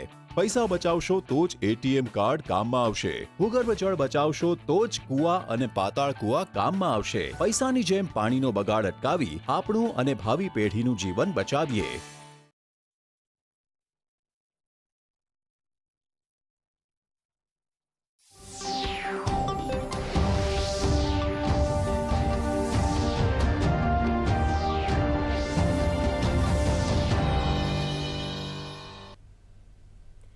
નમસ્કાર, ઇવનિંગ ન્યૂઝમાં હું ફાલ્ગુની શાહ આપ સૌનું સ્વાગત કરું છું. શરૂઆત કરીએ બુલેટિનના મુખ્ય સમાચારોથી. બજેટમાં નોકરિયાત વર્ગને મોટી રાહત.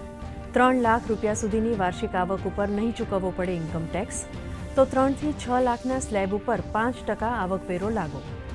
કરદાતા યોગ્ય ટેક્સ નીતિ અપનાવે તો નવી ટેક્સ વ્યવસ્થામાં 7 લાખ સુધીની આવક ઉપર કોઈ ટેક્સ નહીં, તો 9 લાખની આવક ઉપર 45,000 સુધીનો ટેક્સ. બજેટમાં મહિલાઓ, વડીલો અને ગરીબ વર્ગને ખાસ ભેટ. મહિલાઓને 2 લાખની બચત ઉપર મળશે 7.5% સુધીનું વ્યાજ. તો વડીલો માટે 15 લાખની બચત મર્યાદા બમણી કરાઈ. 80 કરોડથી વધુ લોકો માટે ચાલતી મફત અનાજ યોજનાની મુદત પણ 1 વર્ષ લંબાવાઈ.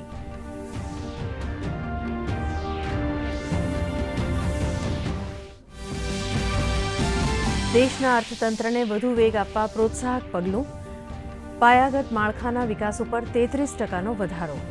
જીડીપીના 3જા ભાગ જેટલા ખર્ચ દ્વારા વિકાસ અને રોજગાર વધારવા ઉપર બજેટમાં ભાર. તો ખેતી ક્ષેત્રની માહિતી ડિજિટલ માધ્યમથી મળે તે માટે ડિજિટલ માળખું બનાવવા બજેટમાં જોગવાઈ. રેલવે ક્ષેત્રના બજેટમાં પણ જંગી વધારો.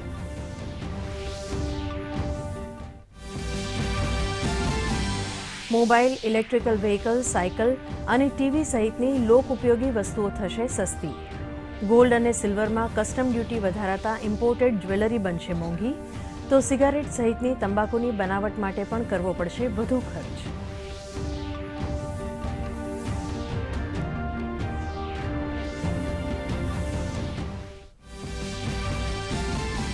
બજેટને આવકારતા પ્રધાનમંત્રી નરેન્દ્ર મોદીએ કહ્યું, બજેટ તમામ વર્ગના લોકોના સપના સાકાર કરનારું. દેશના કરોડો વિશ્વકર્માને ગણાવ્યા દેશના નિર્માતા. તો શેર બજારમાં ઇન્ટ્રા ડે દરમિયાન 1000 પોઈન્ટથી વધુના ઉછાળા સાથે સકારાત્મક પ્રતિસાદ જોવા મળ્યો.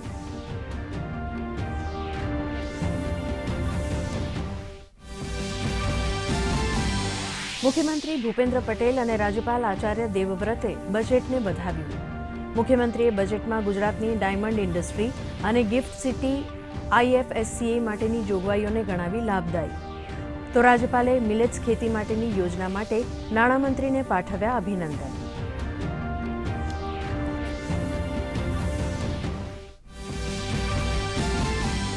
પેપર લીક મામલે રાજ્ય સરકારની મહત્વની જાહેરાત. આગામી વિધાનસભા સત્રમાં પેપર લીક માટે લવાશે કડક કાયદો. કેસમાં સંડોવાયેલા લોકોને કરાશે સખત સજાની જોગવાઈ. રાજ્યમાં અંદાજે 100 લાખ કિલોગ્રામ વીડી ઘાસના જથ્થાને અબોલ પશુઓ માટે વિનામૂલ્યે વાઢી જવાના નિર્ણયને કેબિનેટમાં મળી મંજૂરી.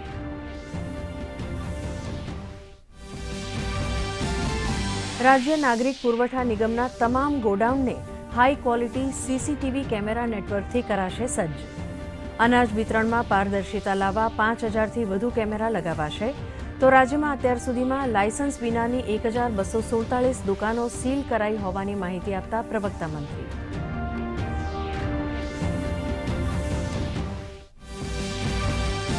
અમદાવાદના નરેન્દ્ર મોદી સ્ટેડિયમ ખાતે ન્યૂઝીલેન્ડ સામેની ત્રીજી અને નિર્ણાયક T20 મેચમાં ટોસ જીતીને ભારતનો પ્રથમ બેટિંગનો નિર્ણય.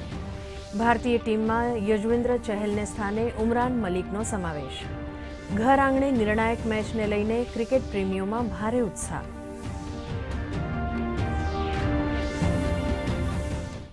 સમાચાર વિગતવાર. પ્રધાનમંત્રી નરેન્દ્ર મોદીની સરકારે મધ્યમ વર્ગને સામાન્ય બજેટમાં મોટી રાહત આપી છે. જો ટેક્સનું યોગ્ય પ્લાનિંગ કરવામાં આવે તો વાર્ષિક 7 લાખ સુધીની આવક ધરાવનાર વર્ગને કોઈ પણ ટેક્સ નહીં ભરવો પડે. તો મહિલાઓ, ઉદ્યોગો, નાના ઉદ્યોગો અને કૃષિ સહિતના વિવિધ સેક્ટર્સના વિકાસ માટે પણ મોટી જાહેરાતો કરવામાં આવી છે. એક નજર કરીએ અંદાજપત્રની હાઇલાઇટ્સ ઉપર. કેન્દ્રીય નાણામંત્રી નિર્મલા સીતારમણે સંસદમાં મોદી સરકારના બીજા કાર્યકાળનું છેલ્લું અને પૂર્ણ સામાન્ય અંદાજપત્ર રજૂ કર્યું. ગરીબો, આદિવાસીઓ, ઔદ્યોગિક ક્ષેત્ર, આરોગ્ય ક્ષેત્ર, મહિલાઓ તેમજ કૌશલ્ય વિકાસ સહિત 7 આધાર સ્તંભને કેન્દ્ર સ્થાને રાખીને આ અંદાજપત્ર રજૂ કરાયું હતું. નાણામંત્રીએ જણાવ્યું હતું કે દુનિયા ભારતની અર્થવ્યવસ્થાને ચમકતો સિતારો માને છે. ચાલુ વર્ષનો વિકાસ દર 7% રહેવાનો અંદાજ વ્યક્ત કરવામાં આવ્યો છે. સરકારે બજેટમાં વ્યાપક સુધારાઓ પર ભાર આપ્યો છે. The capital investment outlay is being increased steeply for the third year in a row by 33% to 10 lakh crores, which would be 3.3% of GDP. This will almost be 3 times the outlay made in 2019-20. The per capita income has more than doubled to 1.97 lakh rupees. In these 9 years, the Indian economy has increased in size from being 10th to 5th largest in the world. We have significantly improved our position as well as a well-governed and innovative country with a conducive environment for business as reflected in several global indices. નાણામંત્રીએ રજૂ કરેલા બજેટની highlights ઉપર નજર કરીએ. બજેટની મુખ્ય વાતોમાં મફત અનાજ વિતરણ યોજનાઓ પર 2 લાખ કરોડનો ખર્ચ કરાશે. 47.8 કરોડ પીએમ જનધન ખાતાઓ ખોલવામાં આવ્યા. કિસાન સન્માન નિધિ માટે 2.2 લાખ કરોડનો ખર્ચ. પીએમ ગરીબ કલ્યાણ યોજના માટે 2 લાખ કરોડ ફાળવાયા. પીએમ મત્સ્ય સંપદા યોજના અંતર્ગત 6,000 કરોડનું રોકાણ. પશુપાલન ડેરી માટે 20 લાખ કરોડ સુધીનું કૃષિ ઋણ વધારવાનું લક્ષ્યાંક. સહકારિતા આધારિત આર્થિક મોડેલ ઉપર સરકારનું ફોકસ. 157 નવી નર્સિંગ કોલેજ ખોલવામાં આવશે. વર્ષ 2047 સુધીમાં સિકલ સેલ એનિમિયા નાબૂદ કરવા માટેનું મિશન. એકલવ્ય સ્કૂલ માટે 38,800 સ્ટાફની ભરતી કરાશે. ડિજિટલ લાઇબ્રેરીની નવી રાષ્ટ્રીય યોજના લાગુ થશે. રેલવે માટે 2.40 કરોડની જોગવાઈ. ઇન્ફ્રાસ્ટ્રક્ચર માટે 2 લાખ કરોડની જોગવાઈ. મૂડી ખર્ચ માટે 10 લાખ કરોડની જોગવાઈ. 50 નવા એરપોર્ટ્સ બનાવવામાં આવશે. વર્ષ 2014થી સરકારના પ્રયાસોએ તમામ નાગરિકોના જીવનની સારી ગુણવત્તા અને ગૌરવપૂર્ણ જીવન સુનિશ્ચિત કર્યું છે. આર્થિક એજન્ડા થકી નાગરિકો માટે અવસરોને સુવિધાજનક બનાવવા માટે, વિકાસ અને રોજગારના સર્જનમાં તેજી આપવા માટે અને વ્યાપક આર્થિક સ્થિરતાને મજબૂત કરવા ઉપર ધ્યાન કેન્દ્રિત કરવામાં આવ્યું છે. બ્યુરો રિપોર્ટ, દૂરદર્શન સમાચાર, અમદાવાદ. કેન્દ્રીય નાણામંત્રી નિર્મલા સીતારમણે તેમનું 5મું બજેટ રજૂ કર્યું હતું. તેમણે આ બજેટને જરૂરિયાતમંદોનું બજેટ ગણાવ્યું છે, જેમાં 8 વર્ષ બાદ ઇન્કમ ટેક્સમાં મોટી રાહત આપવામાં આવી છે. જોઈએ અહેવાલ. હવે વાર્ષિક 7 લાખ રૂપિયા સુધીની આવક પર ઇન્કમ ટેક્સ નહીં ભરવો પડે. નવી ટેક્સ વ્યવસ્થામાં જો કરદાતા યોગ્ય ટેક્સ નીતિ અપનાવે તો 7 લાખ સુધીની આવક પર નહીં લાગે કોઈ ટેક્સ. 9 લાખની આવક પર 45,000 અને 15 લાખની આવક હશે તો માત્ર 1.5 લાખ આવકવેરો ચૂકવવો પડશે. જો કે આ માત્ર નવા ટેક્સ સ્લેબ હેઠળ મળશે. I have 5 major announcements to make in this regard. These primarily benefit our hard-working middle class. The first one concerns rebate. Currently, those with income up to 5 lakh do not pay any income tax in both old and new regimes. I propose to increase the rebate limit to 7 lakhs in the હજુ પણ income tax return ભરવા માટે 2 વિકલ્પ જોવા મળશે. એટલે કે ITR file કરવાના 2 ઓપ્શન મળે છે. 1 એપ્રિલ 2020ના રોજ નવો ઓપ્શન આપવામાં આવ્યો હતો. નવા ટેક્સ સ્લેબમાં 5 લાખ રૂપિયાથી વધુની આવક પર ટેક્સ રેટ ઓછા રાખવામાં આવ્યા હતા, પરંતુ ડિડક્શન છીનવી લેવામાં આવ્યું હતું. સાથે જ જો તમે જૂનું ટેક્સ સ્લેબ પસંદ કરો છો તો તમે અનેક પ્રકારની ટેક્સ ડિડક્શનનો ફાયદો ઉઠાવી શકો છો. હવે નવા ટેક્સ સ્લેબ અંતર્ગત 3 લાખ સુધી કોઈ ટેક્સ નહીં ભરવો પડે. તો જૂની ટેક્સ વ્યવસ્થા હેઠળ 2.5 લાખ રૂપિયા સુધીની વાર્ષિક આવક ટેક્સ ફ્રી રહેશે. I propose to increase the rebate limit to 7 lakh in the new tax regime. Thus, persons in the new tax regime with income up to 7 lakhs will not have to pay any tax at all. The second proposal relates to middle-class individuals. I had introduced in the year 2020 the new personal income tax regime with 6 income slabs starting from 2.5 lakh. I propose to change the tax structure in this regime by reducing the number of slabs to 5 and increasing the tax exemption limit to 3 lakhs. Startup માટે tax છૂટ 1 વર્ષ વધારવામાં આવી છે. તો cooperative ટેક્સમાં પણ રાહત આપવામાં આવી છે. કોઓપરેટિવ સોસાયટી પર અલ્ટરનેટિવ મિનિમમ ટેક્સ એટલે કે મેટ 18.5%થી 15% કરવામાં આવ્યું છે. તો 1 લાખથી 10 કરોડ રૂપિયા સુધીની વાર્ષિક આવકવાળા કોઓપરેટિવ સોસાયટીનો સરચાર્જ ઘટાડીને 7% કરવામાં આવ્યો છે. કોર્પોરેટ ટેક્સ પર સરચાર્જ 12%થી ઘટાડીને 7% કરવામાં આવ્યો છે. નવી ઇનકોર્પોરેટ મેન્યુફેક્ચરિંગ કંપનીઓએ 2024 સુધી 15% કોર્પોરેટ ટેક્સ જ આપવો પડશે. Long term capital gain tax પર સરચાર્જ 15% સીમિત કરી દેવાયો છે. 3 વર્ષ સુધી નવા સ્ટાર્ટઅપને ઇન્કમટેક્સ એક્ટના સેક્શન 80 IAC અંતર્ગત મળનારી ટેક્સ છૂટને 1 વર્ષ વધારી દીધી છે. આ વર્ષે ટેક્સ સ્લેબની સંખ્યા 6 થી ઘટાડીને 5 કરવામાં આવી છે. બ્યુરો રિપોર્ટ, દૂરદર્શન સમાચાર, અમદાવાદ. વધુ સમાચારો વિજ્ઞાપન બાદ.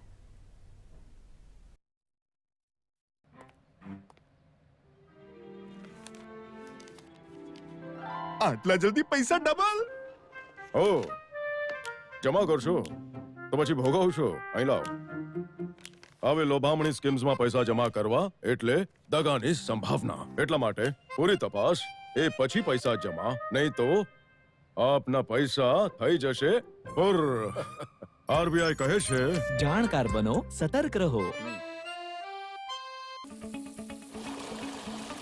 જોયું તમે પાણીનો બગાડ કેવી રીતે થઈ રહ્યો છે? પાણીનો જેટલો વધારે બગાડ કરશો તેટલો ભૂજળનો જથ્થો ઘટશે. જેથી માપે પાણી આપીએ. ટપક અને ફુવારા જેવી સૂક્ષ્મ પિયત પદ્ધતિ અપનાવીએ. પાણીને કૂવાથી દૂર લઈ જવા માટે ઢાળિયાના બદલે પાઇપલાઇનનો ઉપયોગ કરીએ. પાકની ફેરબદલી કરીને ઓછા પાણીની જરૂરિયાતવાળા પાકોની ખેતી અપનાવીએ. પાણીને વેડફતા પહેલા યાદ રાખજો, જળ તે જીવન છે, માટે ભૂજળને બચાવીએ. क्या शर्मा रहा है? दांत खाज खुजली है, सबको होती है. जालिम लोशन मुझे दादी ने दिया और बोली चर्म रोगों पर पड़े भारी. जालिम लोशन है पुराना खिलाड़ी, जो पुराना वही बेहतर है. जालिम lotion, fastest, trusted, tested, TDO से. जालिम लोशन. ઇવનિંગ ન્યૂઝમાં આપનું પુનઃ સ્વાગત છે. દેશના અર્થતંત્રને વેગ આપવામાં ડિજિટલીકરણે મહત્વપૂર્ણ ભૂમિકા નિભાવી છે. કેન્દ્ર સરકારે બજેટમાં કૃષિ ક્ષેત્રમાં ડિજિટલ પબ્લિક ઇન્ફ્રાસ્ટ્રક્ચરનો અમલ કરવા માટે અનેક મોટી જાહેરાતો કરી છે. જોઈએ એક અહેવાલ. બજેટમાં પશુપાલન, ડેરી અને મત્સ્યપાલનને ધ્યાનમાં રાખીને કૃષિ ઋણમાં ગત વર્ષ કરતાં 1.5 લાખ કરોડ રૂપિયાનો વધારો કરાયો છે, જે અંતર્ગત ખેડૂતો માટે કૃષિ ક્રેડિટ કાર્ડ પેટે 20 લાખ કરોડ રૂપિયાની જોગવાઈ કરવામાં આવી છે.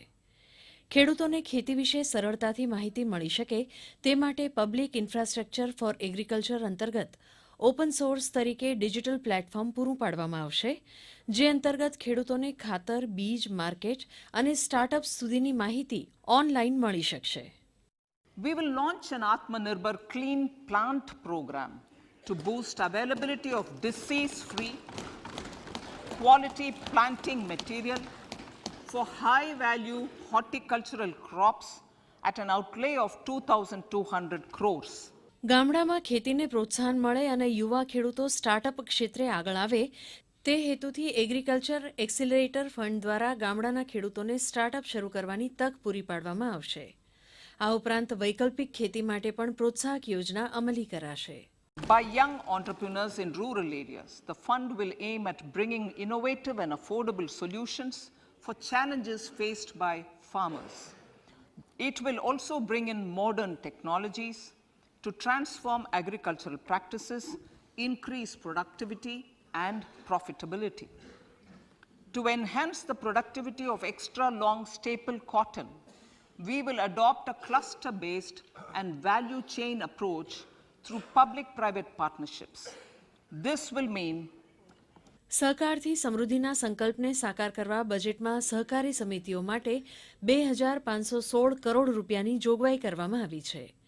ઉપરાંત બજેટમાં આવનારા 5 વર્ષોમાં બિન પંચાયત ગામડાઓમાં સહકારી સમિતિઓ, પ્રાથમિક મત્સ્ય સમિતિઓ અને ડેરી સહકારી સમિતિઓની સ્થાપના કરવાનું પણ પ્રાવધાન છે. બ્યુરો રિપોર્ટ, દૂરદર્શન સમાચાર, અમદાવાદ. બજેટ ઉપર પ્રતિક્રિયા આપતા પ્રધાનમંત્રી નરેન્દ્ર મોદીએ જણાવ્યું કે આ બજેટ પ્રથમવાર અનેક પ્રોત્સાહક યોજનાઓ લઈને આવ્યું છે.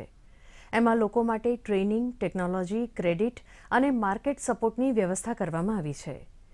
પીએમ વિશ્વકર્મા કૌશલ્ય સન્માન એટલે કે પીએમ વિકાસ યોજના કરોડો વિશ્વકર્માઓના જીવનમાં પરિવર્તન લાવશે. परंपरागत रूप से अपने हाथ से औजारों और टूल्स से कड़ी मेहनत कर कुछ न कुछ सृजन करने वाले करोड़ों विश्वकर्मा इस देश के निर्माता हैं. लोहार, सुनार, कुम्हार, सुथार, मूर्तिकार, कारीगर, मिस्त्री अनगिनत लोगों की बहुत बड़ी लंबी लिस्ट है। इन सभी विश्वकर्माओं की मेहनत और सृजन को देश इस बजट में पहली बार अनेक प्रोत्साहन योजना लेकर के आया है। અમૃતકાળના પહેલા અંદાજપત્ર ઉપર રાજ્યપાલ આચાર્ય દેવવ્રતે પ્રતિક્રિયા આપતા જણાવ્યું હતું કે શ્રી અન્નની જોગવાઈઓથી નાના ખેડૂતોને મોટો ફાયદો થશે. ખેડૂતો પ્રાકૃતિક ખેતી અપનાવવા આકર્ષાશે, તેથી લોકોનું સ્વાસ્થ્ય પણ સુધરશે. તેમણે વધુમાં ઉમેર્યું કે બજેટની જોગવાઈઓથી પ્રાકૃતિક કૃષિ પદ્ધતિને વિશેષ પ્રોત્સાહન મળવાની સંભાવના છે.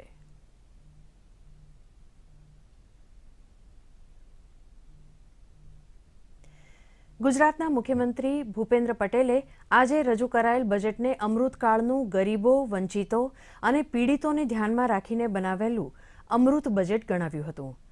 મુખ્યમંત્રી ભૂપેન્દ્ર પટેલે બજેટમાં ગુજરાતની diamond industry, gift city, IFSCA માટે લાભદાયી જોગવાઈઓ માટે પ્રધાનમંત્રીનો આભાર વ્યક્ત કર્યો હતો.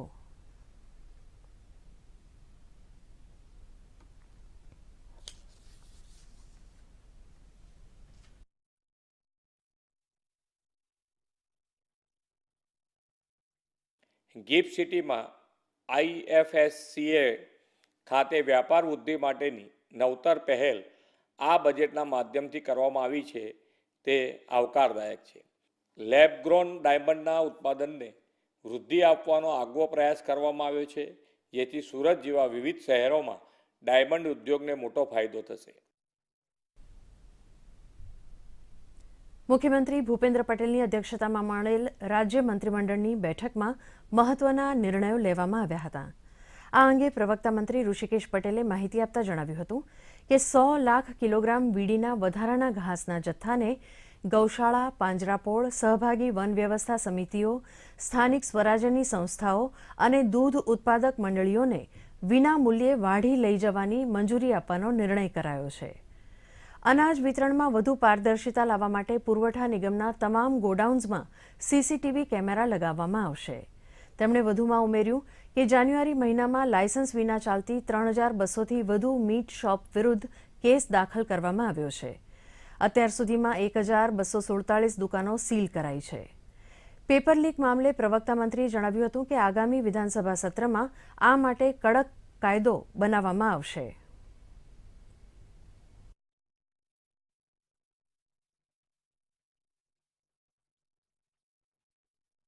કોઈ પણ રેકેટમાં અથવા તો આવી પ્રવૃત્તિઓ કરવા માટે લલચાશે અથવા તો આ પ્રકારની કોઈ પ્રવૃત્તિ કરશે તો એના માટે સખ્ત સજાની જોગવાઈ સાથેનો આપણે કાયદો આ વખતે વિધાનસભામાં પસાર કરવાના છીએ. અને સાથે સાથે જે પરીક્ષાઓ અત્યારે હાલ આપણે પોસ્ટપોન કરી છે, મુલતવી રાખી છે, એ પરીક્ષાઓની તારીખો પણ ટૂંક સમયમાં જાહેર કરીશું. અને સરકારશ્રી દ્વારા અને વિભાગ દ્વારા જે કહેવામાં આવ્યું છે કે 100 દિવસમાં પરીક્ષા લઈ અને આ વિદ્યાર્થીઓને અમે ન્યાય આપીશું, એ પણ ખૂબ સફળતાપૂર્વક આપણે પૂરી કરવાના છીએ. વધુ સમાચારો નાનકડા વિજ્ઞાપન વિરામ બાદ. क्या शर्मा रहा है? दांत खाज खुजली है, सबको होती है. जालिम लोशन मुझे दादी ने दिया और बोली जालिम रोगों पर पड़े भारी. जालिम लोशन है पुराना खिलाड़ी, जो पुराना वही बेहतर है. जालिम lotion fastest, trusted, tested TDO से. जालिम लोशन. ઇવનિંગ ન્યૂઝમાં આપનું પુનઃ સ્વાગત છે. નેશનલ ફોરેન્સિક સાયન્સ યુનિવર્સિટીમાં યોજાનારી 25મી all India forensic science conference અગાઉ 2 દિવસીય ફોરેન્સિક હેકાથોનનું આયોજન કરવામાં આવ્યું હતું. ગૃહ રાજ્યમંત્રી હર્ષ સંઘવીએ ફોરેન્સિક હેકાથોનનો પ્રારંભ કરાવ્યો હતો. આ પ્રસંગે હર્ષ સંઘવીએ જણાવ્યું હતું કે દેશની સઘન સુરક્ષા અને કાયદો વ્યવસ્થામાં ફોરેન્સિક હેકાથોન મહત્વની ભૂમિકા ભજવશે. ફોરેન્સિક ક્ષેત્રની આયાતને ઘટાડીને આત્મનિર્ભર ભારતની દિશામાં યુવાનોને પ્રોત્સાહિત કરવા આ ફોરેન્સિક હેકાથોન મહત્વની સાબિત થશે.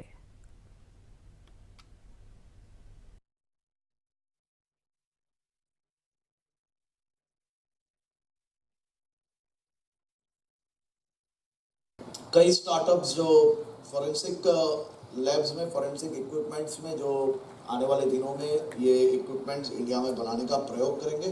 हम लोग खास तौर पे फॉरेंसिक और हम लोग के स्टेट डिपार्टमेंट में इस प्रकार के इंस्ट्रूमेंट्स को खासतौर पे मेक इन इंडिया के जो फॉर्मेट में होंगे उनको खरीदने के लिए एक अलग ही प्रावधान बनाने जा रहे हैं, जिसमें किसी भी प्रकार की एक्सपीरियंस की या इंटरनेशनल मार्केट्स के कंपटीशन में आपको और कोई परेशानी ना हो, उसके लिए हम एक नया प्रावधान बनाने जा रहे हैं, जिसके माध्यम से आप लोग को जो प्रोडक्ट्स आप इंडिया में बनाओगे वो खास तौर पे गवर्नमेंट को बेचने के लिए और कोई तकलीफ ना पड़े, ये प्रयास हम करने जा रहे हैं. But then instead our PM, Honorable PM is of the opinion that we should develop technology and help other countries. How long we can be dependent? And then he was insisting that this is the area where most, we know 90-95% of technology we use, they are all imported. Similarly in defense. So these are the areas he was focusing, he said that we should do some research, come out with some kind of new innovations and involve industry. So academia, industry and forensic experts. કેન્દ્રીય નાણામંત્રી નિર્મલા સીતારમણે રજૂ કરેલા budget સંદર્ભે સુરતના ઉદ્યોગકારોએ પ્રતિક્રિયા આપી હતી. લગભગ 10,000 કરોડની ટેક્સ લાયબિલિટી સહકારી ખાન મંડળીઓ ઉપર ઊભી થયેલી એ આ સુધારાની દરખાસ્તને પરિણામે હવે તે શૂન્ય થશે. સીધો લાભ શેરડી પકવતા ખેડૂતોને અને એની સંસ્થા સહકારી ખાન મંડળીઓને થશે. સપ્તઋષિ એટલે કે 7 મુદ્દાની ઉપર આ બજેટ રજૂ કરવામાં આવ્યું હતું, જેની અંદર development, agriculture, infrastructure, railway, green growth, youth power અને ફાઇનાન્શિયલ સેક્ટર, આ 7 મુદ્દાની ઉપર આખું બજેટ રજૂ કરવામાં આવ્યું હતું. અને ઓવરઓલ બજેટનો આપણે સિનારીઓ જોઈએ તો આ 7 સેક્ટરની અંદર કેવી રીતે એમ્પ્લોયમેન્ટ વધારે જનરેટ થાય, કેવી રીતે ભારત આત્મનિર્ભર બને, એના પર ફોકસ કરવામાં આવ્યું હતું. ગાંધીનગરમાં આવેલ પંડિત દીનદયાલ યુનિવર્સિટીમાં અર્થશાસ્ત્ર વિભાગના વિદ્યાર્થીઓ માટે ખાસ બજેટ એનાલિસિસ માટે એક સેશનનું આયોજન કરવામાં આવ્યું હતું. નાણામંત્રીએ રજૂ કરેલા બજેટને અર્થશાસ્ત્રના વિદ્યાર્થીઓએ આવકાર્યું હતું.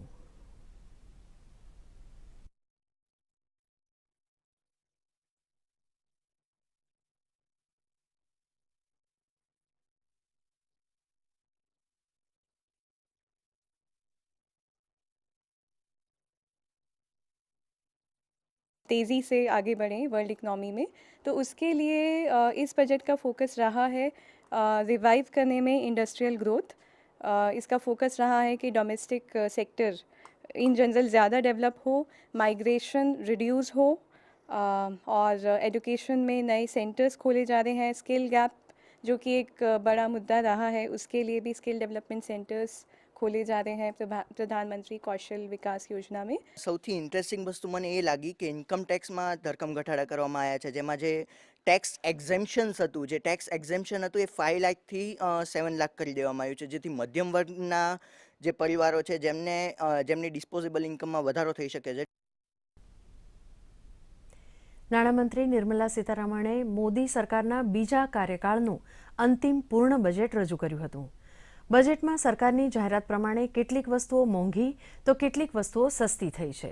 જોઈએ આ અંગેનો એક અહેવાલ. બજેટમાં સરકારની જાહેરાતોને કારણે કેટલીક વસ્તુઓ મોંઘી તો કેટલીક વસ્તુઓ સસ્તી થઈ છે. બજેટની જાહેરાત પ્રમાણે રમકડા પરની કસ્ટમ ડ્યુટી ઘટાડીને 13% કરાતા રમકડા સસ્તા થશે. તો સ્વદેશી મોબાઈલ ફોન, ટીવી પેનલના પાર્ટ્સ, LED ટીવી, મોબાઈલ કેમેરાના લેન્સ, સાયકલ અને આર્ટિફિશિયલ હીરા સસ્તા થશે. તો બજેટમાં સિગારેટ પર ટેક્સમાં 16% વધારો કરાતા સિગારેટ મોંઘી થશે. ઉપરાંત સોનું, પ્લેટિનમ, ચાંદી, ચાંદીના વાસણો, સ્ટેમ્પ ડ્યુટી વધતા મોંઘા થશે. કિચનની ઇલેક્ટ્રિક ચીમની, કમ્પાઉન્ડ રબર, કપડાં અને એક્સરે મશીન પણ મોંઘા થશે. To further enhance the export competitiveness of marine products, particularly shrimps, duty is being reduced on key inputs for domestic manufacture of shrimp feed. India is a global leader, as I said in Part A, in cutting and polishing of natural diamonds, contributing about 3/4 of the global turnover by value. With the depletion of deposits of natural diamonds, the industry is moving towards lab-grown diamonds, and it holds huge promise.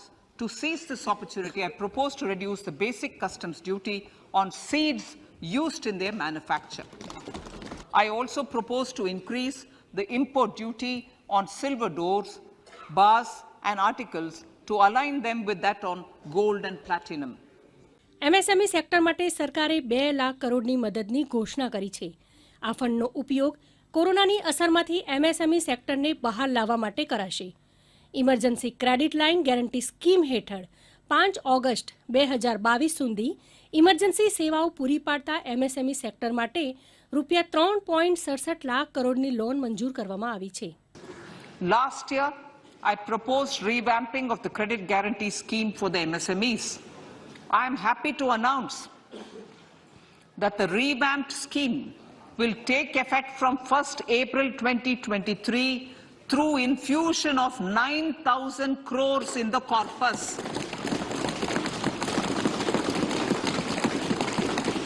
This will enable additional collateral-free guaranteed credit of 2 lakh crores of rupees. Further, the cost of credit will be reduced by about 1%. 5G સેવા પર ચાલતી app વિકસાવવા માટે engineering સંસ્થાઓમાં 100 લેબની સ્થાપના કરવામાં આવશે. આ લેબ દ્વારા નવી તકો, બિઝનેસ મોડલ અને રોજગારની શક્યતાઓ ઊભી કરવામાં આવશે. Smart classroom, precision farming, intelligent transport system અને હેલ્થ કેર જેવા ક્ષેત્રો માટે નવી એપ્સ વિકસાવવામાં આવશે. મોટા શહેરોમાં યુનિટી મોલ શરૂ કરવામાં આવશે, જ્યાં 1 district 1 product, GI product, handicraft product વેચવામાં આવશે. આ મોલ કેન્દ્ર અને રાજ્ય સરકારના સહયોગથી મળીને બનશે. બ્યુરો રિપોર્ટ, દૂરદર્શન સમાચાર, અમદાવાદ. ક્રિકેટ.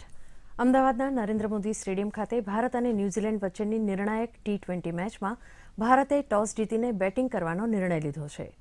પ્રથમ બેટિંગ કરતાં ભારતની શરૂઆત નબળી રહી હતી. ઈશાન કિશન બેસવેલની ઓવરમાં 1 રન બનાવીને આઉટ થઈ ગયા હતા. હાલ શુભમન ગિલ અને રાહુલ બેટિંગમાં છે. છેલ્લા સમાચાર મુજબ ભારતના 1 વિકેટે 58 રન નોંધાયા છે. આ સાથે આજનું ઇવનિંગ ન્યૂઝ બુલેટિન અહીં સમાપ્ત કરીએ છીએ. નમસ્કાર.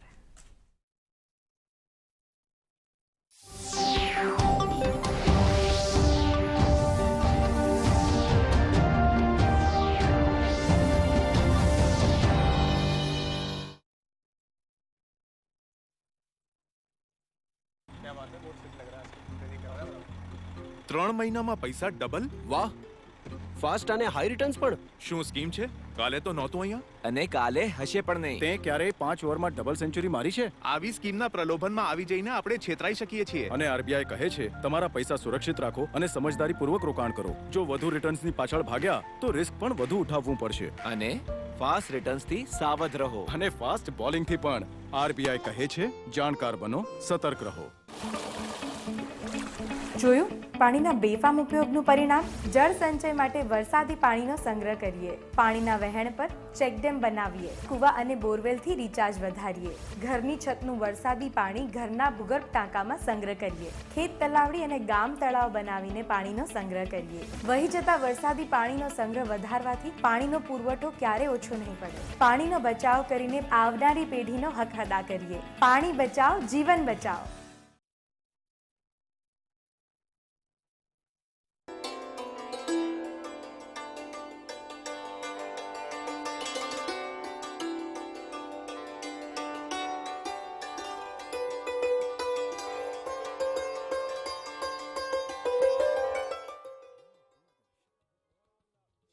નાણાકીય સ્વતંત્રતા માટે આયોજન મહત્વનું છે અને શક્ય તેટલી વહેલી તકે તે યોજના શરૂ કરવી મહત્વનું છે. શરૂઆતથી જ નિયમિત બચત અને રોકાણ મહત્વનું છે. તમારું રોકાણ વધતું જોવા માટે ધીરજ મહત્વનું છે. આ તમામ જરૂરિયાતો નેશનલ પેન્શન સિસ્ટમ દ્વારા સરળતાથી પૂરી થાય છે. નિવૃત્તિમાં નાણાકીય સ્વતંત્ર રહેવા માટે આજથી એનપીએસ સાથે તૈયારી કરો. એનપીએસ મહત્વનું છે. જીવનમાં નાણાકીય સ્વતંત્રતા માટે આયોજન મહત્વનું છે અને શક્ય તેટલી વહેલી તકે તે યોજના શરૂ કરવી મહત્વનું છે. શરૂઆતથી જ નિયમિત બચત અને રોકાણ મહત્વનું છે. તમારું રોકાણ વધતું જોવા માટે ધીરજ મહત્વનું છે. આ તમામ જરૂરિયાતો નેશનલ પેન્શન સિસ્ટમ દ્વારા સરળતાથી પૂરી થાય છે.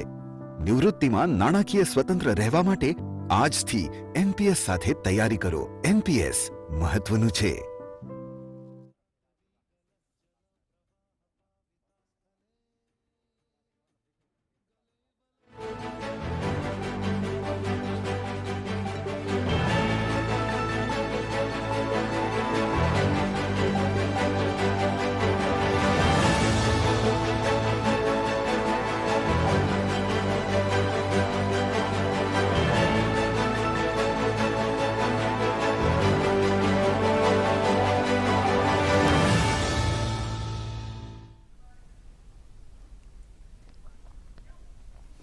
નમસ્કાર દર્શક મિત્રો, દૂરદર્શનમાં આજે આપણે કરી રહ્યા છીએ બજેટ દર્શન. આજે આપણે લંચ સાથે કર્યું, ચા પણ સાથે પીધી અને ડિનર ટાઈમમાં પણ તમારી સાથે જ છીએ.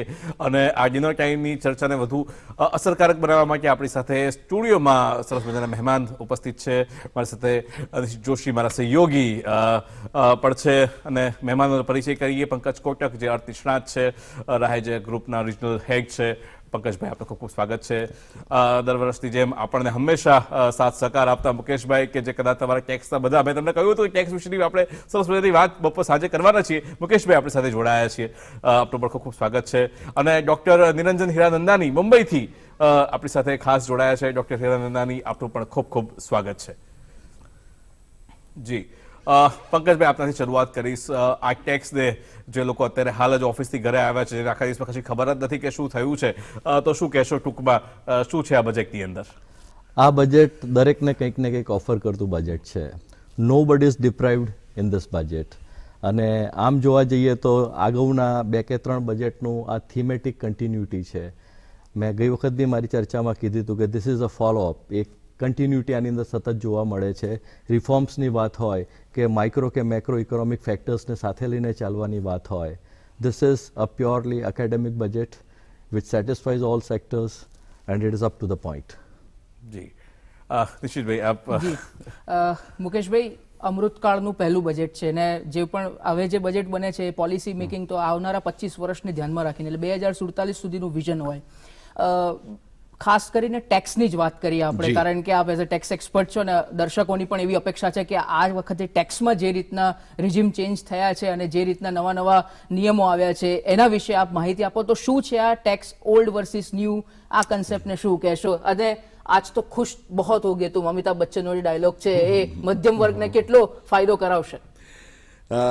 નિશિતભાઈ, આપણા હોસ્ટ, એમનું નામ ઉત્સવભાઈ, આજે ખરેખર ટેક્સ ભરનાર સૌ કોઈ ઉત્સવ મનાવી શકે એવું બજેટ છે.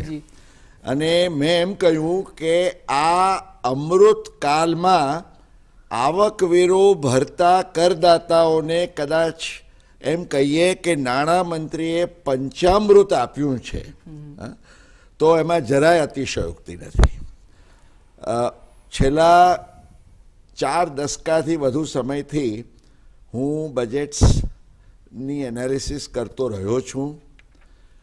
મને લાગે છે કે ઘણા સમય પછી કદાચ એક એવું આવકવેરાના દૃષ્ટિકોણથી એક અંદાજપત્ર આવ્યું છે જેમાં નાનામાં નાના કરદાતાથી માંડીને હું આપને કહીશ કે કેમ કરોડપતિ આવક બતાવનાર કરદાતાને પણ નાણામંત્રીએ જરાય નિરાશ કર્યા નથી.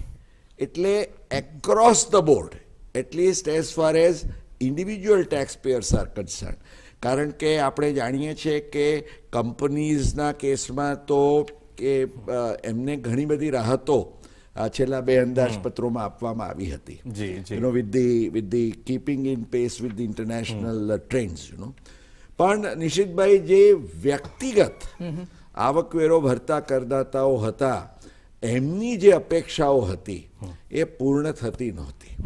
એટલે હું એમ કહીશ, I am just making a statement. In fact આ આવકવેરાના સંદર્ભમાં તો અંદાજપત્રમાં એટલી ઝીણી ઝીણી વાતો છે અને કદાચ નાણામંત્રીએ, મને ખાસ તો અત્યારે નાણામંત્રીએ એમના અંદાજપત્ર પ્રવચનમાં જે નથી કહ્યું અને તેમ છતાં જે લાભ અપાવે એવી વાતો છે એને કદાચ દ્રષ્ટાંત સહિત સમજાવવી મને ગમશે. જી, આપણે ચોક્કસ એની વાત કરીએ. અને પહેલા નિરંજનભાઈ આપણી સાથે જોડાયા છે મુંબઈથી. નિરંજનભાઈ, આપની સાથે સંવાદ કરીએ.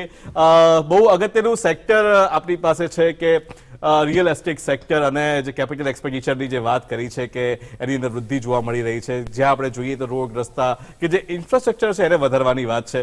તો આપ એને કેવી રીતના જોવો છો કે આ બજેટમાં જે કેપિટલ એક્સપેન્ડિચર ઇન્ક્રીઝ કરવાની વાત છે, યર ઓન યર 33% જેટલું ઇન્ક્રીઝ પણ આપણે જોયો, તો શું લાગે છે આપણે બજેટ આ કયા રેશનલાઇઝેશન તરફ જઈ રહ્યું છે?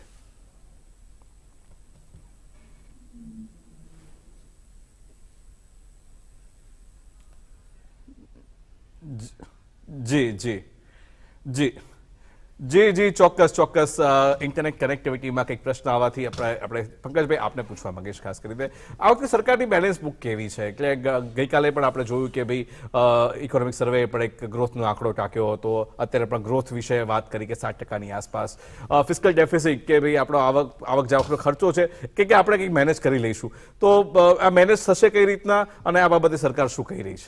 ના, આ વખતે they have done their homework perfectly well અને ગઈ વખતના જે રિવાઇઝ એસ્ટિમેટ હતા ખાસ કરીને જે આપણે કરંટ ડેફિસિટ કહીએ છીએ ચાલુ ખાતાની ખાધ એના પર વધારે એ લોકોએ કોન્સન્ટ્રેટ કર્યું હતું અને એ લોકો એટલા હદ સુધી ગયા કે 2025-26 સુધીમાં એ લોકો બિલો 5 એટલે સમવેર નિયર 4.5% સુધી એ લોકો લાવવા માંગે છે. ગ્લોબલ ટ્રેન્ડ્સમાં જોઈએ તો આપણી સામે બે સૌ મોટા પડકારો હતા. એક તો હતું કોવિડનો પડકાર, હવે થેન્ક ગોડ કે ચાઇનાથી પછી હવે it is going towards the decline અને બીજું પેલા બે દેશો વચ્ચેનું યુદ્ધ રૂસ અને યુક્રેન વચ્ચેનું. તો આના કારણે આપણા માટે સૌથી મોટો પડકાર એ હતો કે આપણે નિકાસ અને આયાત એ બંને વચ્ચેનું બેલેન્સ કેવી રીતે સ્ટ્રાઇક કરીએ અને thank God everything is coming up fine now. એટલે એવું લાગી રહ્યું છે કે આપણે જે ચાલુ ખાતાની જે ખાધ જે છે જે આપણા માટે સૌથી મોટો એક પ્રશ્નાર્થ હતો એને આપણે બહુ ગઈ વખતે બી સારી રીતે મેનેજ કરી શક્યા, આ વખતે બી હોપફુલી સારી રીતે મેનેજ કરી શકશું અને જો આમ થશે તો આપણે આપણી નિકાસ કદાચ વધારી શકતું, પ્રાઇવેટ કન્ઝમ્પશન બહુ સારી રીતે થયું છે, ઇન્વેસ્ટમેન્ટ બહુ સારી રીતે આવી રહ્યું છે. એના કારણે આવનારા સમયમાં ભલે લોકો થોડી કાગારોડ મચાવે કે રોજગારીનું શું થશે પણ આઈ એમ વેરી કોન્ફિડન્ટ કે રોજગારીની તકો પણ વધશે. જી જી એટલે આ સમગ્ર પાસાઓને ધ્યાનમાં રાખીએ તો this budget is making a headway towards. જી મુકેશભાઈ, આપણે ચર્ચાની શરૂઆત આપ જ્યાંથી આપણે વાત કરવાની હતી હવે વાત આપ શરૂ કરો કે ટેક્સને લઈને શું?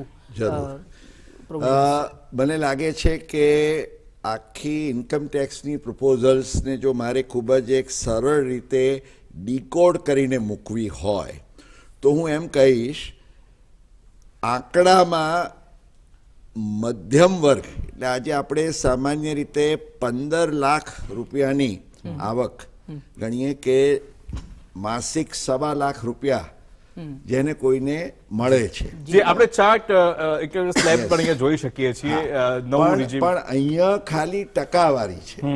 મારે આપને એ સમજાવવું છે કે જે ચેન્જીસ કરવામાં આવ્યા છે એને લક્ષ્યમાં રાખતા આવકવેરો ભરતા કરદાતાઓને શું લાભ થશે. સી આમાં શું છે કે જે ન્યૂ ટેક્સ રેજીમ રિવાઇઝડ છે તમે પ્રીવિયસ આપી અને ઓલ્ડ ટેક્સ રેજીમ.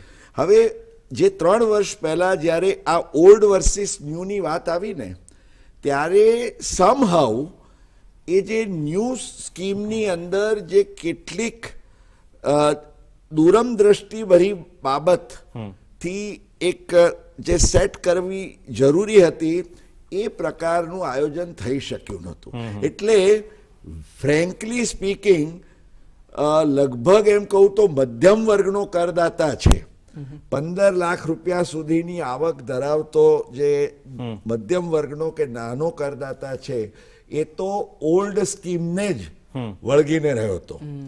એટલે સરકારનો આશય એ હતો કે ધીમે ધીમે કરીને અમે ન્યૂ સ્કીમ તરફ બધાને વાળી શકીએ અને એની પાછળનું જે લક્ષ્ય હતું એ it was a very desirable thing.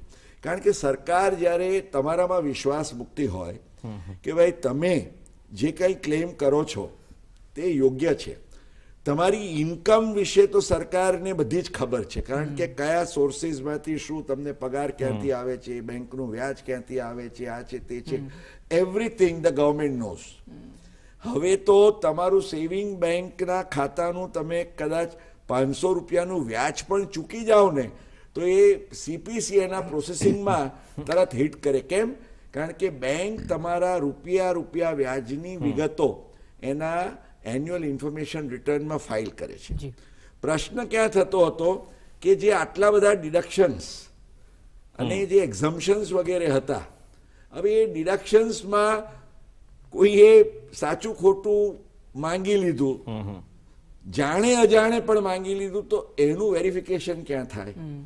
પછી આજે તમે આખી સિસ્ટમ જે છે એને you are making it quite complicated કે ભાઈ આ ડિડક્શન લો તો તમારું આમ થાય ને આ ડિડક્શન લો તો આમ થાય. એટલે સરકારનું જેમ કોર્પોરેટ સેક્ટર માટે એક અભિગમ આવ્યો કે ભાઈ we will give you the lowest possible rates, પણ એક્ઝમ્પશન્સ અને ડિડક્શન્સ ના કોમ્પ્લિકેશન્સ રાખવા જરૂરી નથી, જેથી કોઈ ટેક્સ એવોઇડન્સ ન થાય, લિટિગેશન ન થાય.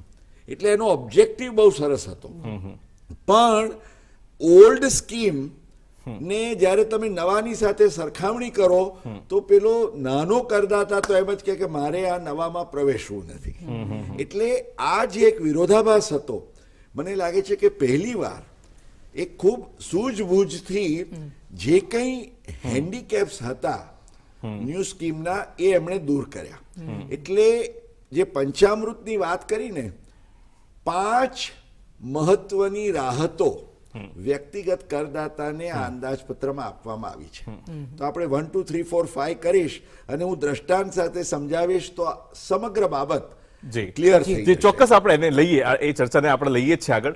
પંકજભાઈ પાસે જઈશ, આપણે આ પંચામૃતની ચર્ચા આપણે આગળ રાખીએ. આપણે જે બહુ સરસ મજાની વાત કરી, પંચામૃતની જે વાત કરી છે કે ભાઈ જે મુદ્દાઓ લીધા છે એ આપણે ચર્ચામાં જઈશું. પણ જે એમાં જે 7 સપ્તર્ષિની પણ FM મિનિસ્ટરે વાત કરી હતી, ફાઇનાન્સ મિનિસ્ટરે, એમાં એક ઉર્જા ક્ષેત્રની સિક્યોરિટીની બહુ સરસ મજાની વાત થઈ. એની અંદર એક જે વાત થઈ છે એમાં એ છે કે આપણે એક તો ગેસ આધારિત અર્થતંત્રની વાત કરતા હતા, એમાંથી એક થોડી સમજ આવી કે જે આપણા પોતાના નેચરલ રિસોર્સિસ છે એની આપણે વાત કરી. એલપીજી સબસિડી તમે જોતા હશો કે ભાઈ યર ઓન યર ઓછી થતી જાય છે, અને સામે રિન્યુએબલ્સની અંદર લગભગ 20,000 કરોડ જેટલું, મુકેશભાઈ જણાવતા આનંદ થાય છે કે 35,000 કરોડ જેટલું એનર્જી સેક્ટરમાં અને 20,000 કરોડ જેટલું એમાં તો સાવ રિન્યુએબલ એનર્જીમાં એક રોકાણ કરવાની વાત છે. તો આપ પંકજભાઈ કેવી રીતના આખું આને જોવો છો કે જે એક આપણે એનર્જી શિફ્ટ, પેરાડાઇમ શિફ્ટ એક થઈ રહ્યો છે, જે જોઈ રહ્યા છે ધીમે ધીમે, કે તમને બધા ક્ષેત્રોમાં જોવા મળે કે એમાં ગ્રીન હાઇડ્રોજન મિશન પણ તમને જોવા મળે, ઇલેક્ટ્રિક વ્હીકલ મોબિલિટી પણ જોવા મળે, એને તમે કેવી રીતના જોવો છો? કરેક્ટ. આ આખો કન્સેપ્ટ છે એ આપણને સસ્ટેનેબલ ડેવલપમેન્ટ તરફ લઈ જાય છે. એટલે આપણે જ્યારે G20નું જ્યારે નેતૃત્વ કરતા હોઈએ અને વિવિધ આંતરરાષ્ટ્રીય પર્યાવરણ બાબતની જે આપણી જે કોન્ફરન્સીસ છે ત્યાં આપણે જે બધા ઠરાવો પાસ થયા છે, ત્યાં જે ચેપ્ટર્સ બધા એક્સેપ્ટ થયા છે, એમાં આપણે બી સાથે સૂર પુરાવીએ છીએ. એટલે જ્યારે આપણે ઉર્જાની વાત કરતા હોઈએ છીએ ત્યારે સાથે સાથે ગ્રીન એનર્જી અને પર્યાવરણનું સંરક્ષણ, આ બે બાબતો આપણે હંમેશા મહત્ત્વની રાખીએ છીએ. કાર્બન પ્રિન્ટની અવારનવાર ચર્ચા થતી હોય છે, પોલ્યુટિંગ ઇન્ડસ્ટ્રીઝની અવારનવાર ચર્ચા થતી હોય છે. તો આવા કિસ્સાની અંદર ટેકનોલોજીની મદદથી બને એટલી ઓછા પોલ્યુશનવાળી અથવા તો નહિવત પોલ્યુશનવાળી, અને શક્ય હોય ત્યારે રિસાયકલિંગની વાત કરી, રિન્યુએબલ એનર્જીની વાત કરી, જ્યારે આપણે ક્લીન એનર્જીની વાત કરીએ છીએ તો એવા સંજોગોની અંદર આપણો જે સસ્ટેનેબલ ડેવલપમેન્ટની જે વાત છે એ અહીંયા પરિપ્રેક્ષમાં સફળ થાય છે. જી જી, બરાબર, બહુ સરસ. તો હવે પંચામૃતની જે વાત કરતા હતા, yes, I come straight. Yes, જે એક મોટામાં મોટો પ્રોબ્લેમ ન્યૂ સ્કીમમાં હતો as compare to the old scheme, old સ્કીમમાં તમે 5 લાખ રૂપિયા સુધી એનાથી ઓછી તમારી કરપાત્ર આવક હોય તો આવકવેરા રિબેટનો લાભ લઈને તમે 0 ટેક્સ ભરી શકતા હતા. અને એ 5 લાખમાં તમે બીજા 1.5-2 લાખ રૂપિયાના ડિડક્શન્સ લઈ લો એટલે 7 લાખ સુધી તમારો 0 ટેક્સ થાય. હવે કોણ જાય એ સંજોગોમાં 7 લાખ રૂપિયાની યોજના નવી સ્કીમમાં કરવા માટે કે ડિડક્શન નહીં લેવાના? આ વખતે એમણે એવું કહ્યું કે જૂની સ્કીમમાં અમે કોઈ જ ફેરફાર કરતા નથી, ઓલ થિંગ્સ કન્ટિન્યુ. ઇનફેક્ટ અત્યાર સુધી એવું હતું કે the old scheme was the default scheme, અને તમારે જો નવામાં ઓપ્ટ કરવું હોય તો ઓપ્ટ કરવાનું થાય. હવે એમણે એમ કહ્યું કે દરેકને નવી સ્કીમ લાગુ પડશે અને તમારે જો કોઈ પણ કારણસર જૂની સ્કીમમાં જવું હોય તો ઓપ્ટ કરવું પડે. પણ હું એમ કહીશ કે જબલ્લે જેવા કોઈ કેસ આવશે કે જેમાં કોઈને જૂની સ્કીમમાં ઓપ્ટ કરવાનું મન થશે. કેમ? કારણ કે સૌ પ્રથમ તો નવી સ્કીમમાં એમણે કહી દીધું કે 7 લાખ રૂપિયા સુધી તમારી જો કરપાત્ર આવક હોય, કોઈ તમારે ડિડક્શન કે એક્ઝમ્પશન લીધા વગર પણ તમે ટેક્સ 0 ભરશો. ઇનફેક્ટ 7 પણ નહીં, એમાં એમણે તમને 50,000 ઉમેરી આપ્યા જે સેલરીડના સ્ટેન્ડર્ડ ડિડક્શનના કહીએ, એટલે 7.5 લાખ રૂપિયા. આપણે બધા વાત કરતા હતા કે ભાઈ આ 3 લાખની લિમિટને વધારીને 5 લાખ કરવી જોઈએ, 6 લાખ કરવી જોઈએ. હું તો કહું છું કે એમણે 7.5 લાખ રૂપિયા સુધી તમારી કરપાત્ર આવક હોય તો યુ આર પેઇંગ 0 ટેક્સ. અને આ 7.5 લાખ રૂપિયા ઉપર અન્યથા તમે લગભગ 35-36 હજાર રૂપિયાનો ટેક્સ ભરતા હો, 36,000, હવે તમે 0 ભરવાના છો. એટલે મહિને 3,000 રૂપિયાની તમારી સીધી બચત. આઈ થિંક પહેલી વાર કદાચ આટલી માતબર પ્રમાણમાં બચત. નોટ ઓનલી ધેટ, આપણે મેં અગાઉ કહ્યું કે મધ્યમ વર્ગનો કરદાતા જે મહિને 1.25 લાખ રૂપિયા કમાતો હોય એટલે 15 લાખ રૂપિયા એની કરપાત્ર આવક છે. તો જે અગાઉની સ્કીમ હતી, અગાઉ means the old new scheme, you know I cold it as old new, અને હવે ન્યૂ છે. ઓલ્ડ ને તો હવે આઈ થિંક ડિસ્કસ કરવાનું કોઈ કારણ જ નથી. We have to only talk about the old new અને ન્યૂ. હવે ઓલ્ડ ન્યૂ ને ન્યૂ ની વાત કરું તો જે 15 લાખ રૂપિયા ઉપર તમારે લગભગ 1,95,000નો ટેક્સ ભરવાનો થતો હતો, એની જગ્યાએ તમારે હવે ખાલી 1,56,000 ભરવાનો થશે. એટલે 39,000, 39,000 રૂપિયાની સીધી બચત. અને બીજો લાભ શું કે ઘણીવાર તો તમે પેલી બધી કપાતો કે કરમુક્તિઓનો લાભ લેવા માટે તમારી લિક્વિડિટી ઉપર સ્ટ્રેઇન મૂકીને તમે you use to do it. કારણ કે એક બાજુએ તમારે ઘરબાર ચલાવવું છે, બાળકોના શિક્ષણની, તમારી બીજી મેડિકલ રિક્વાયરમેન્ટ્સ, એ બધાનો લાભ લેવો છે, અને બીજી બાજુએ પેલો ટેક્સનો લાભ લેવા માટે તમારે જાણી જોઈને ખોટી જગ્યાએ તમારે દોરાઈ જવું પડે. એટલે આઈ થિંક નાવ મેં કહ્યું એ પ્રમાણે તમે ફ્રોમ 36,000 થી 39,000 રૂપીઝનો આ ટેક્સની બચત, આ સ્ટ્રેટ બ્રેકેટ્સ જે છે એની અંદર, એટલે મધ્યમ વર્ગનો જે કરદાતા છે એને આનાથી ખૂબ મોટો લાભ થયો. ઇવન અબાઉ ધેટ, આજે કદાચ પંકજભાઈ વાત કરતા હતા કે વોટ અબાઉટ 30 લાખ, 40 લાખ, 50 લાખ, એમને પણ 40-45 હજારનો એવરેજ આજે ઇવન તમારી 1 કરોડની આવક હોય તો 43,000 અને 2 કરોડની આવક હોય તો 45,000 અને 5 કરોડથી વધુ જેની આવક હોય, ઇનફેક્ટ એમના ઉપર તો એક જાણે શ્રાપ એમને અપાયો હોય એના જેવી પરિસ્થિતિ આજથી 3 વર્ષ પૂર્વે થઈ ગઈ હતી. કારણ કે તમારી માથા કરતા પાઘડી મોટી 30% આપણો ટેક્સનો રેટ હતો, અને એના ઉપર 5 કરોડથી વધુ આવક હોય તો વ્યક્તિગત 37%નો તમારે સરચાર્જ આપવો પડતો. એના ઉપર 4%નો સેસ ઉમેરો તો ઇફેક્ટિવલી લગભગ 43%, 42.74%નો ટેક્સ થતો હતો. એટલે આપણે એક તરફ કહીએ કે ભાઈ અમારો 30% કે 40%ની અંદરનો રેટ છે, પણ એ હતો જ નહીં. અને એટલા માટે લોકો શું કરે, પેલી બોર્ડર લાઈન કે ભાઈ 5 કરોડની નજીક આવ્યા ગમે તેમ કરીને આપણે, કારણ કે પછી શું થાય, એકવાર 5 કરોડ ઉપર જાઓ એટલે બધી જ આવક ઉપર તમારો 37%નો ટેક્સ લાગે. This was something which was hurting. નાણામંત્રીએ ખૂબ જ આવકારપાત્ર પગલું લીધું કે આ 37%ને એમણે કેપ કરીને કહ્યું કે ભાઈ 25% ઇઝ માય મેક્સિમમ સરચાર્જ. એટલે તમારો 30 વત્તા એના ઉપર 25 અને 4%ના સેસ સાથે ગમે તેટલી આવક હોય તો you will not pay tax more than 39%. એટલે I think this is a very welcome major. પણ આની સાથે મેં કહ્યું એ પ્રમાણે જે રિબેટની આ જે જોગવાઈ છે, બીજું કે માત્ર અત્યાર સુધી ઇન્ડિવિજ્યુઅલ જે રેસિડેન્ટ ઇન ઇન્ડિયા હોય એને જ રિબેટનો લાભ મળતો હતો. હવે જે સ્કીમ કરી એમાં એમણે આ આવકવેરા રિબેટ જે 87A હેઠળ છે, in fact this is all in the fine print, as I told you કે નાણામંત્રીએ ક્યાંય નથી કહ્યું, પણ હવે માત્ર ઇન્ડિવિજ્યુઅલ નહીં, ઇનફેક્ટ એનઆરઆઈસ કહેતા હતા કે અમને કેમ ના મળે રિબેટ, એનઆરઆઈ ને પણ મળશે. હવે રેસિડેન્ટ વાળી કન્ડિશન નીકળી ગઈ, ઇન્ડિવિજ્યુઅલ વાળી કન્ડિશન પણ નીકળી ગઈ. હવે કોઈ પણ વ્યક્તિ, રહીશ કે બિન રહીશ, HUF, AOP, BOI કે ઇવન આર્ટિફિશિયલ જ્યુરિડિકલ એન્ટિટી એને પણ આ 7 લાખ રૂપિયા સુધીનો જે આવકવેરા રિબેટનો લાભ છે એ મળશે. એ લોકો પણ અગાઉ શું હતું, આજે નવી સ્કીમના રેટ્સનો લાભ માત્ર ઇન્ડિવિજ્યુઅલ ને HUF ને આપવામાં આવતો હતો.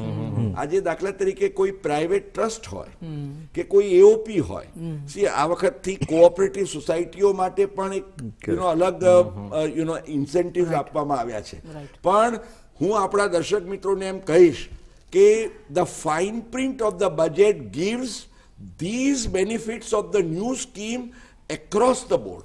એટલે તમે જો HUF ની વાત કરો ને તો HUF ના કેસમાં તો આ 39,000 તો ઇન્ડિવિજ્યુઅલની વાત છે.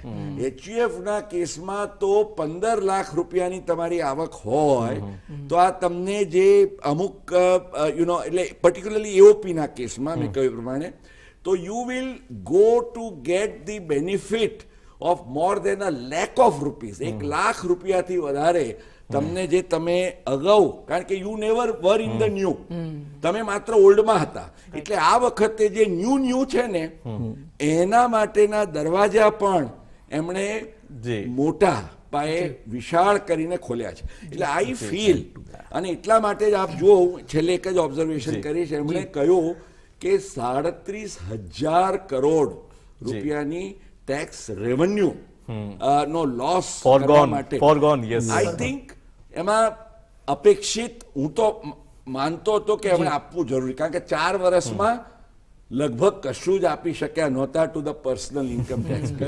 એટલે છેવટે આપવાનું હતું.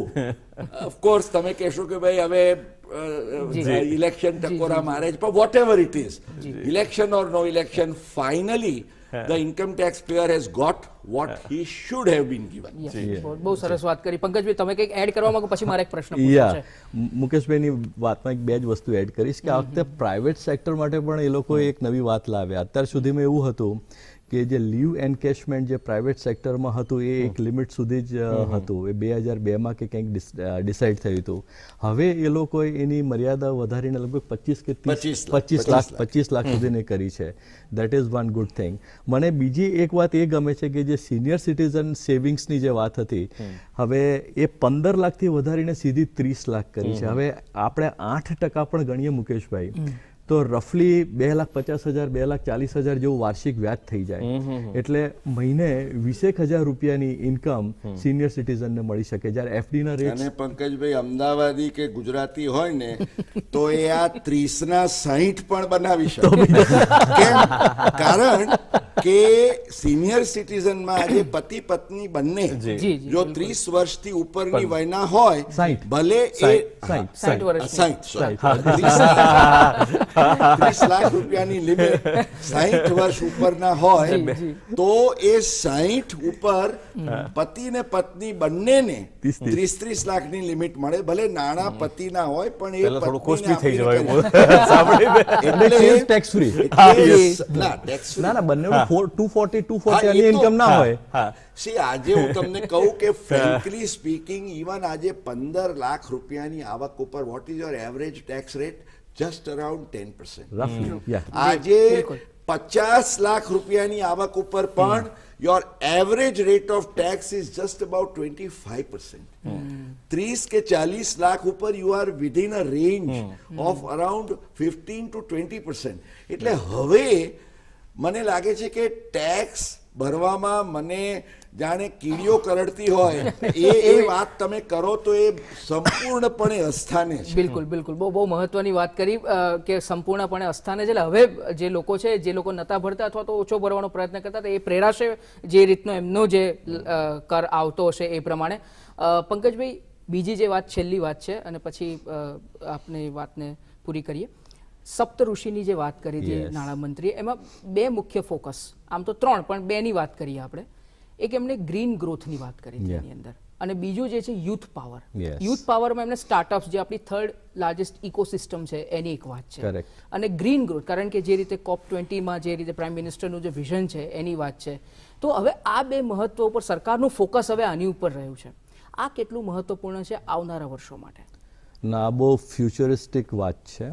અને આપણે એવું વચ્ચે કહેતા પણ આવ્યા છે કે આપણું જે ડેમોગ્રાફિક ડિવિડન્ડ છે એને આપણે એનરિચ કરવાનું છે. સારામાં સારી ટેકનોલોજી પ્રાપ્ત થાય, રિસર્ચ અને ડેવલપમેન્ટ વધે, દેશમાં એક્સલન્સ સેન્ટર્સ ફોર એક્સલન્સ વધે, વધારે ને વધારે યુવાનો પોતાના સાહસથી આત્મનિર્ભર બને, એ લોકોના સ્ટાર્ટઅપ શરૂ કરે અને સાથે સાથે મેં હમણાં ચર્ચામાં અગાઉ કીધું એ પ્રમાણે સસ્ટેનેબલ ડેવલપમેન્ટના થીમ સાથે એ લોકો આગળ વધે. તો આઈ થિંક જે આપણી આ જે ગ્લોબલ ડિમાન્ડ્સ છે અને ગ્લોબલ ટ્રેન્ડ્સ છે એની સાથે આપણે તાલ મિલાવી શકીશું. તો એક વાત છે કે ભાઈ ગઈકાલે ઇકોનોમિક સર્વેની અંદર પણ આપણે જોયું હતું કે ભાઈ પાછળના વર્ષોની પણ વાત થઈ, આ વર્ષની પણ વાત થઈ, અમૃતકાળમાં આપણે કેમ વધી એની પણ વાત થઈ. અને તમે સરસ મજાની વાત કરી કે હવે જે આપણે પેરાડાઇમ શિફ્ટ તરફ જઈ રહ્યા છે એમાં પણ ઇકોનોમીને આખા એ પગલાં લેવાયા. પણ આ સરસ મજાની ચર્ચા કરવા બદલ પંકજભાઈ આપ જોડાયા એ બદલ આપનો ખૂબ ખૂબ આભાર માનું છું. અને નિરંજનભાઈ કદાચ ટેકનિકલ કારણસર ના જોડાઈ શક્યા એટલે અહીંયા આપણે આ અડધો કલાકની વિરામ આપવો પડશે. બીજા એક મહેમાન જોડાશે. મુકેશભાઈ, તમારે બેસવાનું છે. તમારે હજુ ટેક્સના પ્રશ્નો ઘણા બધા લોકોના મનમાં છે એને આપણે સોલ્વ કરીશું. પણ આ ચર્ચામાં જોડાવા બદલ પંકજભાઈ આપનો ખૂબ ખૂબ આભાર. Thank you. અને હવે લઈને એક નાનકડો વિરામ બાદ આ ચર્ચાનો દોર જારી રાખીશું.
વિરામ બાદ ફરી એકવાર આપનું સ્વાગત છે. દર્શક મિત્રો, બજેટ દર્શન દૂરદર્શન સાથે આપણે કરી રહ્યા છીએ અને આપણા માનવંતા મહેમાન આપણી સાથે જોડાઈ ગયા છે. વિનોદભાઈ અગ્રવાલ ઉદ્યોગપતિ છે. આપનું ખૂબ ખૂબ સ્વાગત છે.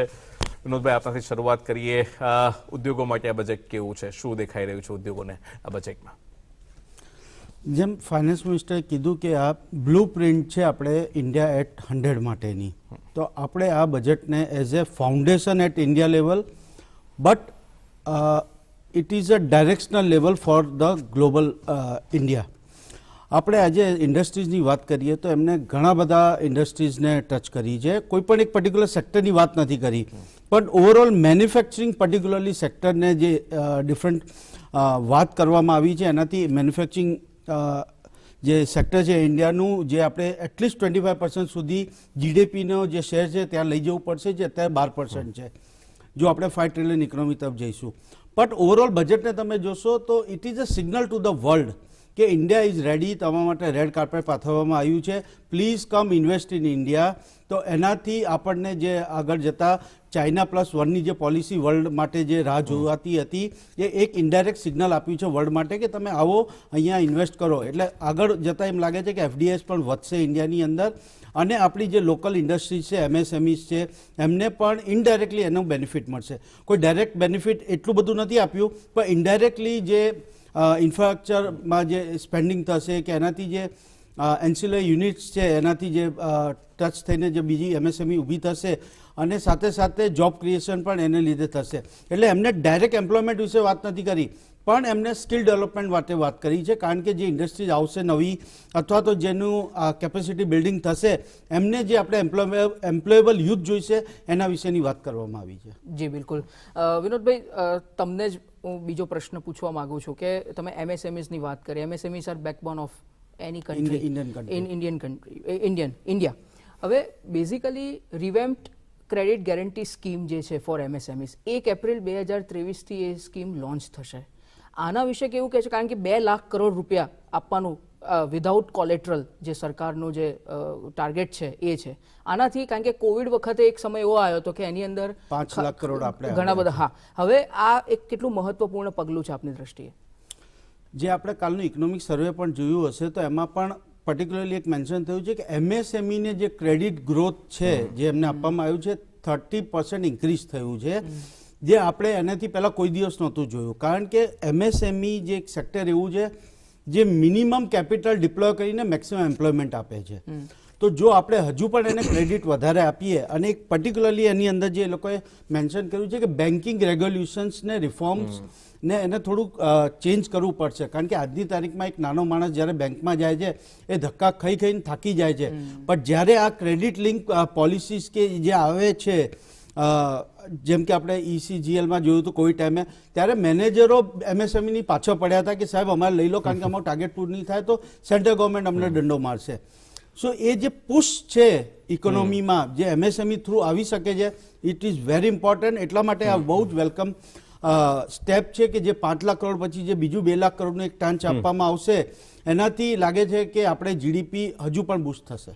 જી મુકેશભાઈ, જે વાત છે જે વિત્ત મંત્રી જે નથી બોલ્યા, એમાં એક વસ્તુ છે કે એટીસીની જે વાત છે કે ટેક્સ એક્ઝેમ્પશન્સ છે, તો શું ખરેખર હવે એવું થશે કે જે ન્યૂ ટેક્સ રિજીમ, જેને ડિફોલ્ટ ટેક્સ રિજીમ બની જશે, અથવા પહેલાં એ હશે પછી આપણે જવું કે ના જવું નક્કી થશે, તો શું હવે એટીસીના ડિડક્શન એક્ઝેમ્પશન એ ભવિષ્યમાં કદાચ જઈ શકે છે, અથવા તો વધુ સરળીકૃત, વધુ રેશનલાઇઝ ટેક્સ વ્યવસ્થા બની શકે?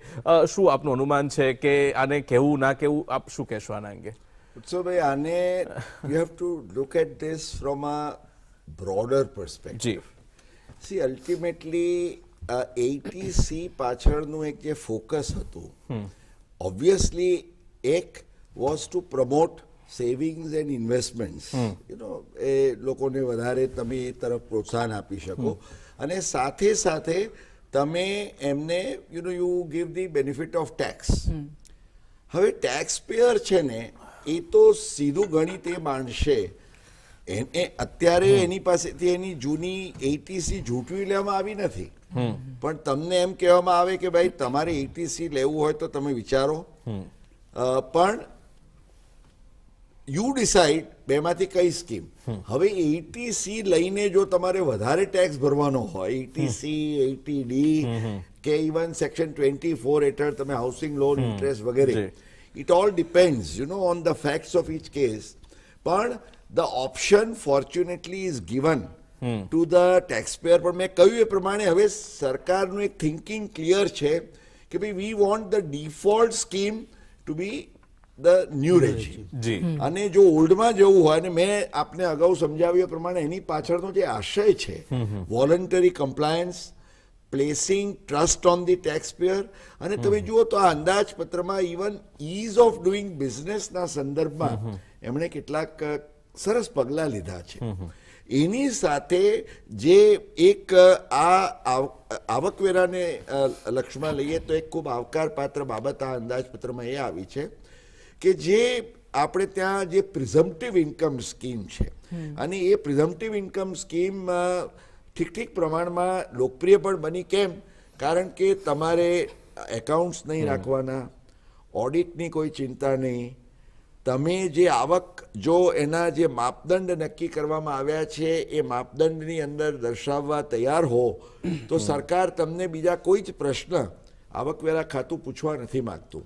તો એ જે 44AD જે સ્કીમ હતી એમાં વાત એ હતી કે ભાઈ 2 કરોડ રૂપિયા સુધીનો પણ જો તમારો વાર્ષિક વકરો હોય અને તમે જો 6% નો તમે જો whatever is through the banking channels, electronic કે એમાં હોય તો 6%, કેશનો બિઝનેસ હોય તો 8%. આ માપદંડથી તમે આટલો જો નફો દર્શાવતા હો તો no questions asked, you can show this or more whatever you are earning. એવી જ રીતે વ્યાવસાયિકો, હવે આજે તમે જુઓ કે વ્યાવસાયિકોને ઘણીવાર પેલા ડોક્ટરો હોય, વકીલો હોય, ચાર્ટર્ડ એકાઉન્ટન્ટ તો ચાલો પોતાનું અકાઉન્ટિંગ કરી લે, પણ બીજા ઘણા એન્જિનિયર્સ છે, આર્કિટેક્ટ્સ છે, એ લોકો કે અમે અમારો વ્યવસાય કરીએ કે આ એકાઉન્ટ્સ ને ઓડિટ ને આ ને તેને બધું કરીએ. તો એમને માટે પણ જે એક લિમિટ હતી 44ADA હેઠળ કે 50 લાખ રૂપિયા સુધીની જો તમારી ગ્રોસ રિસીટ્સ હોય અને તમે 50%નો જો તમે પ્રોફિટ બતાવતા હો તો then you will be exempt from all these issues. એટલે આ એક જે છે હવે એમાં પણ એમણે 50 લાખની જે લિમિટ હતી એમાં વધારો કરીને 75 લાખ કર્યા. પેલા 2 કરોડ જે હતી લિમિટ એના એમણે વધારીને 3 કરોડ કર્યા. સાથે એક ચોક્કસ એમણે એક સારું આવકારપાત્ર રાઇડર પણ મૂક્યું કે આ જો તમારે એન્હાન્સ્ડ લિમિટનો લાભ લેવો હોય તો તમારી જે કેશમાં રિસીટ્સ હોય શુડ નોટ બી મોર દેન 5%. કારણ કે 5% થી વધારે હોય તો then it becomes difficult to check or monitor if required. એટલે આ કન્ડિશનને તમે ફૂલફિલ કરીને I think this is again, એટલે આખા જે બજેટનું એક લક્ષ્ય છે, ઇવન ઇઝ ઓફ ડુઈંગ બિઝનેસના પોઈન્ટ ઓફ વ્યૂથી નાણામંત્રીએ જો આપને ખ્યાલ હોય તો એમણે બહુ સરસ આંકડા આપ્યા કે ઇન્કમ ટેક્સ રિટર્ન્સના પ્રોસેસિંગ કેટલા ઝડપથી થાય છે. એમણે એમ કહ્યું કે 46% રિટર્ન્સ તો વિધિન લેસ દેન 24 અવર્સમાં પ્રોસેસ. અને આઈ એમ અ વિટનેસ ટુ ઇટ. આજે લોકો એવા પણ દાખલા છે કે જ્યાં તમે હજી તો રિટર્ન ભર્યું નથી અને જેમ પેલી તમે તવામાં પૂરી ગરમ તરીને બહાર નીકળે તો within minutes you get your intimation, you get your refund. એટલે આ જે એક આખો જોક છે અને ગ્રીવન્સ રિડ્રેસલ મિકેનિઝમ છે, અપીલોને જરા ફાસ્ટ ટ્રેક મોડ ઉપર કેવી રીતે લઈ શકાય એના માટેની છે. અને સૌથી મોટી રાહત તો એક સમય હતો કે જ્યારે પેલી સ્ક્રુટિનીની નોટિસ આવે ને તો પેલો બિચારો આખી રાત ઊંઘે નહીં. હવે તમે જુઓ તો સ્ક્રુટિની એ કોઈ એવી ચિંતાની બાબત નથી. એટલે I think these are the right things. You see foreign કન્ટ્રીમાં તમે કોઈને પૂછો કે ભાઈ ઇન્કમ ટેક્સ ઓફિસ ક્યાં આવી છે તો એ તમારી સામે જોઈ રહેશે કે આ તો કેવો પ્રશ્ન. કારણ કે ત્યાં income tax is all virtual. તમારે you deal with the computer and the processing centre. મને લાગે છે કે અહીંયા પણ સમય જતાં હવે કદાચ આયકર ભવનનું સરનામું લોકોને બહુ યાદ કરવું નહીં પડે. આપણે એના વિશે ઘણી વાત કરીને નાણામંત્રી શ્રી એમ જ કીધું કે 39,000 જે કોમ્પ્લાયન્સીસ હતા એને ડિક્રિમિનલાઇઝ કર્યા. એની અંદર બીજું એક પાનનું જે વાત છે, હવે પાન દરેક જગ્યાએ વેલિડ ગણાશે. વિનોદભાઈ, આત્મનિર્ભર ભારતની વાત કરીએ. હમણાં કન્ફેડરેશન ઓફ ઇન્ડિયન ઇન્ડસ્ટ્રીનો સર્વે અને પ્રાઇસ વોટર હાઉસ કૂપર્સનો એક સર્વે હતો. એમાં આત્મનિર્ભર ઇન્ડેક્સ એ જે ગણીએ અને એનો જે ક્રાઇટેરિયા રાખ્યો હતો કે 1 અથવા 1 થી વધારે જો સૂચકાંક હોય દેટ મીન્સ કે your country is self reliant. હવે એમાં આપણે ટોટલ 20 સેક્ટર્સને આઈડેન્ટિફાઈ કર્યા હતા. એમાંથી 8 સેક્ટર્સ એવા છે કે જેમાં સૂચકાંક 1 અથવા 1 થી વધારે છે, પણ હજુ 12 સેક્ટર્સ એવા છે કે જેનો સૂચકાંક હજુ 1 થી ઓછો છે. અને ઓવરઓલ જો ટોટલ આત્મનિર્ભર ઇન્ડેક્સ જોઈએ આપણા દેશનો 20 સેક્ટર્સનો 0.69 છે અત્યારે. આ બજેટ અને એમાં જે અલગ અલગ સેક્ટર્સમાં પ્રોવિઝન્સ કરવામાં આવ્યા છે, તમને લાગે છે કે હવે આવનારા સમયમાં, આવનારા અમુક વર્ષોમાં આપણો દેશ હજુ બીજા સેક્ટર્સમાં આત્મનિર્ભર બનશે? જો આપણે રાતોરાત આત્મનિર્ભર કોઈ પણ વસ્તુમાં ના થઈ શકીએ, એના માટે લોંગ ટર્મ પ્લાનિંગ કે લોંગ ટર્મ વિઝન લાગે. હવે ચાઇનાની વાત કરીએ તો એમણે 40 વર્ષ કાઢ્યા છે. એમની જે નીતિ હતી એ પ્રમાણેની વોટ એવર શોપિંગ આપી હતી એના પછી આપણે કોવિડને એઝ એ પેલું ઓપોર્ચ્યુનિટી લઈને જે ક્લેરિયન કોલ આપ્યું પ્રાઇમ મિનિસ્ટર સાહેબે કે આત્મનિર્ભર થવું છે આપણે, એમાં આપણે ઘણા બધા સેક્ટર્સ જે આપણે કોઈ દિવસ વાત જ નહોતા થતા એના ઉપર વાત થઈ.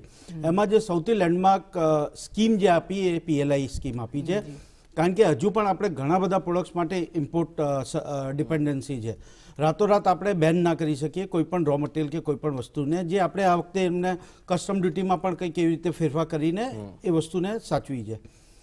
તો જો આપણે અમુક વસ્તુઓ છે, for example white goods, pharmaceutical industry, solar panel, automobile, એવા જે હાઈ એન્ડ ટેકનોલોજી પ્રોડક્ટ્સ છે, એના માટે જો આત્મનિર્ભર થવું હોય તો એના માટે સમય લાગશે. પણ આવાવાળા સમયમાં જે રીતે આ પ્રોગ્રેસિવ બજેટ્સ એ લોકો દર વર્ષે આપી રહ્યા છે અને જે રીતે ઇન્ફ્લો ઓફ કેપિટલ આપી રહ્યા છે કે જ્યાં પણ જરૂર છે ત્યાં સરકાર ઊભી છે, પર્ટિક્યુલરલી ડિફેન્સ સેક્ટરમાં આપણે જોઈએ જે રીતે આત્મનિર્ભર ભારતને ઇન્ડિજિનાઇઝેશનની વાત થઈ છે, તો ધીરે ધીરે મને લાગે છે કે આપણે 20 પ્રોડક્ટ જે છે સેક્ટર્સ છે એને આવરી લઈને આવવાના નેક્સ્ટ 5 વર્ષમાં જ્યારે, અને આ તો 47ની વાત થઈ રહી છે, ત્યાં સુધી તો 100% India as a develop country ઉભરીને આવશે. જી મુકેશભાઈ, એક જે વાત ઘણા લોકો બહુ સરસ વાત કરી, કેપિટલ એક્સપેન્ડિચરની વાત તો કરી, પણ જે લોકો એક સાંભળવા long term capital gain tax અને short term capital gain tax એના વિશે બોલ્યા નથી, પણ કંઈક લખાયું તો હશે, તો એ શું લખાયું છે? એટલે એમાં long term short term capital ગેઇન્સમાં આમ જુઓ તો કોઈ તમને નવી રાહત કહી શકાય એવી જોગવાઈ નથી. સી, અને એ આમ જુઓ તો જરૂર પણ નહોતી, કારણ કે you are paying only 10% or 15% tax on long term or short term તમારા ઇક્વિટી માર્કેટના ગેઇન્સ પર. જ્યારે આજે પેલો કોઈ નોકરિયાત હોય બિચારો મહેનત કરીને પરસેવો પાડીને કમાતો હોય, એની પાસે 30 લો, આ 10-15 લો તો વ્યાજબી છે. હવે એમાં કંઈ લોભ કરવા જેવો નહોતો. In fact one thing which has to be also kept in mind કે કદાચ સરકારનો એક વ્યવહારુ અભિગમ એ પણ રહ્યો, એમણે જોયું કે ભાઈ આ થિયોરેટિકલી આજે કોઈએ દાખલા તરીકે 50 કરોડ રૂપિયાના એના શેરો વેચ્યા કે એક એવી મોટી પ્રોપર્ટી વેચી, અને એની સામે એને જો ગેઇન ટેક્સ બચાવવા માટે લાભ લેવો હોય તો અત્યારે એ સામે જો એક ઘર બાંધે જેમાં એ ગેઇન રોકે કે એનું નેટ કન્સિડરેશન રોકે, તો એ સેક્શન 54 કે 54Fમાં કોઈ પણ લિમિટ વગરે લાભ લઈ શકતા હતા. હવે નવા વર્ષથી એમણે એમ કહ્યું કે ભાઈ 10 કરોડ રૂપિયા ઇઝ અ સીલિંગ. તમારે ઘર બાંધવું છે તો 10 કરોડ ઇઝ સફિશિયન્ટ. સારો બંગલો પણ થઈ જાય, પણ તમારે 50 કે 100 કરોડનો મહેલ બાંધવો હોય અને એમાં તમારે કેપિટલ ગેઇનનો લાભ લેવો હોય તો એ નહીં આપીએ. એમણે આજે ડિબેન્ચર્સ છે, હવે ડિબેન્ચર્સમાં જ્યારે તમને કોઈ ગેઇન થતો હોય તો એ ટ્રાન્સફર થાય એટલે ઓબ્વિયસલી તમને ગેઇન થાય, પણ આજે તમે એમ કહો કે આ ડિબેન્ચર મેં આટલા વર્ષ માટે રાખ્યા અને આને લોંગ ટર્મ કરીને હું કન્સેશનલ રેટ ઓફ ટેક્સ લઉં તો એ પણ કેટલા અંશે વ્યાજબી, કારણ કે it is just like a interest. એટલે એ પણ એક જે ટેક્સ આર્બિટ્રાજ હતો એ એમણે રેશનલાઇઝ કરીને એમણે એમ કહ્યું કે ભાઈ અમે આમાં we are going to treat this as short term capital gains. પણ હું એક વાત કરીશ, આપણા દર્શકોને એમ ન થાય કે ભાઈ ખાલી જમા પાસાની જ વાત કરીએ છીએ. આવકવેરાને લગતી જે ઘણી બધી બાબતોમાં હું એમ કહીશ કે જેમ સોનાની થાળીમાં એક લોઢાની મેખ હોય એ પ્રકારની એક જોગવાઈ એવી છે કે જેના વિશે હું માનું છું કે નાણામંત્રીએ પુનઃ વિચારણા કરવી જોઈએ. અને આ વાત મને એટલા માટે યાદ આવે છે કારણ કે આજે અમદાવાદ કે ગુજરાતની અંદર આપણા NRI કેટલા બધા પરદેશમાં વસે છે. હવે આજે જો એમના માતા પિતા એ લોકોને કંઈક જે લિબરલાઇઝ રેમિટન્સ સ્કીમ કહીએ છીએ LRS, એમાં નાણાં મોકલવા માગતા હોય તો સમજી શકાય એ વાત છે. સરકારનો દૃષ્ટિકોણ એ હતો કે ભાઈ we want to track the source of this funds, માટે એક TCS કરીને એક જોગવાઈ રાખો તમે. એમાં પણ એમણે જ્યારે પહેલાં લાવ્યા ત્યારે કોઈ થ્રેશોલ્ડ લિમિટ નહોતી રાખી. એક એજ્યુકેશન કે એને માટે એ લોકોએ અપવાદ રાખ્યો હતો. પણ એ સિવાય જો 7 લાખ રૂપિયાથી વધારે હોય તો 5%નો TCS કરવામાં આવે એવી જોગવાઈ હતી. આ વખતે એમણે શું કર્યું કે એક તો એ 7 લાખ રૂપિયાની થ્રેશોલ્ડ લિમિટ કાઢી નાખી, એ તો ઠીક છે, પણ જે 5%ના TCSને સ્થાને એમણે 20%નો TCS કર્યો.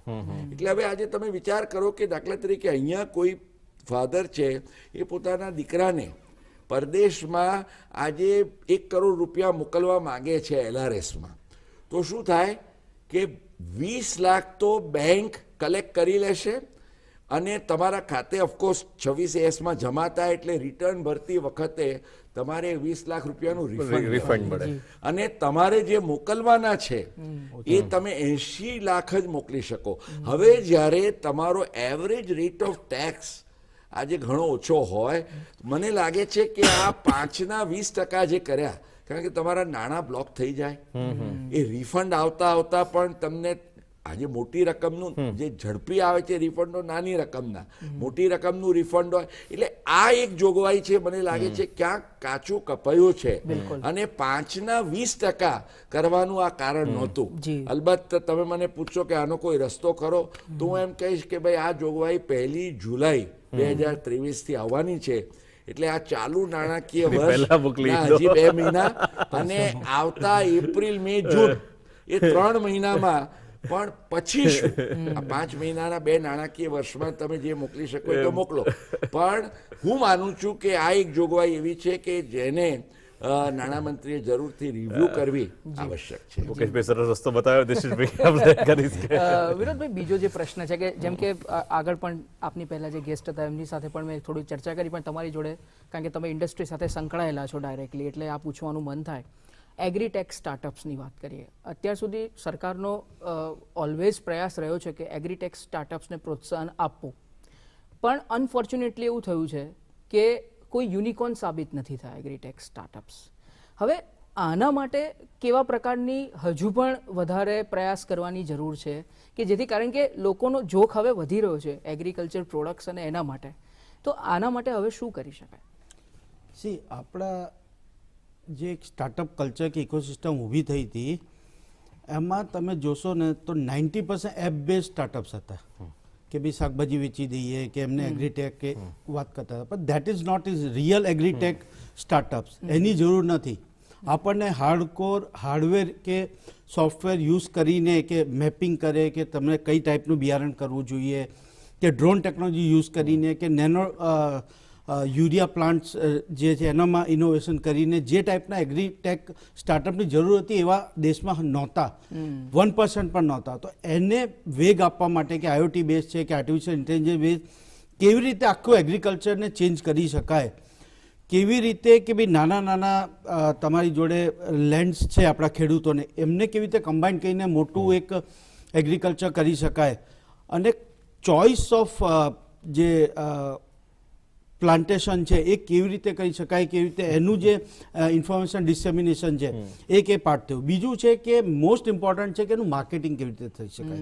જે રીતે ઓર્ગેનિક ફાર્મિંગ ઉપર ખાસ ધ્યાન આપવામાં આવ્યું છે, તો વર્લ્ડમાં જે રીતે ઓર્ગેનિક ફાર્મિંગની રિક્વાયરમેન્ટ છે તો એ લોકોને અને ડાયરેક્ટ ફાર્મર્સને કેવી રીતે ટાઈપ કરીને કેવી રીતે એનું માર્કેટિંગ કરી શકાય એ બહુ ઇમ્પોર્ટન્ટ છે અને એ વસ્તુ એગ્રીટેકમાં આવવી જોઈએ. ત્રીજી વસ્તુ છે કે જે અત્યારે આપણે મિલેટ ફાર્મિંગની વાત કરી રહ્યા છે આપણે, તો હમણાં એક અમે લોકો ડિસ્કશનમાં હતા કે આફ્રિકાને કેવી રીતે આપણે સ્ટ્રેન્થન કરીશું, which is one of the part of G20 આ વખતે. Fostering the economic growth of Africa with the help of India, એ થીમ ઉપર એક G20માં અંડર ધ અમરેલા B20 થઈ રહ્યું છે. આફ્રિકા પાસે એટલી બધી લેન્ડ છે કે જ્યાં આપણે મિલેટ ગ્રો કરી શકીએ, which will help to solve the hunger problem also, અને ઇન્ડિયાને પણ સપોર્ટ મળશે. પ્લસ ત્યાં આપણે જો પલ્સીસ ઉગાડીને ઇન્ડિયામાં લાવી શકીએ એના માટેની વાત છે. બીજું જે એક ઇમ્પોર્ટન્ટ આની અંદર એક 2200 કરોડની જોગવાઈ કરવામાં આવી છે ફોર હોર્ટિકલ્ચર. કારણ કે આપણે જે રીતે જઈએ છીએ કે ફ્રૂટ્સ છે કે એક્ઝોટિક વેજીટેબલ્સની વાત કરીએ આપણે, એવોકાડો છે કે એ બધી વસ્તુઓ છે, કે ફ્લાવર્સની વાત કરીએ, આજે એક નાના મેરેજની અંદર 5-5, 10-10 લાખના ફ્લાવર્સ ઉગાડતા હોઈએ છીએ. ઇન્ડિયા દર વર્ષે 700 થી 800 કરોડના ખાલી ઓર્ચિડ તો થાઈલેન્ડથી ઇમ્પોર્ટ કરે છે. તો આ બધી ટેકનોલોજી યુઝ કરીને કે આપણે ડ્રીપ ઇરિગેશન છે કે પછી એક હાઇબ્રિડ યુઝ કરીને કેવી રીતે પાણી બચાવીને યુઝ કરી શકાય, કે પછી આપણે જે ફ્લાવર્સની છે કે કંટ્રોલ્ડ એન્વાયરમેન્ટમાં કેવી રીતે એ લોકોને આગળ વધી શકાય. તો બેઝિકલી જે આપણે ટ્રેડિશનલ ઘઉં કે ચોખા કે વાવતા હતા એ તો જરૂર જ છે આપણે એગ્રીકલ્ચર, આપણે ફૂડ સિક્યોરિટી માટે, પણ વેલ્યુ એડેડ એગ્રીકલ્ચરને કેવી રીતે પ્રોત્સાહન આપવું એ હું માનું છું કે જો સ્ટાર્ટઅપ્સને નવા યુથ એમાં જોડાશે તો ઇન્ડિયાનું એક બહુ જ મોટું વર્ગ અને ફાર્મર્સની ઇન્કમ ડબલ કરવામાં હેલ્પ કરશે. જી, તમે ફૂલોની તો બહુ સરસ વાત કરી, અને ઘણા બધા લગ્નો થઈ રહ્યા છે એટલે એમને જે શણગારમાં ડેકોરેશનમાં જોતા હશે એ લોકો સમજશે કે ઇકોનોમીમાં કેટલી જરૂર છે. મુકેશભાઈ, આપણે પંચામૃતની વાત કરતા કરતા અટકી ગયા હતા, તો હવે કહી દો આપણે અંતિમ પડાવમાં છીએ, સોના કે પંચામૃત કયા વિત્તમંત્રી આપણને આપ્યા છે? હું ઝડપથી જો ગણાવું તો સૌ પ્રથમ એમણે જે ન્યૂ સ્કીમ હેઠળ આવકવેરા રિબેટ ને એનો વિસ્તાર કરીને એમણે એમ કહ્યું કે 5 લાખ ને બદલે 7 લાખ રૂપિયા. પણ ખ્યાલ રાખજો, જો તમે ઓલ્ડ સ્કીમ પ્રિફર કરશો તો 5 લાખ જ. કારણ કે પહેલા શું કરતા હતા લોકો કે 5 લાખ વત્તા બીજા ડિડક્શન્સ લઈ અને એ 7 લાખ સુધી પહોંચી જતા હતા. એટલે new scheme never took off. એટલે હવે એક લેવલ પ્લેઇંગ ફિલ્ડ આવી ગયું છે. In fact as I said, new સ્કીમમાં જે એમણે રેશનલાઇઝેશન ઓફ ટેક્સ સ્લેબ્સ કર્યા, કારણ કે પહેલા શું હતું કે તમારા 6 સ્લેબ્સ હતા અને બધા 2.5 લાખના બ્રેકેટ્સમાં હતા. હવે 3 લાખથી શરૂ કરીને 3 થી 6, 6 થી 9, 9 થી 12 ને 12 થી 15. એને કારણે મેં કહ્યું એમ સીધા તમને લગભગ 39,000 રૂપિયાનો ટેક્સનો ફાયદો એટ 15 lakhs તમને જે થવા જઈ રહ્યો છે is a very significant advantage. ત્રીજું મેં કહ્યું એ પ્રમાણે કે જે હાઈ નેટવર્થ ઇન્ડિવિજ્યુઅલ્સ છે, જે લોકોને હંમેશા એમ લાગતું હતું કે ભાઈ અમારી સાથે કેમ આટલો બધો તમે અન્યાય કરો છો, અમને 30% પર 37%નો તમે આ ભાર ઝીંકો છો, એ યોગ્ય નથી. તો એમાં પણ એમણે એક જે રાહત કરી આપી એ થયું. બીજું કે નવી સ્કીમની અંદર જે એક પગારદાર કરદાતાઓને એટલીસ્ટ એમને બીજું કંઈ નહીં તો એક સ્ટેન્ડર્ડ ડિડક્શન અથવા તો જે બીજા જે લોકો આજે જેને ફેમિલી પેન્શન મળે છે એને આજે જે તમે એક ડિડક્શન આપો છો, તો એ પણ તમારું ડિડક્શન જે 15,000નું છે એ મળવું જોઈએ. Just because you are in the new scheme you should not be deprived. એટલે ઇફેક્ટિવલી 7 + 50, મેં કહ્યું ને એમ 7.5 લાખ રૂપિયા સુધી તો કોઈ પણ પગારદાર કરદાતાને બીજી કોઈ ચિંતા કર્યા વગર zero tax, which is a very big thing. અને સૌથી છેલ્લે સૌ કોઈએ ક્યારેક ને ક્યારેક તો નિવૃત્ત થવાનું જ છે, પણ એ નિવૃત્તિ સમયે યુસી એમણે આજે ગ્રેચ્યુઇટીની લિમિટ્સ વધારી, બીજા બધાની લિમિટ્સમાં પીએફમાં તો કોઈ એવું નાણાકીય બીજું મર્યાદા નથી, પરંતુ જે એક આ leave encashment, you see it was grossly iniquitous કે 2002માં સરકારી કર્મચારીઓ માટે 3 લાખની લિમિટ હતી, એટલે એમણે ખાનગી કર્મચારીઓ માટે પણ 3 લાખ કરી. સરકારી કર્મચારીઓ આજે 25 લાખ રૂપિયા મેળવતા થઈ ગયા, પણ પેલા 3 લાખની જે ગાડી છે ત્યાંની ત્યાં સ્ટેશન પર છેલ્લા 20 વર્ષથી અટકીને પડી હતી. મને લાગે છે, મને ખૂબ આનંદ છે કે એટલીસ્ટ જે બિચારો આખી જિંદગી મહેનત કરીને નિવૃત્ત થઈ રહ્યો છે, આજે એણે જો પોતાની રજાઓ જતી કરીને એણે જો આજે એ પરિશ્રમ કરીને એની હક રજાઓનું જો નાણાંમાં રૂપાંતર થતું હોય તો 25 લાખ રૂપિયા એને રિટાયરમેન્ટ વખતે મળે તો એ ભાથો એને માટે ખૂબ ઉપયોગી થશે. અને માટે મેં કહ્યું કે આ અંદાજપત્રમાં ખરેખર અમૃતકાળનું પંચામૃત સમાયેલું છે આવકવેરો ભરતા કરદાતાઓને, તો એ અતિશયોક્તિ નહીં. જી બિલકુલ, બહુ સરસ વાત કરી, મહત્વની વાત કરી મુકેશભાઈ. અંતમાં વિનોદભાઈ 20 સેકન્ડ છે, ઓવરઓલ બજેટને આપ જો સાર આપવો હોય તો શું આપશો? See it is demand create કરવાવાળું બજેટ છે. જેમ સાહેબે કીધું કે જે 50,000 રૂપિયા પણ બચશે એ કરદાતા પાસે, તો એના છોકરા માટે આઈફોન જ પરચેસ કરવાનો છે, એ સેવિંગ્સમાં નથી જ નાખવાનો. અને એનાથી જ્યારે ઇન્ડિયા એક સેવિંગ ઇકોનોમીથી સ્પેન્ડિંગ ઇકોનોમી પર જશે તો રૂપિયો આપણો મલ્ટીફોલ્ડ વધશે અને એનાથી ઓટોમેટિકલી જીડીપીના જે ટાર્ગેટ આપ્યા છે એ જ કંઈક એનવિસાજ કરીને એ લોકોએ આપેલા છે. જી, તો કન્ઝપ્શન ઇકોનોમી તરફ જવાની આપણી તૈયારી છે. તો ખૂબ જ સરસ મજાની ચર્ચા થઈ, એ બદલ મુકેશભાઈ આપનો ખાસ આભાર, વિનોદભાઈ ખાસ આભાર. અને મને ખાતરી દર્શકોને જે તમે ટિપ્સ આપી છે, ટિપ્સ તો પણ આપણા દર્શકો દૂરદર્શનના લાભ લે તો સારું જ છે. તો બસ અહીંયા આગળ મારા સહયોગી ઋષિ જોશી સાથેથી આપણી રજા લઈશું અને આશા રાખીએ કે આ દૂરદર્શન પરથી થયેલું બજેટ દર્શન આપના જીવનનું જે અર્થદર્શન છે એને પણ સુધારે એવી શુભકામનાઓ સાથે આજની બજેટની ચર્ચાનો દોર અહીંયા સમાપ્ત કરીએ છીએ. તો આપણા લંચ ટાઈમ, ટી ટાઈમ અને ડિનર ટાઈમની બજેટ ચર્ચા અહીંયા સમાપ્ત થાય છે અને આશા રાખીએ કે આવનારા ભારતના ભવિષ્યમાં આપણે પણ એટલો જ નિર્માણ આપીએ. આ સાથે જ મારી વાતને, આ ચર્ચાને અહીંયા વિરમે છે. આભાર. જી, તો આ વિશેષ ચર્ચામાં અત્યારે બસ આટલું.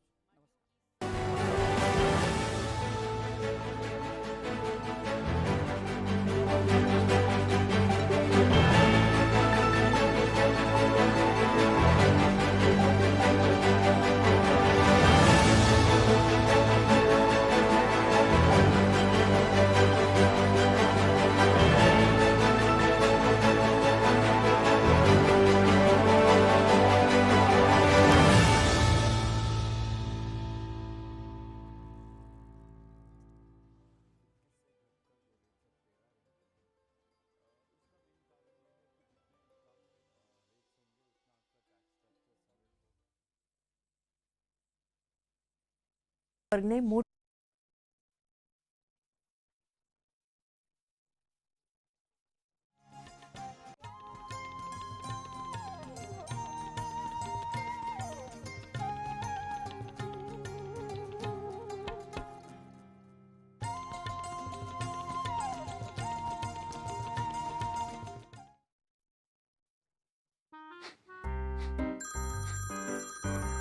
સર, તમારું કેવાયસી અપડેટ કરવું છે, નહીં તો અકાઉન્ટ અને એટીએમ કાર્ડ બ્લોક થઈ જશે. સાવધાન, સાવધાન. 2.5 કરોડનું ઇનામ મને જો અજાણ્યા કોલ્સ, નકલી ઈમેલ્સ, લિંક્સ અને બનાવટી એપ્સથી તમારો પિન, ઓટીપી, પાસવર્ડ ક્યારેય કોઈની સાથે શેર ન કરો. જો તમે રહેશો સાવધાન તો નહીં થાય નુકસાન. આરબીઆઈ કહે છે, જાણકાર બનો, સતર્ક રહો. આ વર્ષે તો વરસાદ ખૂબ ઓછો પડ્યો છે. હા, પાણીની તો તંગી ઊભી થશે. જુઓ, પાણીની આવક અને જાવકનું નિયમન કરીએ એટલે પાણીની તંગીથી બચી શકાય. પાણીની આવક એટલે વરસાદ, જેનો નહેર, તળાવ, ભૂગર્ભ વગેરેમાં સંગ્રહ. જ્યારે જાવક એટલે પીવાનું પાણી, ઘર વપરાશ, ખેતી વગેરેમાં વપરાતું પાણી. હા, એટલે તો પાણીની આવક અને જાવકનું નિયમન કરીએ તો પાણીની તંગી પણ ઊભી ના થાય. ચાલો પાણીની આવક જાવકનું સંતુલન જાળવીએ.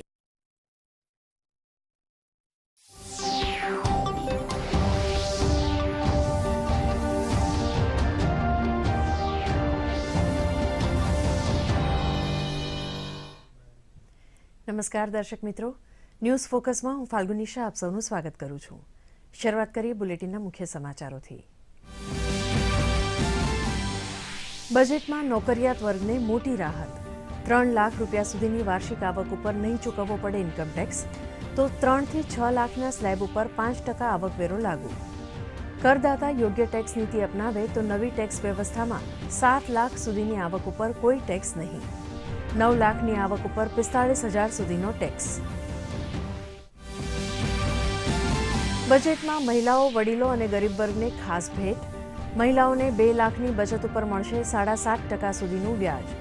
તો વડીલો માટે 15 લાખની બચત મર્યાદા બમણી કરાઈ. 80 કરોડથી વધુ લોકો માટે ચાલતી મફત અનાજ યોજનાની મુદત 1 વર્ષ માટે લંબાવાઈ.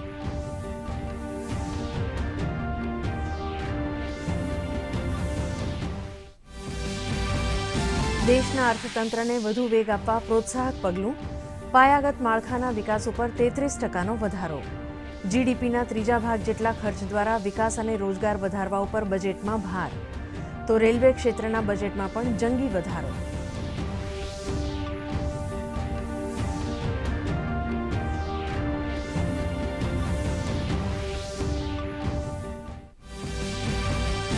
બજેટને આવકારતા પ્રધાનમંત્રી નરેન્દ્ર મોદીએ કહ્યું, બજેટ તમામ વર્ગના લોકોના સપના સાકાર કરનારું. દેશના કરોડો વિશ્વકર્માને ગણાવ્યા દેશના નિર્માતા.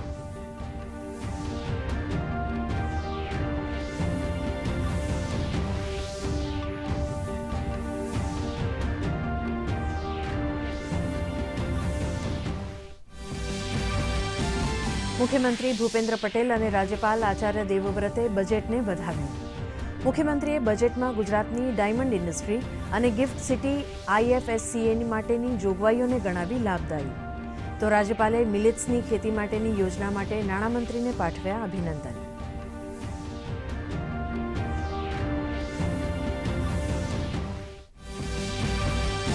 પેપર લીક મામલે રાજ્ય સરકારની મહત્વની જાહેરાત. આગામી વિધાનસભા સત્રમાં પેપર લીક માટે લવાશે કડક કાયદો. કેસમાં સંડોવાયેલા લોકોને કરાશે સખત સજાની જોગવાઈ. તો રાજ્યમાં અંદાજે 100 લાખ કિલોગ્રામ બીડી ઘાસના જથ્થાને અબોલ પશુઓ માટે વિનામૂલ્યે વાઢી જવાના નિર્ણયને કેબિનેટમાં મળી મંજૂરી.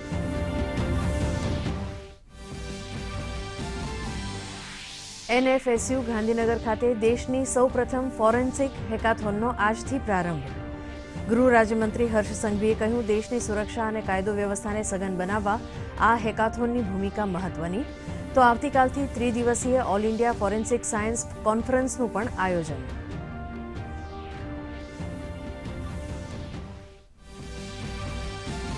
અમદાવાદના નરેન્દ્ર મોદી સ્ટેડિયમ ખાતે ન્યૂઝીલેન્ડ સામેની T20ની નિર્ણાયક મેચમાં ભારતનો મજબૂત દેખાવ. સૂર્યા 24 રન બનાવીને આઉટ. ભારતનો સ્કોર 3 વિકેટના નુકસાને 222 પર. શુભમન ગિલ સેન્ચુરી નોંધાવી રમતમાં.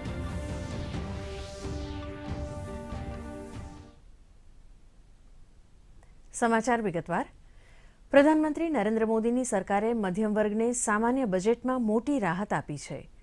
જો ટેક્સનું યોગ્ય પ્લાનિંગ કરવામાં આવે તો વાર્ષિક 7 લાખ સુધીની આવક ધરાવનાર વર્ગને કોઈ ટેક્સ ન ભરવો પડે. તો મહિલાઓ, ઉદ્યોગો, નાના ઉદ્યોગો અને કૃષિ સહિતના વિવિધ સેક્ટરોના વિકાસ માટે પણ મોટી જાહેરાતો કરવામાં આવી છે. એક નજર કરીએ આજના અંદાજપત્રની હાઇલાઇટ્સ ઉપર. કેન્દ્રીય નાણામંત્રી નિર્મલા સીતારમણે સંસદમાં મોદી સરકારના બીજા કાર્યકાળનું છેલ્લું અને પૂર્ણ સામાન્ય અંદાજપત્ર રજૂ કર્યું. મહિલાઓ તેમજ કૌશલ્ય વિકાસ સહિત 7 આધાર સ્તંભને કેન્દ્ર સ્થાને રાખીને આ અંદાજપત્ર રજૂ કરાયું હતું. નાણામંત્રીએ જણાવ્યું હતું કે દુનિયા ભારતની અર્થવ્યવસ્થાને ચમકતો સિતારો માને છે. ચાલુ વર્ષનો વિકાસ દર 7% રહેવાનો અંદાજ વ્યક્ત કરવામાં આવ્યો છે. સરકારે બજેટમાં વ્યાપક સુધારાઓ પર ભાર આપ્યો છે. The capital investment outlay is being increased steeply for the 3rd year in a row by 33% to 10 lakh crores, which would be 3.3% of GDP. This will almost be 3 times the outlay made in 2019-20. The per capita income has more than doubled to 1.97 lakh rupees. In these 9 years, the Indian economy has increased in business as reflected in several global indices. નાણામંત્રીએ રજૂ કરેલા બજેટની highlights ઉપર નજર કરીએ. બજેટની મુખ્ય વાતોમાં મફત અનાજ વિતરણ યોજના ઉપર 2 લાખ કરોડનો ખર્ચ કરાશે. 47.8 કરોડ PM જનધન ખાતાઓ ખોલવામાં આવ્યા. કિસાન સન્માન નિધિ માટે 2.2 લાખ કરોડનો ખર્ચ. PM ગરીબ કલ્યાણ યોજના માટે 2 લાખ કરોડ ફાળવાયા. PM PBTG વિકાસ મિશન શરૂ કરવામાં આવશે. મહામારીમાં પ્રભાવિત એમએસએમઈને રાહત અપાશે. એમએસએમઈને લોન આપવા માટે લોન ગેરંટીની નવી યોજના. નેશનલ ફાઇનાન્શિયલ ઇન્ફોર્મેશન રજિસ્ટ્રી સ્થાપિત કરાશે. ગિફ્ટ આઈએફએસસીમાં વેપારને પ્રોત્સાહન માટે ભાર અપાશે. કૃષિ માટે ડિજિટલ પબ્લિક ઇન્ફ્રાસ્ટ્રક્ચરનું નિર્માણ કરવામાં આવશે. 7,000 કરોડના ખર્ચે ઈ કોર્ટની યોજના. ઉર્જા સુરક્ષા ક્ષેત્રમાં 35,000 કરોડનો મૂડી ખર્ચ કરાશે. હરિત ઋણ કાર્યક્રમ શરૂ કરાશે.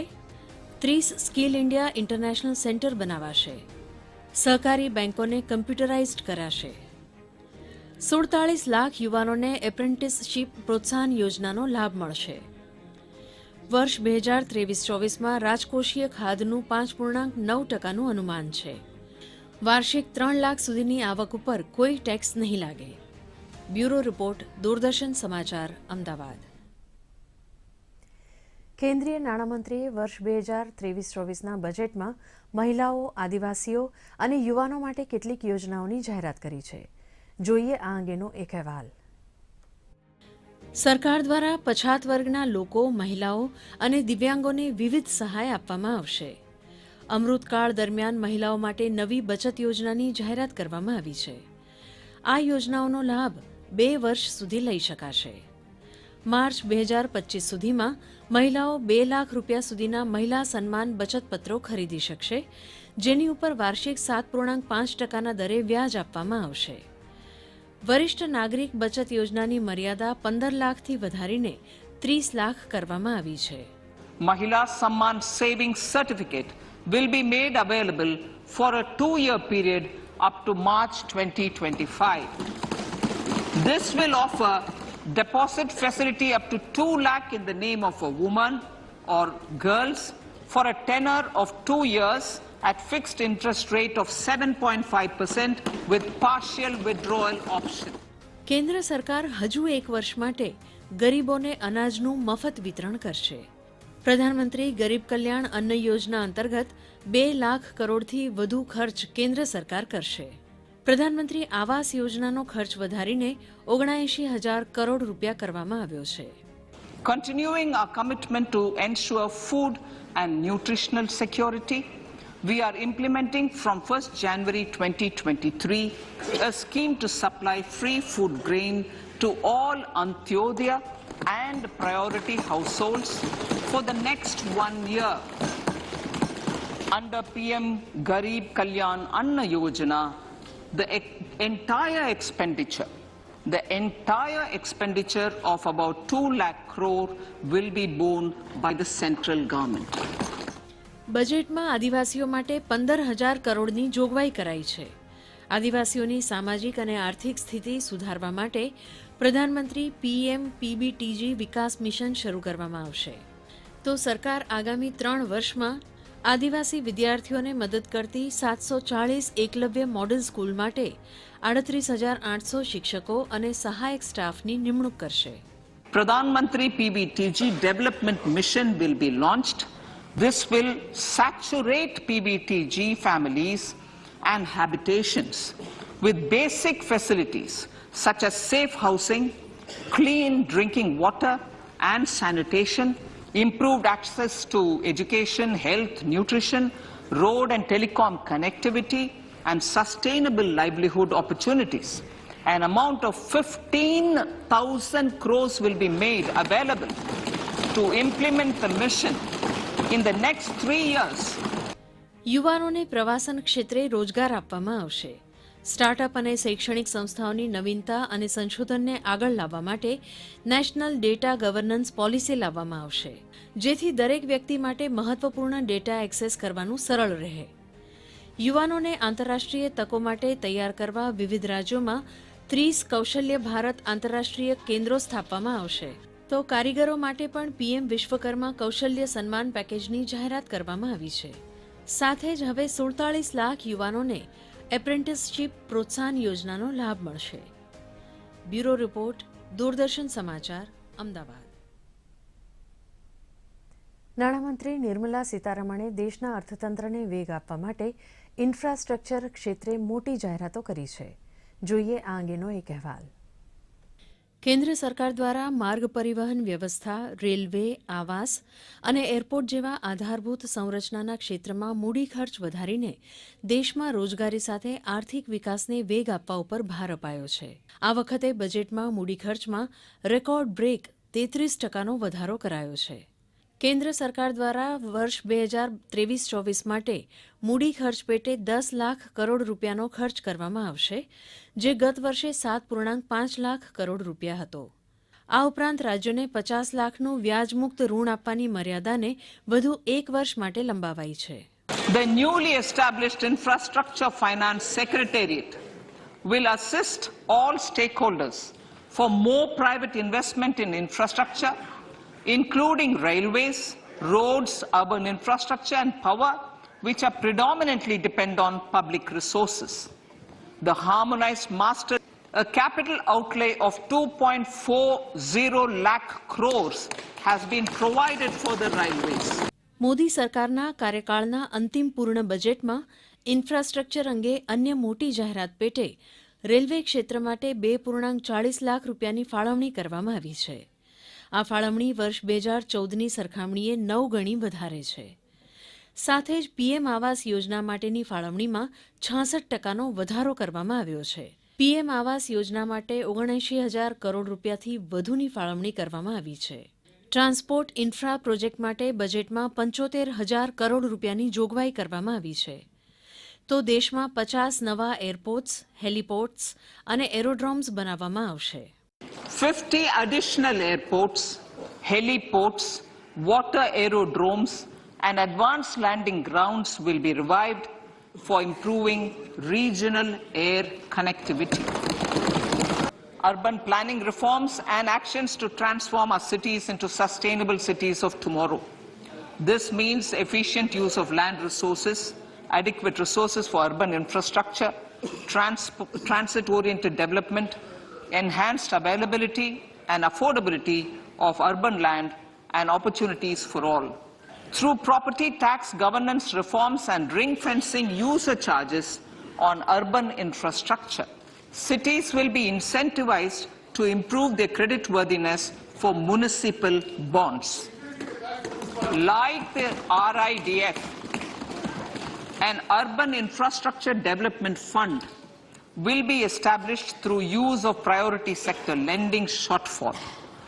This will be managed by the National Housing Bank and will be used by public agencies to create urban infrastructure in Tier 2 and Tier 3 cities. States will be encouraged to leverage resources from the grants of the 15th Finance Commission as well as existing schemes to adopt appropriate user charges while accessing the UIDF. હવે સહકારી બેંકોને computerised કરાશે. સાથે જ bank વ્યવસ્થાના સુધારા માટે અનેક કાયદાઓમાં સંશોધન કરાશે. આ ઉપરાંત તમામ નગરપાલિકાઓને મેનહોલમાંથી મશીન હોલ મોડમાં ટ્રાન્સફર કરવામાં આવશે. બ્યુરો રિપોર્ટ, દૂરદર્શન સમાચાર, અમદાવાદ. વધુ સમાચારો વિજ્ઞાપન બાદ.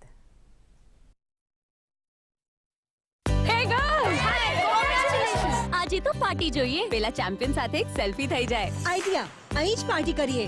Pizza party. યે. ચાલ તારું કાર્ડ અને પિન આપ. મારા કાર્ડની ડિટેલ્સ હું જ જાતે નાખીશ. આરબીઆઈ કહે છે કે આપનો પિન, ઓટીપી, સીવીવી અથવા ઇન્ટરનેટ બેન્કિંગ પાસવર્ડ કોઈની પણ સાથે શેર ના કરો અને ઓનલાઈન બેન્કિંગ ફક્ત પોતાના કમ્પ્યુટર, મોબાઈલ અથવા સુરક્ષિત નેટવર્કથી જ કરો. Bye girls. ક્યાં જાય છે? સાંભળ્યું નહીં? નો શેરિંગ. આરબીઆઈ કહે છે જાણકાર બનો, સતર્ક રહો. આ ભૂગર્ભ જળ ઓછું થતું જ જાય છે. શું થશે? જેમ ખેતીમાં આપણે સહભાગી થઈ પુરુષ સમકક્ષ મહેનત કરીએ છીએ, એમ ભૂગર્ભ જળ માટે પણ કંઈ કરવું ઘટે. ઘરગથ્થુ વપરાશમાં જોઈએ એટલું જ પાણી વાપરીએ. પાકને પાણી નહીં પણ ભેજની જરૂર છે. અને વરસાદી પાણીને ભૂગર્ભમાં ઉતારી પાણીનો જથ્થો વધારીએ. ગામની બધી બૂનો અને ભાઈઓ હંગાથ સહભાગી બની ભૂગર્ભ જળ વધારવાનો સંકલ્પ કરીએ અને ભાવિ પેઢી માટે પણ પાણી બચાવીએ. સહભાગી ભૂગર્ભ જળ વ્યવસ્થાપન અપનાવીએ. ન્યૂઝ ફોકસમાં આપનું પુનઃ સ્વાગત છે. નાણામંત્રીએ રજૂ કરેલ વર્ષ 2023-24ના બજેટમાં સ્વાસ્થ્ય, શિક્ષણ અને સંરક્ષણ ક્ષેત્ર માટે કેટલીક મહત્વની જાહેરાતો કરાઈ છે. જોઈએ એક રિપોર્ટ. રજૂ કરાયેલ બજેટમાં આગામી ટૂંક સમયમાં 157 નવી નર્સિંગ કોલેજ ખોલવાની જાહેરાત કરવામાં આવી છે. તો બાળકો અને કિશોરો માટે રાષ્ટ્રીય ડિજિટલ લાઇબ્રેરીની સ્થાપના કરવામાં આવશે. શિક્ષકો માટે શ્રેષ્ઠ સંસ્થા શરૂ કરવામાં આવશે. સાથે જ 1 લાખ પ્રાચીન પુરાલેખોનું ડિજિટલાઇઝેશન કરવાની પણ જાહેરાત થઈ છે. આર્ટિફિશિયલ ઇન્ટેલિજન્સ માટે 3 સેન્ટર્સ ખોલવામાં આવશે. ઇનોવેશન અને રિસર્ચ માટે નવી રાષ્ટ્રીય ડેટા શાસન નીતિ બનશે. Health, education and skilling. 157 new nursing colleges will be established in co-location with the existing 157 medical colleges established since 2014. A national digital library for children and adolescents will be set up for facilitating availability of quality books across geographies, languages, genres and levels, and device agnostic accessibility. States will be encouraged to set up physical libraries for them at panchayat and ward levels and provide infrastructure for accessing the national digital library resources. સ્વાસ્થ્ય ક્ષેત્રે વર્ષ 2047 સુધીમાં sickle cell anaemia ઉન્મૂલન માટે mission શરૂ થશે. દવા ક્ષેત્રમાં શોધ અને નવાચાર માટે નવા કાર્યક્રમ શરૂ કરવામાં આવશે. હવે મેડિકલ ક્ષેત્રે પણ ખાનગી રોકાણને પ્રોત્સાહન આપવામાં આવશે. નાણામંત્રીએ સંરક્ષણ ક્ષેત્ર માટે પાછલા બજેટથી વધુ રકમ ફાળવી છે. સાથે જ ડિફેન્સ મશીનરીનું ડોમેસ્ટિક પ્રોડક્શન વધારવા ઉપર પણ ભાર અપાયો છે. સંરક્ષણ ક્ષેત્રે અગ્નિવીર ફંડને EEE સ્તર પ્રદાન કરવામાં આવશે. A mission to eliminate sickle cell anemia by 2047 will be launched. It will entail awareness creation, universal screening of 7 crore people in the age group of 0 to 40 years in affected tribal areas and counseling through collaborative efforts of central ministries and state governments. નાણામંત્રીએ જણાવ્યું હતું કે Indian Institute of millet રિસર્ચને excellence centre તરીકે support કરવામાં આવશે. ઉર્જા સુરક્ષા માટે 35,000 કરોડનું રોકાણ કરાશે. તો ગ્રીન એનર્જી કેપેસિટી વધારવા માટે 20,700 કરોડ રૂપિયાનું રોકાણ કરવામાં આવશે. ઓનલાઈન ગેમિંગ માટે ₹10,000 કરોડની લઘુત્તમ મર્યાદા દૂર કરવામાં આવશે. બ્યુરો રિપોર્ટ, દૂરદર્શન સમાચાર, અમદાવાદ. બજેટ અંગે પ્રતિક્રિયા આપતા પ્રધાનમંત્રી નરેન્દ્ર મોદીએ જણાવ્યું કે આ બજેટ પ્રથમવાર અનેક પ્રોત્સાહક યોજનાઓ લઈને આવ્યું છે. એમાં લોકો માટે ટ્રેનિંગ, ટેકનોલોજી, ક્રેડિટ અને માર્કેટ સપોર્ટની વ્યવસ્થા કરવામાં આવી છે. પીએમ વિશ્વકર્મા કૌશલ્ય સમ્માન એટલે કે પીએમ વિકાસ યોજના કરોડો વિશ્વકર્માઓના જીવનમાં પરિવર્તન લાવશે. परंपरागत रूप से अपने हाथ से औजारों और टूल्स से कड़ी मेहनत कर कुछ न कुछ सृजन करने वाले करोड़ों विश्वकर्मा इस देश के निर्माता हैं. लोहार, सुनार, कुमार, सुथार, मूर्तिकार, कारीगर, मिस्त्री, अनगिनत लोगों की बहुत बड़ी लंबी लिस्ट है. इन सभी विश्वकर्माओं की मेहनत और सृजन को देश इस बजट में पहली बार अनेक प्रोत्साहन योजना लेकर के आया है. ગુજરાતના મુખ્યમંત્રી ભૂપેન્દ્ર પટેલે આજે રજૂ કરાયેલ બજેટને ગરીબો, વંચિતો અને પીડિતોને ધ્યાનમાં રાખીને બનાવાયેલું અમૃતકાળનું અમૃત બજેટ ગણાવ્યું હતું. મુખ્યમંત્રી ભૂપેન્દ્ર પટેલે બજેટમાં ગુજરાતની diamond industry, gift city, IFSCA માટે લાભદાયી જોગવાઈઓ માટે પ્રધાનમંત્રીનો આભાર માન્યો હતો. ગિફ્ટ સિટીમાં IFSCA ખાતે વ્યાપાર વૃદ્ધિ માટેની નવતર પહેલ આ બજેટના માધ્યમથી કરવામાં આવી છે તે આવકારદાયક છે. લેબ ગ્રોન ડાયમંડના ઉત્પાદનને વૃદ્ધિ આપવાનો આગવો પ્રયાસ કરવામાં આવ્યો છે, જેથી સુરત જેવા વિવિધ શહેરોમાં ડાયમંડ ઉદ્યોગને મોટો ફાયદો થશે. કેન્દ્ર સરકાર દ્વારા રજૂ કરવામાં આવેલ વર્ષ 2023-24ના બજેટને CIIના પદાધિકારીઓએ દિશાસૂચક અને વિકાસલક્ષી ગણાવ્યું હતું. PM શ્રીનું જે વિઝન છે કે ભાઈ ઇન્ડિયા એક ડેવલપ્ડ કન્ટ્રી થઈ જશે, એટલે અમૃતકાલનું આ પહેલું બજેટ છે અને આ બજેટ બહુ જ ક્લિયર છે કે ભાઈ એ શોર્ટ ટર્મ નહીં, લોંગ ટર્મને ધ્યાનમાં રાખી અને આગામીનો આપણે 25 વર્ષ માટે જે પગલાં લેવાના છે એના માટેનું આ પહેલું કે ફાઉન્ડેશનલ પગલું એવું બજેટ કહી શકાય. આજે ઓનરેબલ ફાઇનાન્સ મિનિસ્ટર સીતારમણજીએ જે બજેટ પેશ કર્યું એ આપણે એમ કહેવાય કે 2047 માટેનું જે વિઝન છે PM સાહેબનું, એના માટેનું પહેલું પગલું છે. હવે એના માટે એવું નથી કે આપણે ખાલી દુનિયાને દેખાડવા માટે કરવાનું છે, આપણે આપણી લોકલ ઇન્ડસ્ટ્રીઝને સ્ટ્રેન્થન કરીને ગ્લોબલ કેવી રીતે બનવું એના માટેનું છે. કેન્દ્રીય નાણામંત્રી નિર્મલા સીતારમણે રજૂ કરેલા બજેટને ગુજરાત ચેમ્બર ઓફ કોમર્સે પણ આવકાર્યું હતું. આ અંગે ચેમ્બર ઓફ કોમર્સના પ્રમુખ પથિક પટવારીએ જણાવ્યું હતું કે બજેટ MSME સેક્ટર અને ઇન્ડસ્ટ્રીઝને વેગવંતુ બનાવવામાં નોંધપાત્ર બનશે.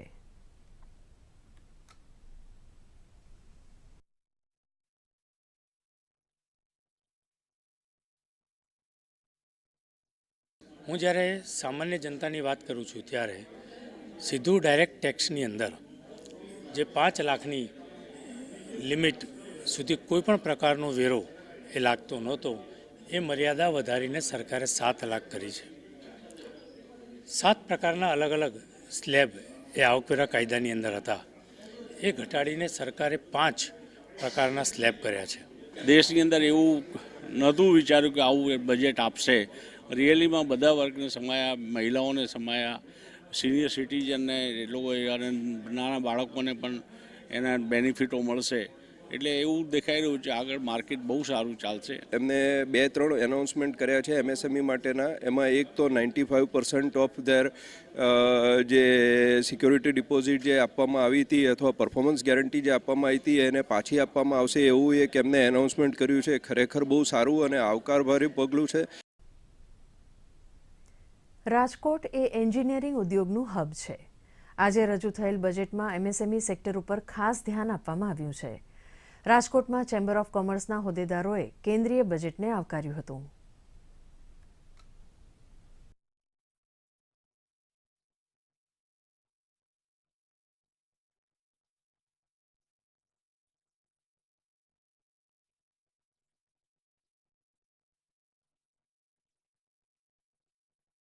ઉદ્યોગ જગતને લાગે છે ત્યાં સુધી MSME સેક્ટરની અંદર જેને વધારાના ઘણા બધા ફાયદાઓ કરવાની બૂસ્ટ આપીની વાત કરેલી છે અને હજી બધી એક સ્પેશિયલ પેકેજની પણ વાત કરેલી છે.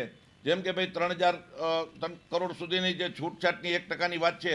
એટલે આમ MSMEને બૂસ્ટ કેમ આપવું, અને કેન્દ્ર સરકારને બહુ સારી રીતે ખબર છે કે રોજગાર આપતી કોઈ પણ હોય તો માત્ર MSME સેક્ટર જ છે.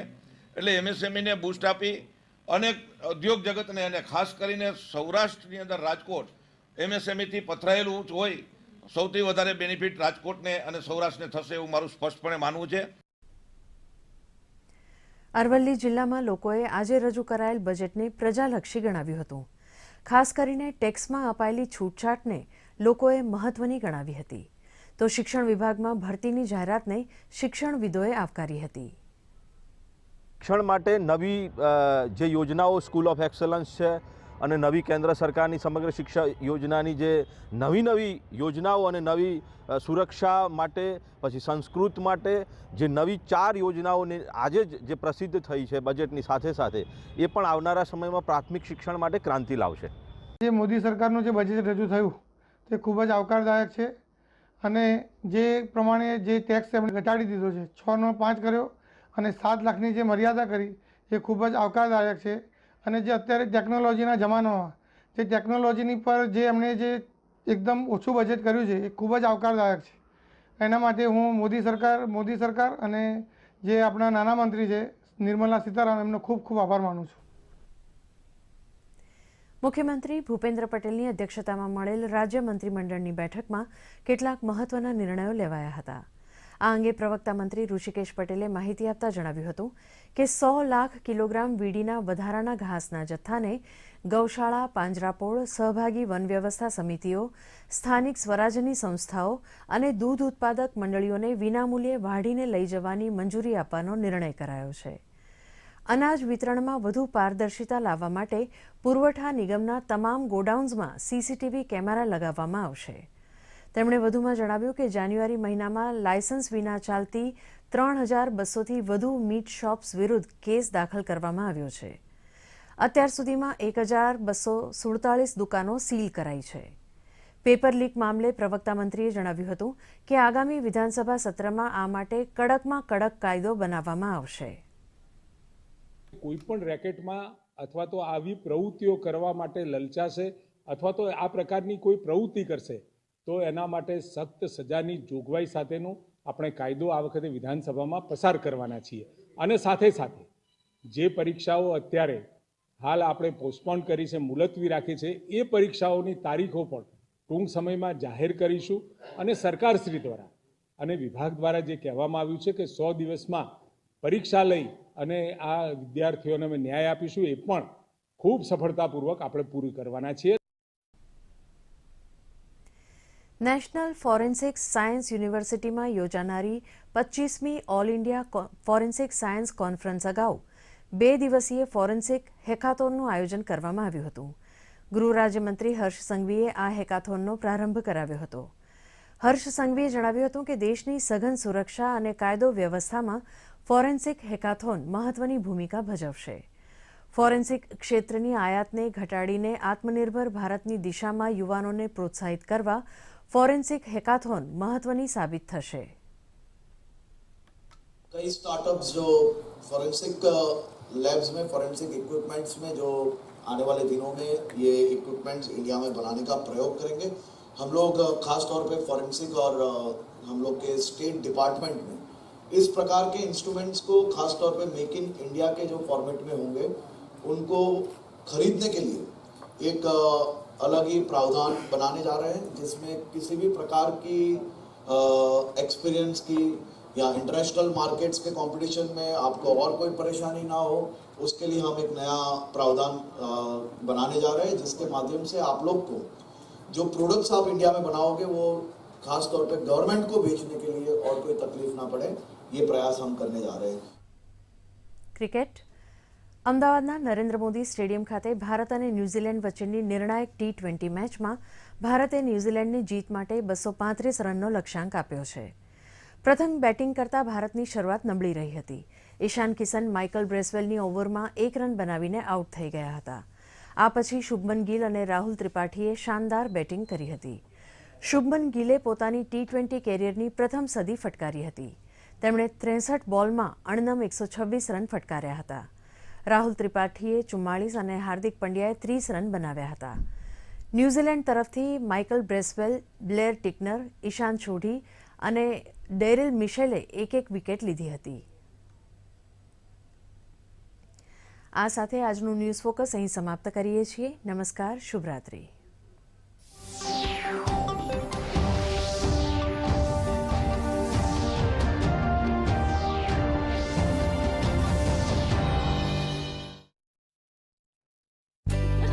ડેઝર્ટ આવી ગયું, પણ આપણી ચેમ્પિયન હજી આવી નથી. બિલ ભરતા પહેલા તો આવી જશે ને.